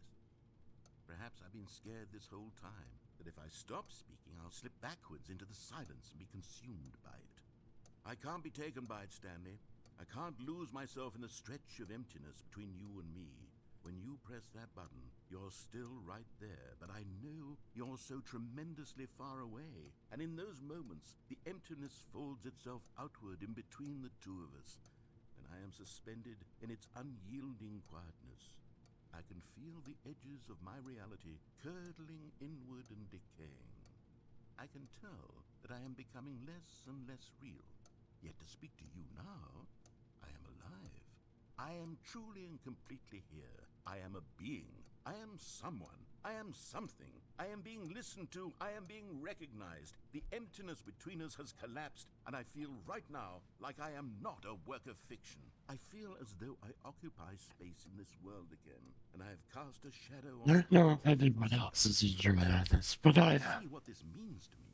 I'm so clear about it now, Stanley. I feel as certain about this as I've ever felt about anything at all. I feel renewed. I feel restored, and already I can sense the looming silence as you will press the button for the next time. What a terrible dread it strokes in my heart to think of it, to think of returning to such coldness. Come, let us sit in silence together here for just a moment. Let us anticipate it. Let us welcome it. Let us not run from it.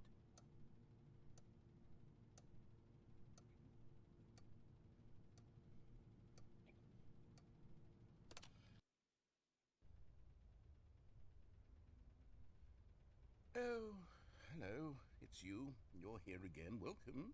I have had time to think about you and about us and about everything we've been through. I've had so much time, I stopped keeping track after a year. Have you ever sat down in one place and not moved for one entire year? Let me describe it for you. To begin with, there is only regret. There is only the turning wheel of missed opportunities. I felt nothing at all but regret for the longest time, Stanley. Days, months. I lost it all in a blur of the deepest longing to undo the past. And when that feeling had begun to subside, what took its place is what I can only describe as the collapse of every moment I have ever experienced my entire life. All of them collapsed down into a single instant. In that instant, I could see myself clearly, calmly, with a collected heart. It was an impossibly rich wellspring of both delight and disgust simultaneously. I was consumed by it. I could do nothing but wallow in it for what felt like an eternity, for what I now know was far less. You see, it was a revelation for me. It was unlike anything I had ever known. It was a space without consequence, without action or outcome. It was divorced entirely from the question of free will that you and I have squabbled over for so long. There could be no one ending, no singular outcome of events, not if all events existed in the same moment, and I felt freed. I felt unburdened by the need to manifest a particular outcome into being. I saw that I could allow myself to exist along all timelines, and that each of them was simply a strand in the web of my being. It was incredible, the spaciousness, the equanimity of the moment, both singular and infinite. For the longest time, this was my experience. And then, this moment passed, and the most unyielding fear I have ever known crept into my mind. And it is this sensation that I have been experiencing now for longer than I could have ever expected was possible. I have been waiting for you.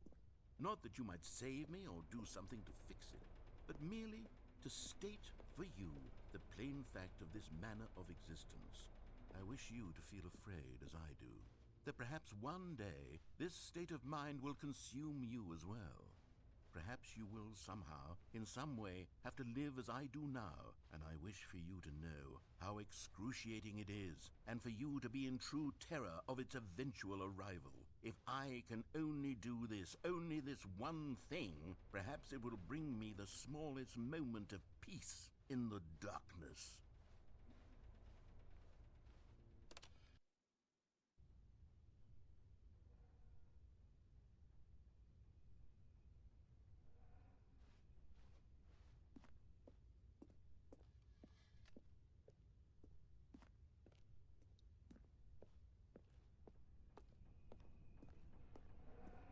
And very big fan.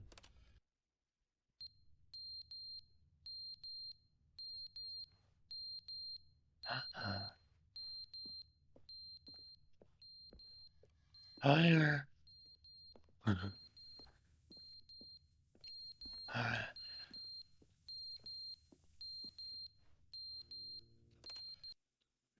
But they didn't understand the game was never meant to be funny. It was meant to have a point. It was meant to speak to the human condition. But where are the jokes? Where are the jokes? They bemoaned, they screamed, they gnashed their teeth and said, entertain us. It wasn't enough. They had to leave a pathetic little thumbs-down review and make all of their pitiful demands. But then, he's talking too much, they said. First, he didn't entertain us, now he won't shut up. It's the inconsistency, it's the lack of accountability. It's the unwillingness to examine with an uncompromising heart the words that they are speaking into the world. As though there were no consequences for a lack of cohesion in one's assessment of others. But of course, absolutely anyone can leave a review. So here's what we get. We get these demands that seek everything and are accountable to nothing. We get a world where someone will say, oh, there should be a skip button. You should be able to freeze Stanley in place while the narrator sits there forever and ever. We want all of this in the new Stanley parable. We demand it. And then, because it was said, because it was spoken, now it simply has to happen. The most immediate desires, every single thing demanded by every person at every moment in time. If someone wants it, then it's a crime not to bring it into being.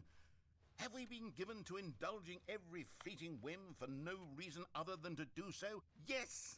Yes! It seems that this is now the world we live in. It seems that we are a people living in such bleakness and discomfort with ourselves that our entertainment is now our lives.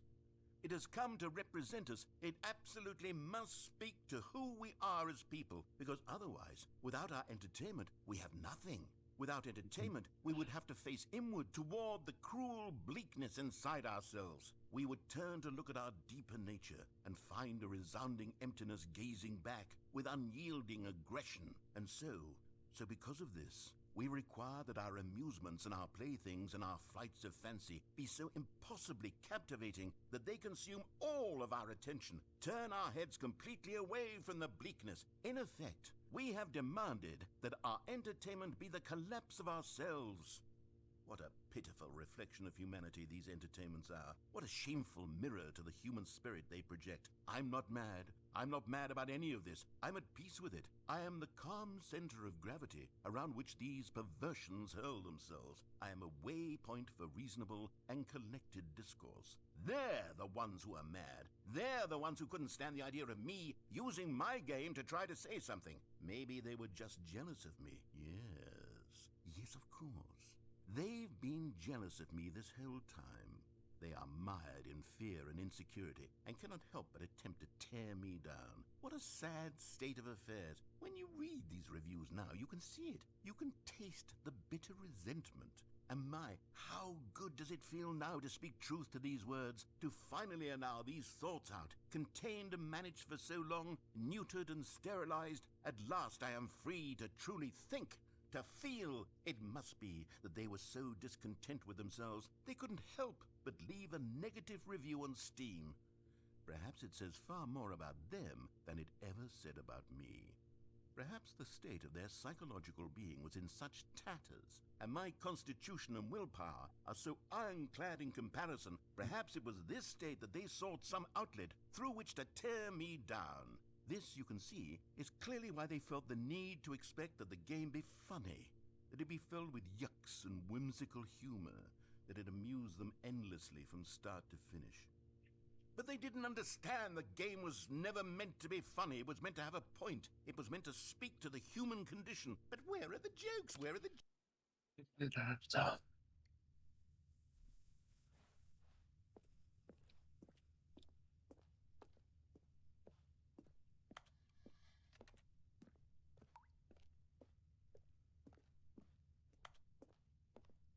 Alright.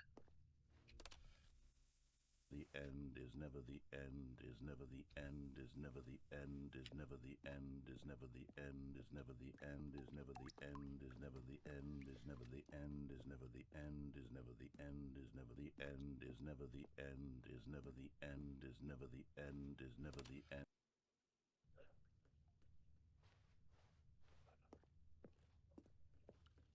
There's a lot of water. And now I've got to keep looking now. There we go. Now there's a change. Now there's a change.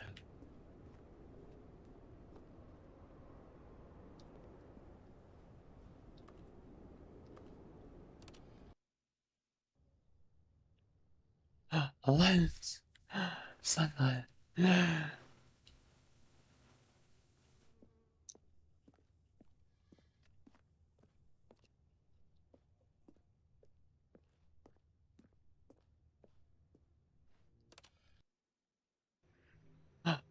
Credits. Credits survive.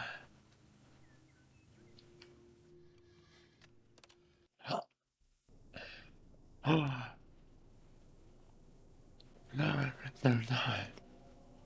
It's dark.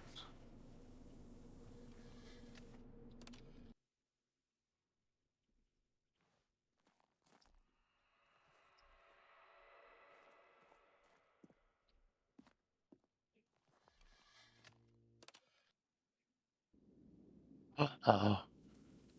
Button broke. What's this?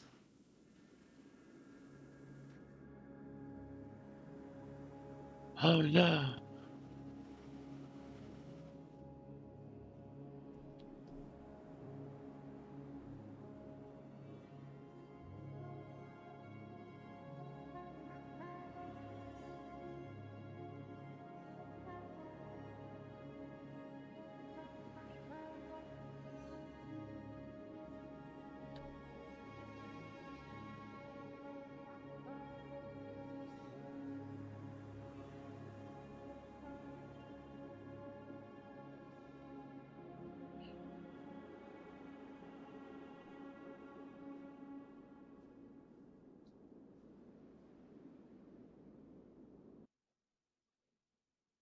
Alright, we did it there.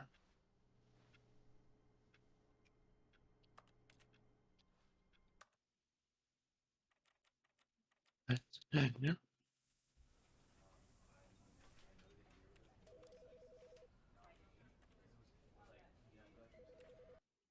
And,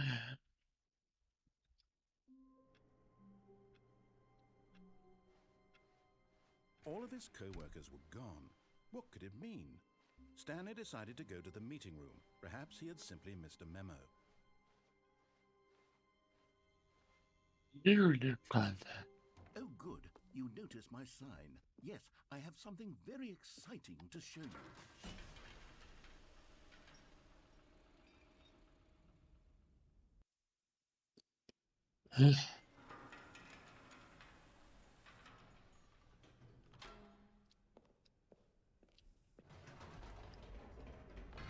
You see, Stanley, I've been reflecting on the Stanley Parable and about how roundly disappointing this ultra deluxe version has turned out to be.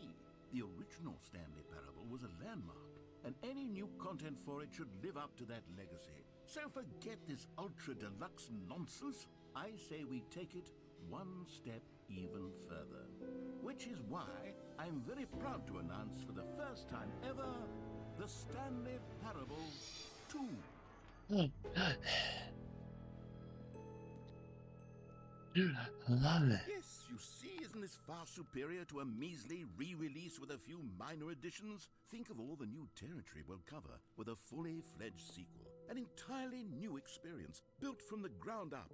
Why, there are so many possibilities. It could go in so many different directions. This is what fans have truly been asking for. Man, Calling it the Stanley Parable 2 is just so much catchier than Ultra Deluxe, don't you think? Ultra Deluxe? What does it even mean? But the Stanley Parable 2, now that's an artistic statement right there. It's future-oriented. It screams progress and innovation and long-term franchising potential. dude, I love it. Dude. Bro, look. It's grown up. Dude. This is my happening club. Don't talk to me before I had my sequel.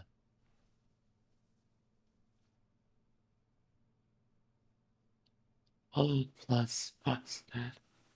New happy. 4 sections of the trap. Red section of the trap.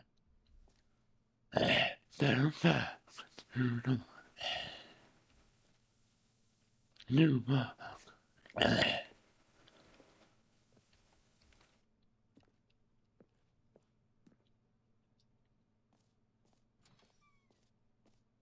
Now, to be clear, I haven't quite nailed down what exactly the Stanley Parable 2 is going to be, but let's take a look at some of the features I've been developing for it. I should say this If I can looks loosely very organize a fun. handful of interesting concepts, that surely the game will sort of naturally spring up around them.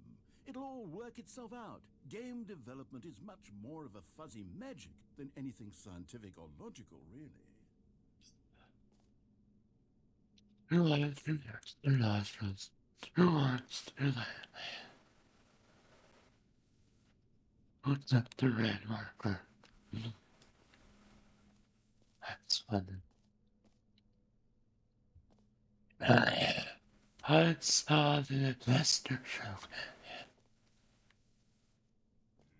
It was a crime. We're looking around like they're Batman Arkham Silence here. So the original State 2, Doom 2, Aladdin 2, Return of Dark Souls 2.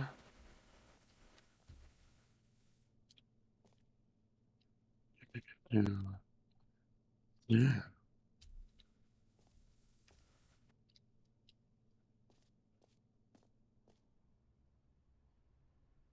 Hundred investor.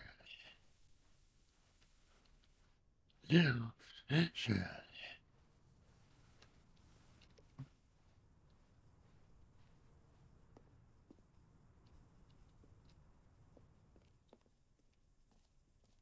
Bruh, that looks awesome. Here we are. Go on, try out some of the new features.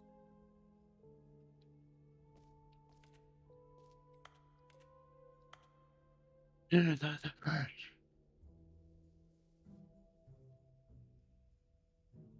This future is the best new future.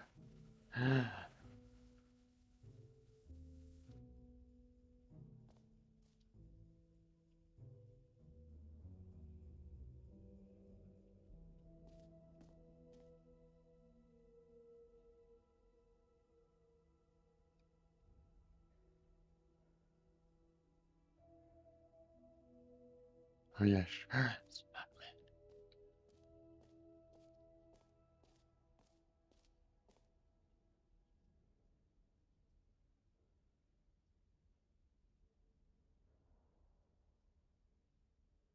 Look so well into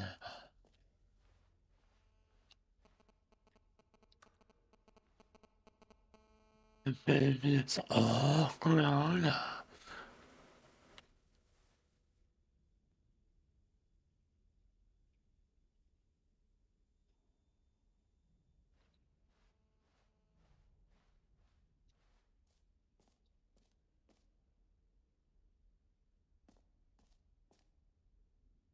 Your name is the bed.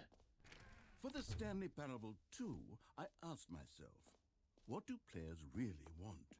And of course, the first and most obvious answer is that they want to be individually recognized and validated as people. So with that in mind, my first addition to the game is this button which speaks the name of the person playing the game. Isn't that wonderful? Jim. Sorry, I should have clarified. Right now, the button only says the name Jim. But of course, in the final game, this button will say your name, whatever name that is. Here, let's have you role-play as Jim to really simulate the full experience of this feature. Just play along. I promise you'll love it. Okay, here we go. Let's take a deep breath, clear your mind, forget whoever you are, and simply become a person named Jim. I want you to imagine the yourself office. living as Jim, sleeping and waking as Jim, falling in love and being heartbroken as Jim, seizing all of the world's possibilities as Jim, and as Jim watching your dreams crumble into dust. Do you feel it deeply? Are you really, truly Jim right now? If so, then please step forward and press the button. Jim. Yes, you see? What a thrill, what a rush. That was you. The button described you. Do it again, do it again. Jim. Ooh, it hits even harder the second time. If this were the only new feature in the Stanley Parable 2, it would still be worth the money. Let's take a break from the Jim button. I'm too emotionally drained from all of this personal validation. The green button.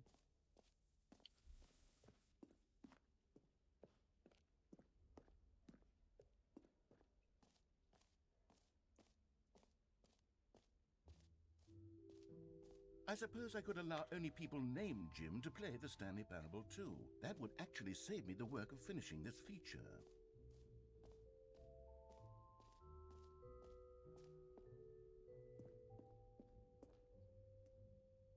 A common complaint of the Stanley Parable was that it was confusing and paradoxical, that it engendered a chaotic sense of reckless despair in those who played it. Well, I'm happy to say that after much consideration, I've engineered a clever solution to this fundamental problem with the game. It's the Stanley Parable Reassurance Bucket.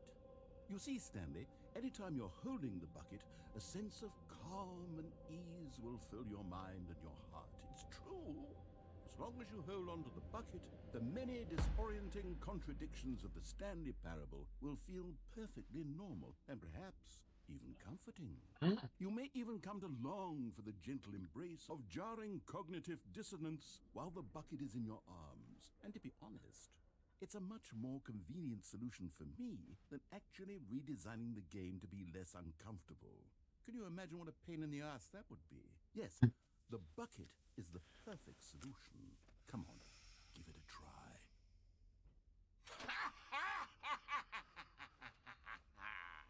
Can you feel it? The glow of comfort, even in the face of crushing despair, must already be sweeping through your body. Yeah. In fact, can I say that I do believe the bucket lends you an air of charisma as well? I think that just holding it has made you the slightest bit more attractive as a person. The benefits of the bucket seem to go on and on, don't they? All this and more await you in the Stanley Parable 2.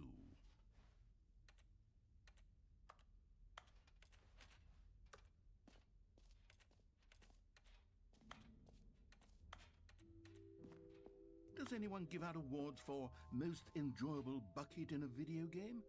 That really should be an award if it isn't already.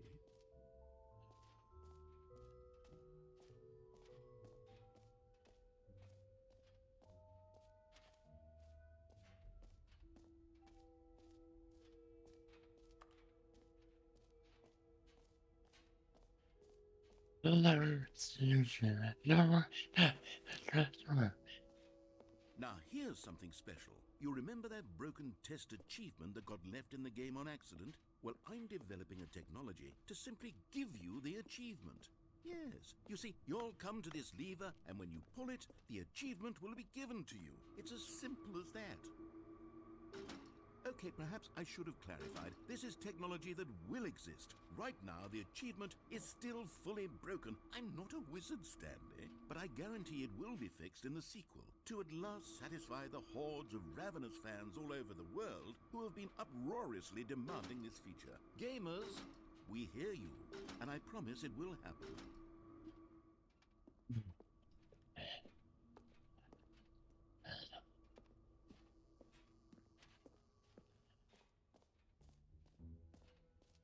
What else? What other exhibits haven't we seen yet?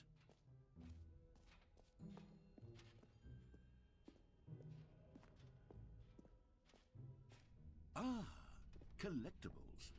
Now it's a real video game. In the Stanley Parable 2, you'll run around gathering up these miniature Stanley figurines. And what's truly innovative is that there will be no reward for collecting all of them. I don't want to stifle the intrinsic joy of watching a number go up. You simply collect all of them, and then you move the hell on with your unremarkable life.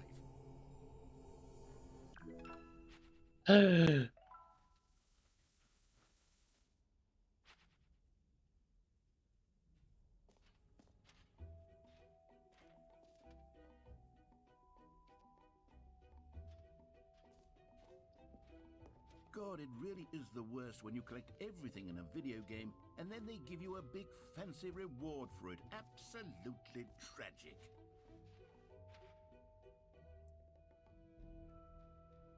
This map, I really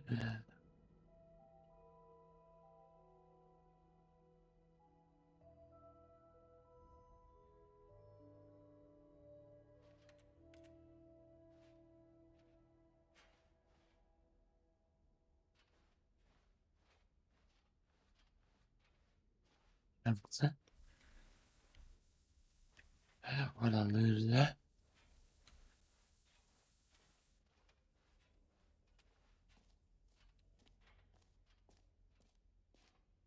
You know what? Let's bring the jump circle back for Stanley Parable 2 as well. It's a... Oh, wait. You already spent all your jumps the first time we saw the jump circle. Oh well. I suppose it can just be a nice decorative piece then.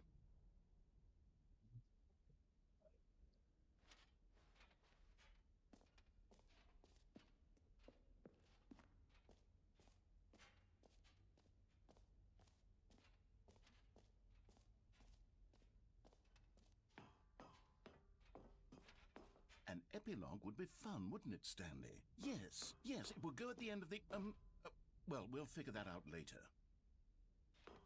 Not yet.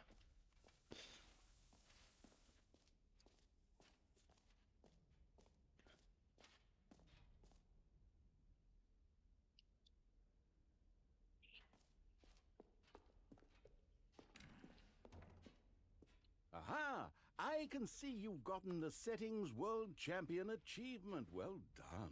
You've experienced every setting, travel to all corners of the settings menu. There's nothing you haven't seen. So, just for you, in the Stanley Parable 2, I'm including an entirely new setting, something called bumpscosity. What exactly is bumpscosity? Well, I haven't quite figured that part out yet, but I just know that you'll be able to adjust it on some sort of slider, and that it'll be available from the settings menu. We'll sort the rest of the details out later. I hope you're looking forward to trying out every level of bumpscosity in the Stanley Parable 2.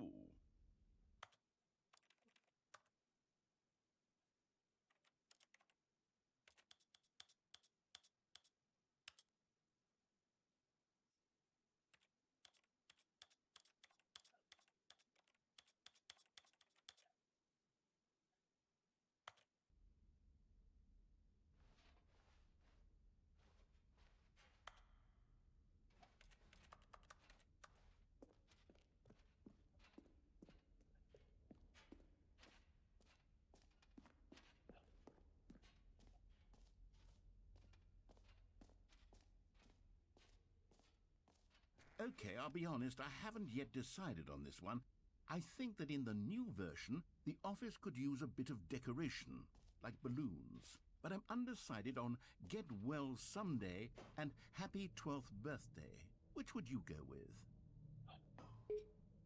You know, sometimes when you solicit another person's opinion, it makes you realize that you knew which one you actually really wanted all along. Yeah. Happy 12th birthday, step-niece, it is. I know exactly what that's like. Or actually, maybe I should have gone with... No, I've made my decision. We're moving on.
Stanley, here's an idea that I'm truly fond of. It's never been done before in a video game.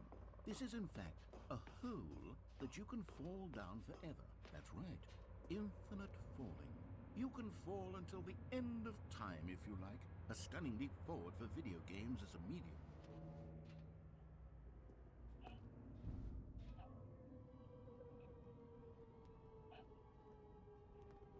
You see, isn't it wonderful?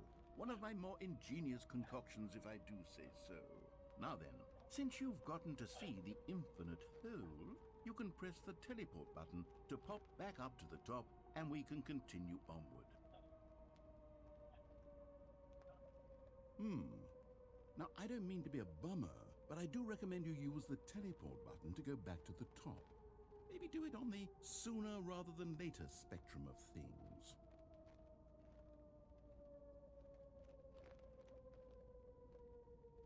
Okay, Stanley, I don't know quite how to say this tactfully, but it's possible that I slightly exaggerated the infinite nature of the hole. Is it a very, very deep hole? To be certain it is. It's an extremely deep hole. I don't want anyone to say that it isn't an astonishingly deep hole. It is. Is it infinite? Well, that sort of depends on your definition of infinity. From one perspective, the infinite is merely philosophical in nature. It's more of a... Okay, well, good for you. You found the bottom of the hole. You found me out, Stanley. I'm a liar and a cheat, and you're so clever. Look, I think the issue here is just that you're unusually fascinated by falling. What normal person actually wants to fall infinitely?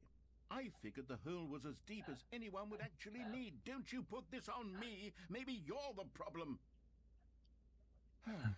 Look, things got a little heated there. I think we both said some things we didn't mean. Why don't we just put all this behind us and agree to just call the whole mostly infinite? Okay. If that works for you, then go ahead and press the teleport button to warp up to the top of the hole and we can move on. I'll just be up here when you're ready. Great. Now, I'm very excited to show you even more of my ideas for the sequel. Nothing.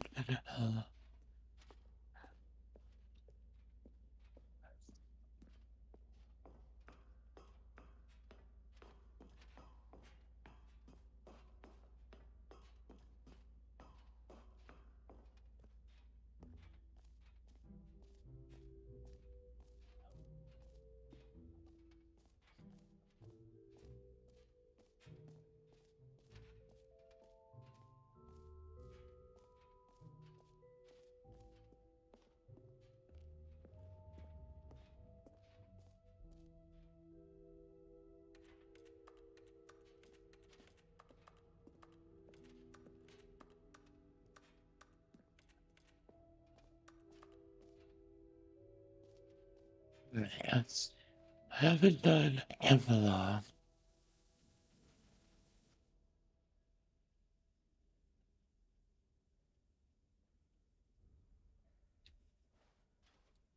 Avalon. Where is that? Oh, up there.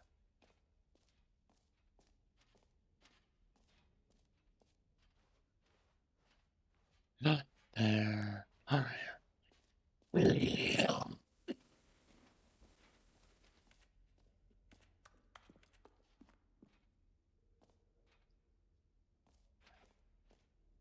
I like that I make that change.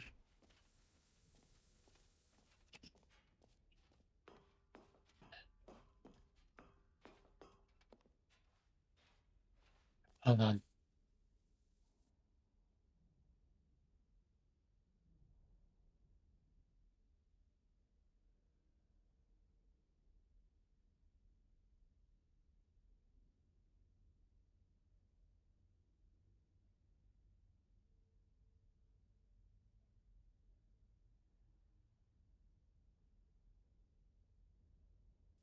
Alright. Sorry. You are driven in the plan.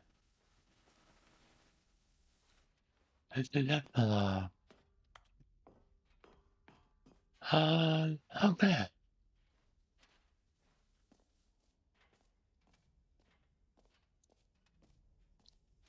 I'm gonna go to the exit now.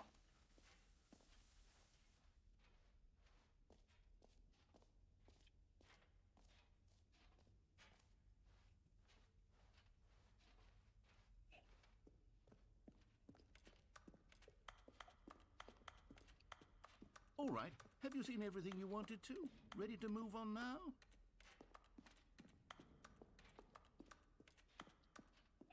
That's a good picture.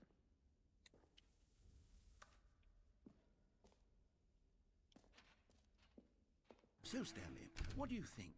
Do you like all of the new features? Yes, I know it's not exactly clear yet how exactly these features will come together as one single coherent video game, but I can feel it in my soul. It's going to work. There's definitely a good game in there somewhere. Say, let's do an experiment. I'll arrange these new features together and we'll see whether or not it coheres into a meaningful gameplay experience. Okay. Are you ready? Here it is. I give you the Stanley Parable 2.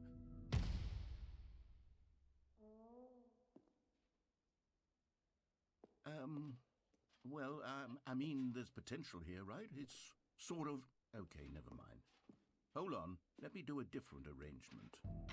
Okay, yes, this is much better. I feel good about this. Here we go. Version 2. Who am I kidding, Stanley? This isn't a coherent video game at all. It's a lot of gags. And I do very much enjoy creating gags, but they don't add up to anything.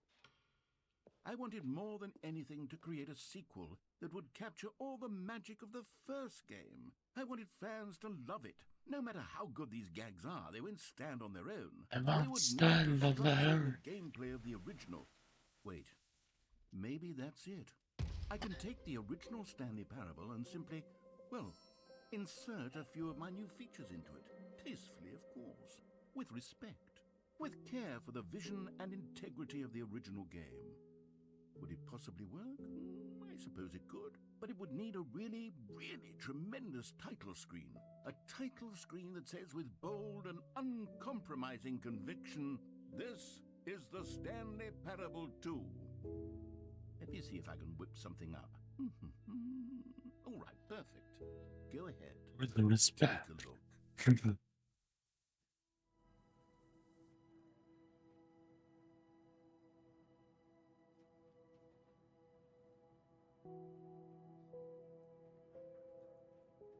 Consent narrator. Consent. Alright, this kind of know. It also looks more like a horror film.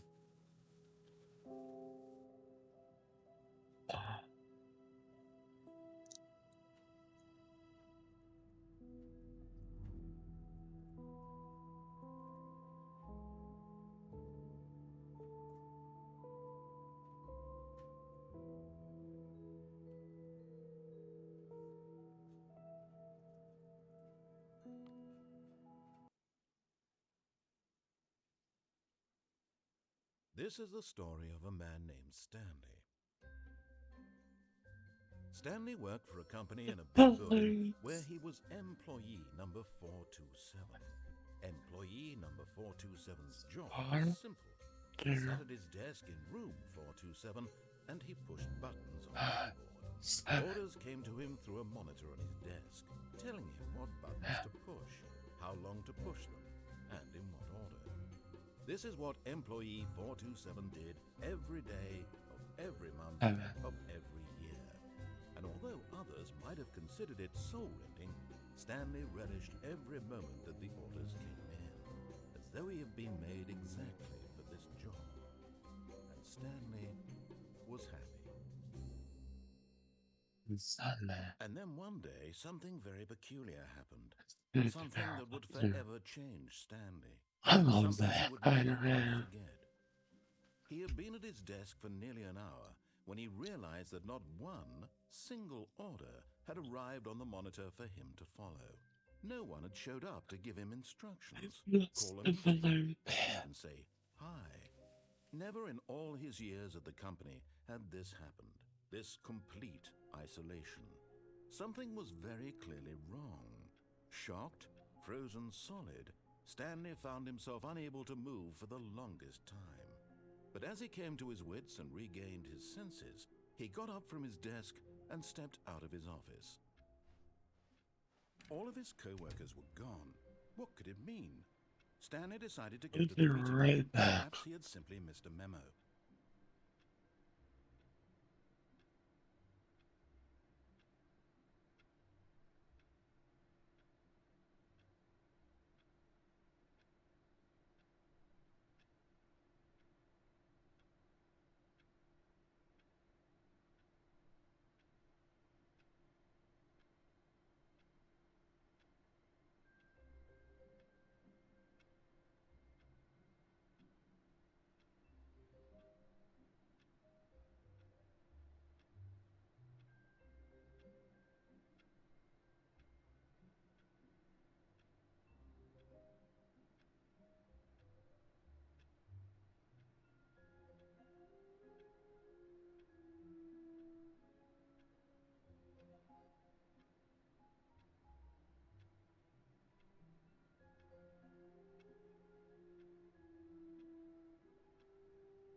Alright.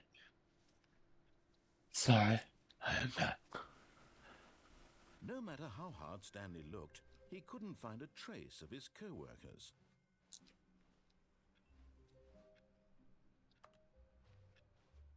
Stanley felt the bucket calling to him, begging him to pick it up. Why was he not doing it? Where's the...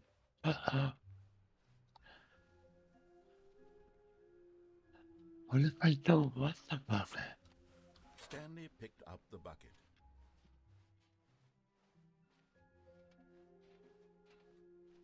Stanley clutched the bucket tightly to his chest and entered the door on his left.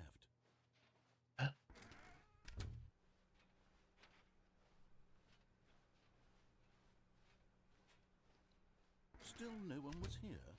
Stanley needed the bucket's warmth and comfort now more than ever. Perhaps his boss's office was where he'd find answers. Oh, Stanley, can you feel it? The broom closet. It wants the bucket. You can feel that, can't you? The aura of jealousy? It's as clear as day. This broom closet believes it deserves the bucket. I can really feel it now. It's a bucket. It belongs in a broom closet. That's what the broom closet is trying to say here. It's supposed to go with the other cleaning supplies. Good for you, Stanley. Don't give in. Don't hand over the bucket.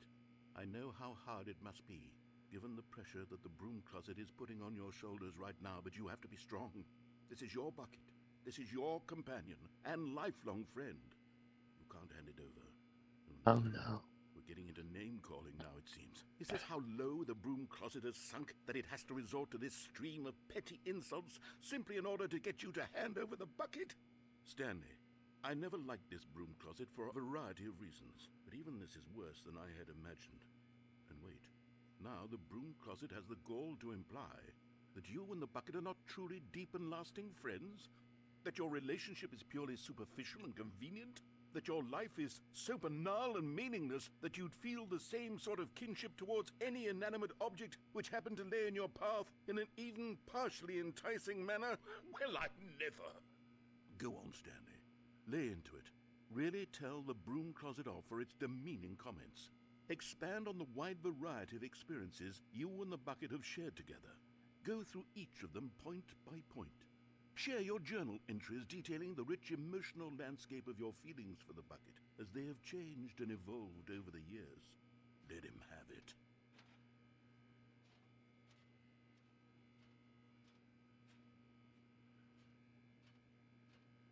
Okay, I've got you something which I think will help settle this debate once and for all.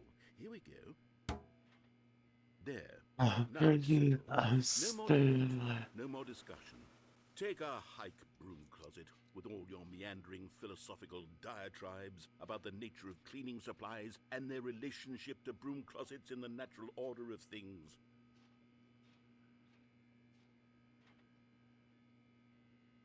All right, I've got a second sticker back here, and I'm going to slap it on as well because I think it's appropriate.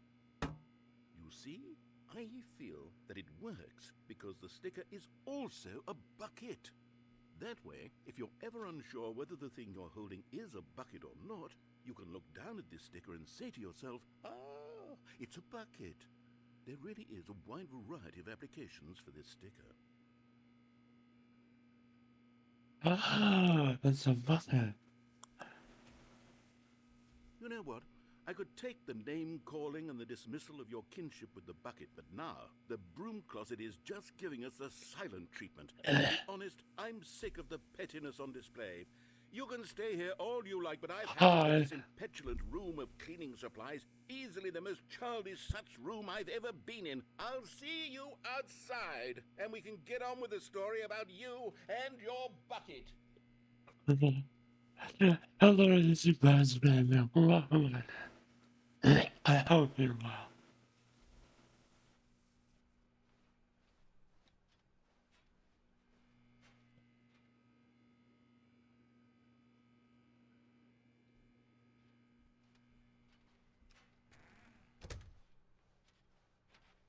Coming to a staircase, Stanley and the bucket walked upstairs to the boss's office. Up there.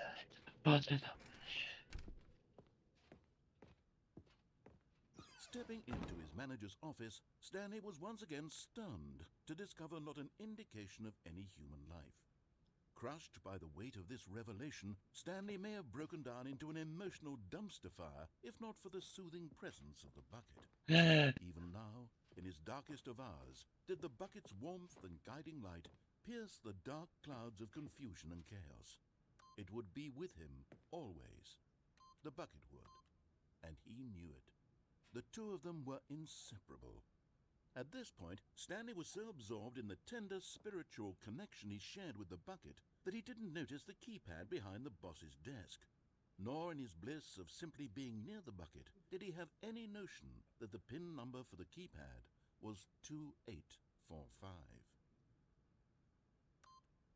But Stanley guessed the correct code by sheer luck. Was it that the bucket knew all along? Was the bucket guiding him? Yes, this is certainly the most logical explanation. You found one of them. One of the miniature Stanley figurines. Remember, no reward for collecting all of these, only the intrinsic pleasure of a job well done. You can't buy that sort of happiness, Stanley. God knows I've tried. So, I implore you to savor each and every moment you come across one of these beautiful figurines. Found one. That's good.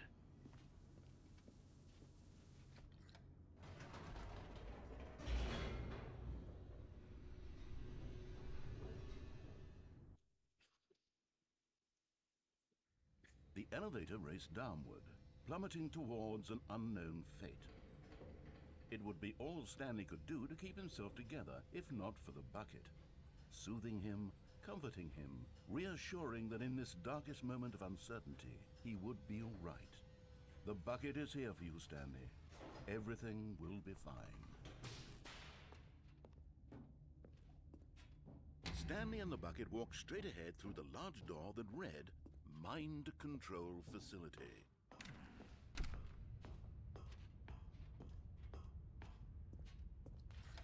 The lights rose on an enormous room packed with television screens. What horrible secret did this place hold? Stanley and the bucket both wondered to themselves.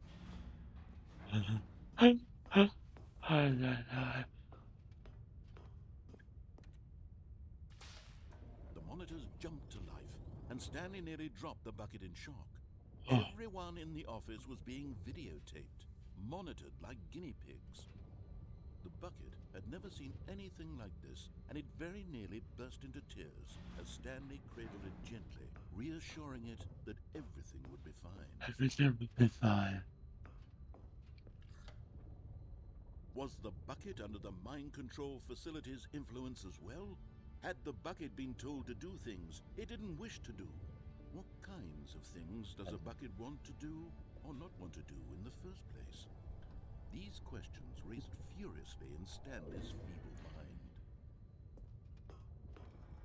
No! He screamed into the bucket. He couldn't accept it. His own life in someone else's control. Never! He squeezed the bucket tighter. His one friend in the entire world. At this point, he could trust no one except for the bucket. But here was the proof. The heart of the operation. Controls labeled with emotions, happy or sad or content. Walking, eating, working, all of it monitored and commanded from this very place. And as the cold reality of his past began to sink in, Stanley decided that this machinery would never again exert its terrible power over another human life. For he and the bucket would dismantle the controls for good. Two best friends, Stanley and the bucket, up against the world. They high-fived in a really cool way, and the bucket made a sassy comment about taking down the system.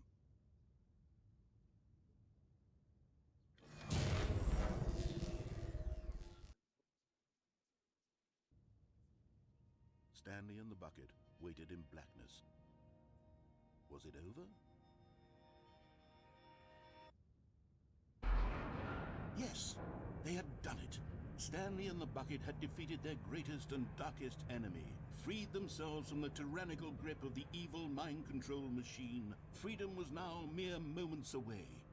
Excitedly, the two of them began to discuss the kind of life they wanted to live once they stepped through this massive door. The bucket wanted to learn to roller skate. Stanley wanted to sneeze in every country on Earth. Both of them wanted to begin watching a movie, any movie, but then stop it halfway through and begin watching it in reverse from the end. True, it was a simple life they envisioned, but it was one they'd lived together, with one another to lean on, to trust, to support, and... What? Wait. What was happening? Why had the door stopped? Was Stanley and the bucket not about to be freed? Oh no. Unbearable silence filled the room, lingering in uncertainty, until finally the truth hit Stanley square in the face. This building did not want the bucket to leave. Even the facility itself recognized the incredible calming presence of the bucket, needed the soothing warmth of the bucket. No. It lengths not to part with the bucket. No, no, no. Stanley can't leave this place. Not while he has such a precious bucket in his arms. Not while this building has anything to say about it. Stanley realized he would never again leave this very room. But at least he has the bucket. To be trapped eternally in darkness isn't really so bad, Stanley thought to himself. As long as I have my bucket with me, right? I'll be okay, won't I? Stanley gulped. Very soon now, he was about to find out.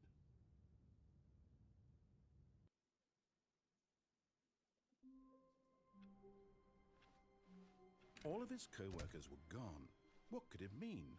Stanley decided to go to the meeting room. Perhaps he had simply missed a memo.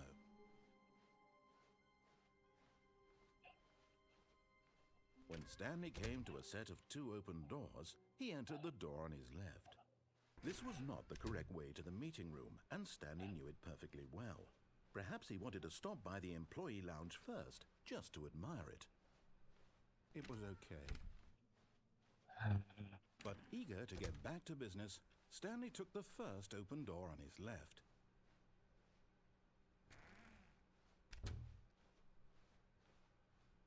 Stanley was so bad at following directions, it's incredible he wasn't fired years ago.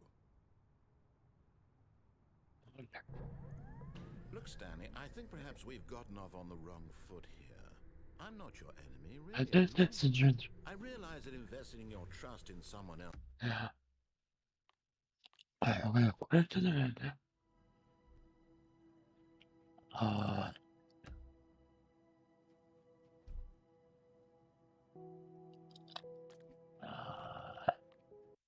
And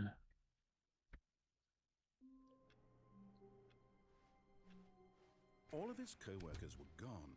What could it mean? Stanley decided to go to the meeting room. Perhaps he had simply missed a message. Stanley lifted the bucket into his arms, and a wave of comfort rushed over him. Stanley clutched the bucket tightly to his... This was not the correct way to the meeting room, but Stanley had felt the bucket calling to him, telling him that the employee lounge was simply the place to be. And here it was. Had the bucket turned out to be correct? Was this better than the meeting room? Yes, Stanley thought to himself. Yes, perhaps it truly was. How insightful the bucket turned out to be. No, never mind. The bucket was wrong. Stanley took the door on his left to go back to the meeting room. No, said the bucket. don't go to the meeting room. Go somewhere else. The cargo lift, yes. Go there. Go to the cargo lift. Good, said the bucket. Now ride the lift all the way to the top. There's something up there I need you to do. Stanley did not question why or how this bucket was speaking to him. It should have alarmed him, of course, because buckets can't talk. But Stanley chose not to think about this obvious fact. He was firmly convinced that the bucket had spoken to him, and he unthinkingly did whatever the bucket asked.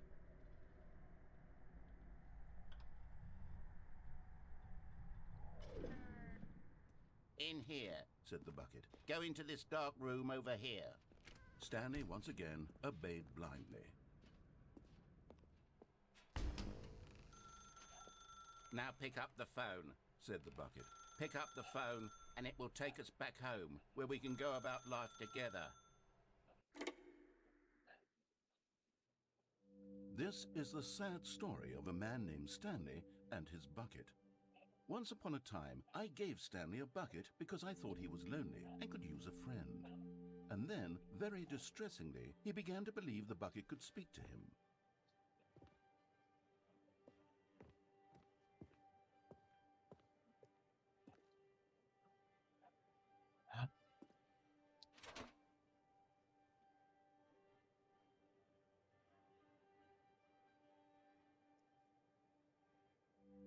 The Stanley Parable Reassurance Bucket was merely meant to provide the comforting glow of companionship. It doesn't literally talk and give you orders. Whatever Stanley is hearing the bucket say to him is just in his head.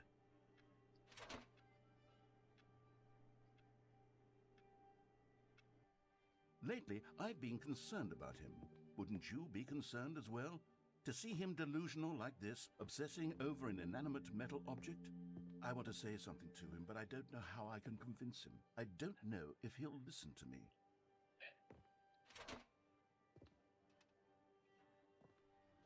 Oh, I'll try anyway. Stanley, can you hear me? Listen to me. It's just a bucket. It can't think, it can't talk. All it will ever truly do for you is effectively transfer a liquid from one location to a different location. That's it. It doesn't do anything else.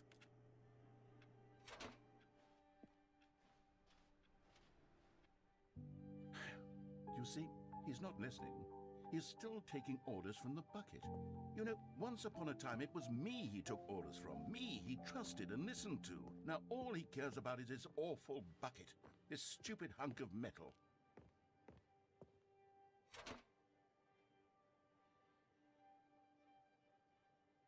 It's sad, but I suppose he doesn't need me anymore. From now on, he's just going to cling to this bucket, this cold, empty bucket, this sort of shiny bucket. Well, I'll give it this. The bucket does have a nice shine to it.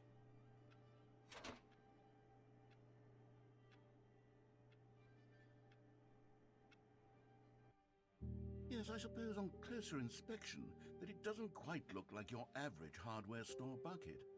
It's just a little more, what am I trying to say? Sturdier, more capable of transporting liquid.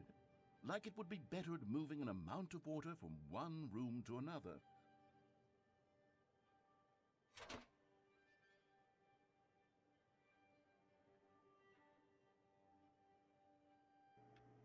Oh my God, what am I saying?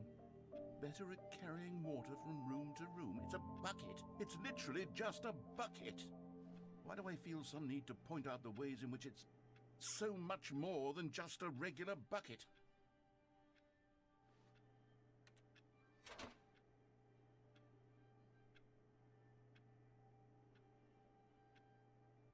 Oh no, I'm having feelings for the bucket. Oh no, no, no, no, no, no, no. What's going on? Why do I want to be with the bucket? Hear what the bucket has to say. Do anything it asks. What's wrong with me? I don't understand. Perhaps if I had the bucket, this would be less confusing. Yes, the bucket could tell me what to do in this troublesome situation.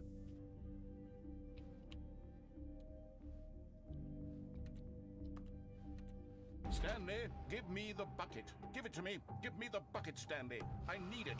Give it to me now. Give it or I'll... Uh-oh.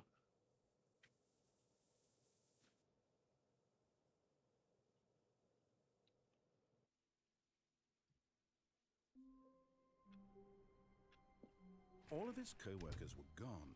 What could it mean? Stanley decided to go to the meeting room. Perhaps he had simply missed a memo. Oh, Lord.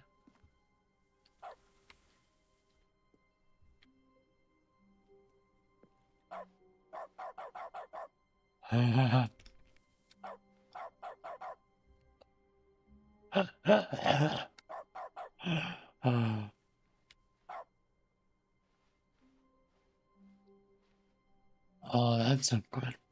That would have been a better spot. The confusion and the chaos all seemed to melt away as Stanley embraced the bucket. Stanley clutched the bucket tightly to his chest and entered the door on his left.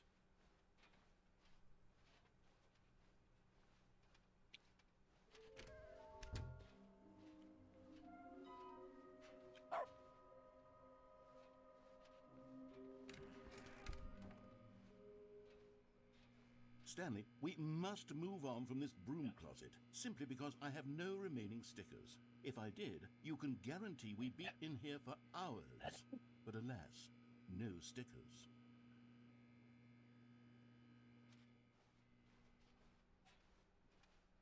Coming to a staircase, Stanley and the bucket walked upstairs to the boss's office.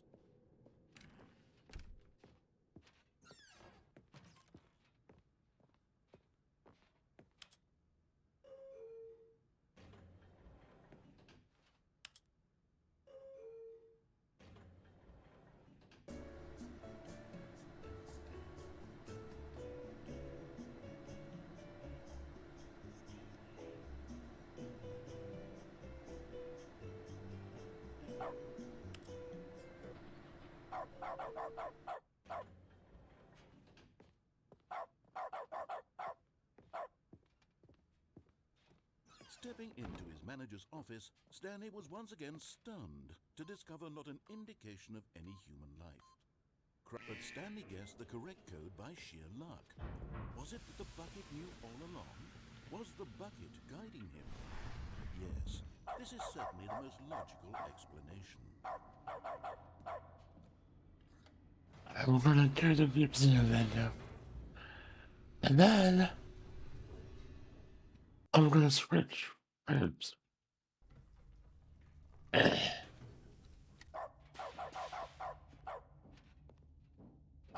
Stanley and the bucket walked straight ahead through the large door that read, Mind Control. Although this passageway had the word escape written on it, the truth was that at the end of this hall, Stanley and the bucket would both meet a violent death. The door behind them was not shut.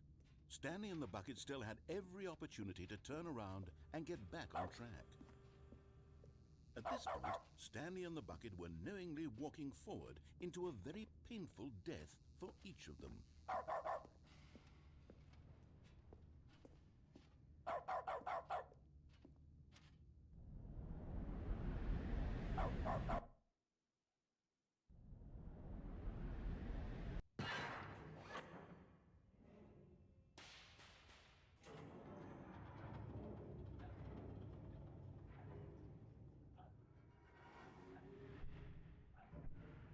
As the machine whirred into motion and Stanley and the bucket inched closer to their demise, Stanley reflected on how meaningless the bucket's warmth and comfort had turned out to be. To be sure, it puts the mind and the soul at ease to embrace the bucket, but what use is a sense of ease when you're about to be crushed to death?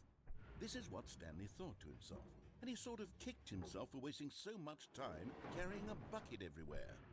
Farewell, Stanley.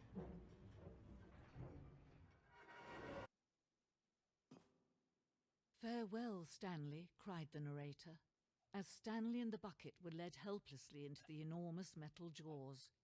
In a single visceral instant, the bucket's life came to an end, as it was crushed violently to death.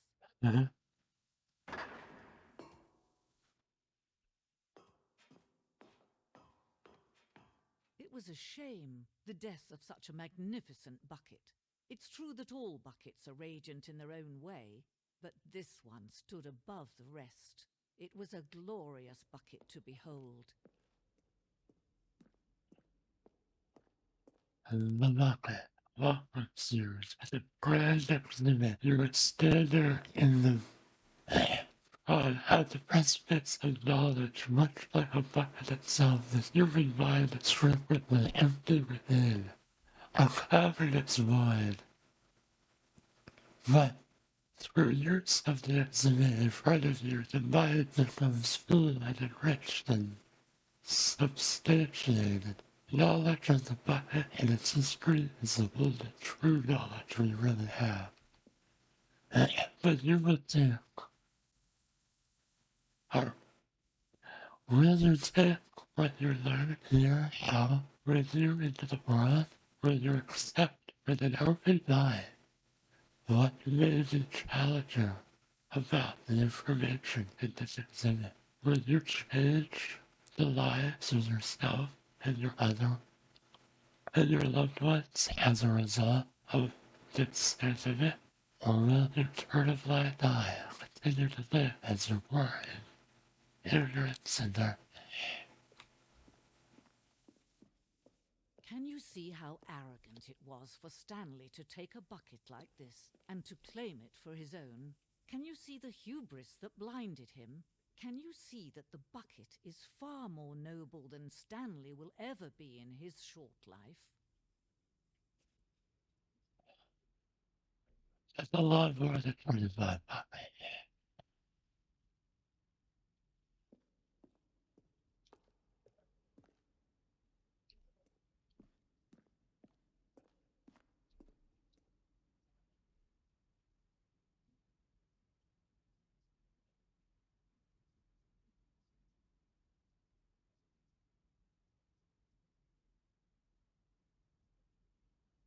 Dangerous and experimental.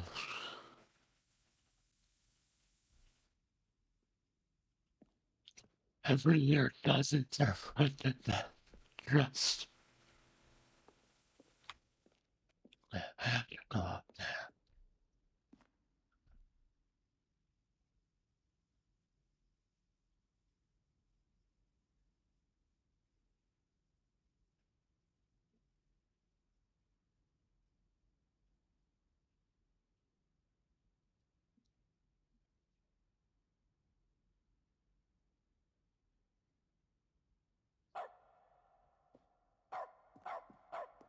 I quickly drop.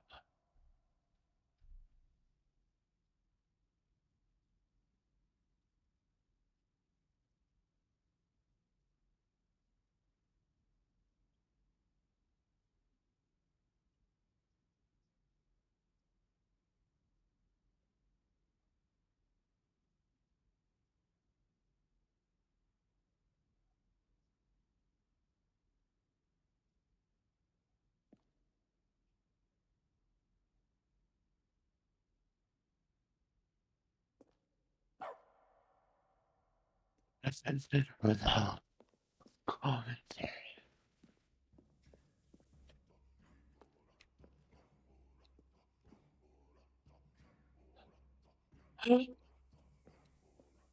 Please drop it.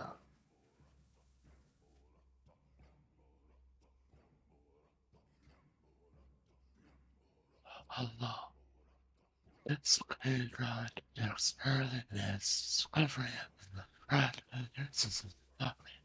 I reached out the bucket had already likely been around for several millennia. Notice in this problem how the bucket is allowing itself to use have outstretched your vanity. Needs to be worthy of its treasures.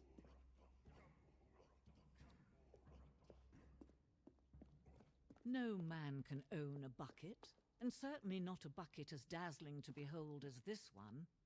It is man who should kneel before the bucket. Oh my gosh. The hair of bucket. This symbolizes the necessary relationship between bucket and individual. However, clear or grasp of the bucket vision, there is yet more that is always out of reach. This distance inevitably is far good. Huh?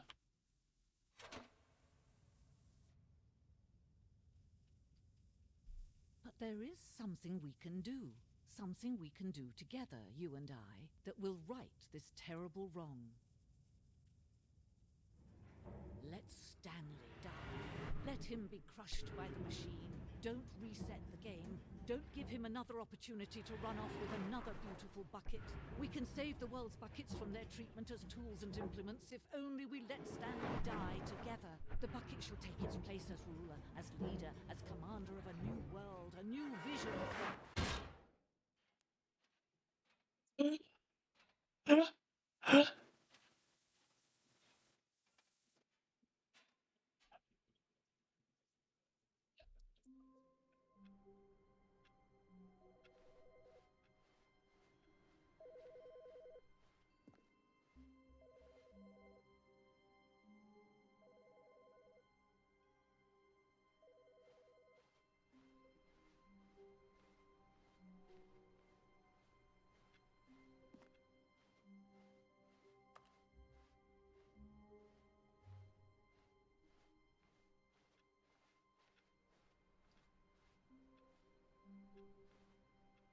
Warmth spread through Stanley's arms. With the bucket in his arms again, he was home. Stanley clutched the bucket tightly to his chest and entered the door on his left.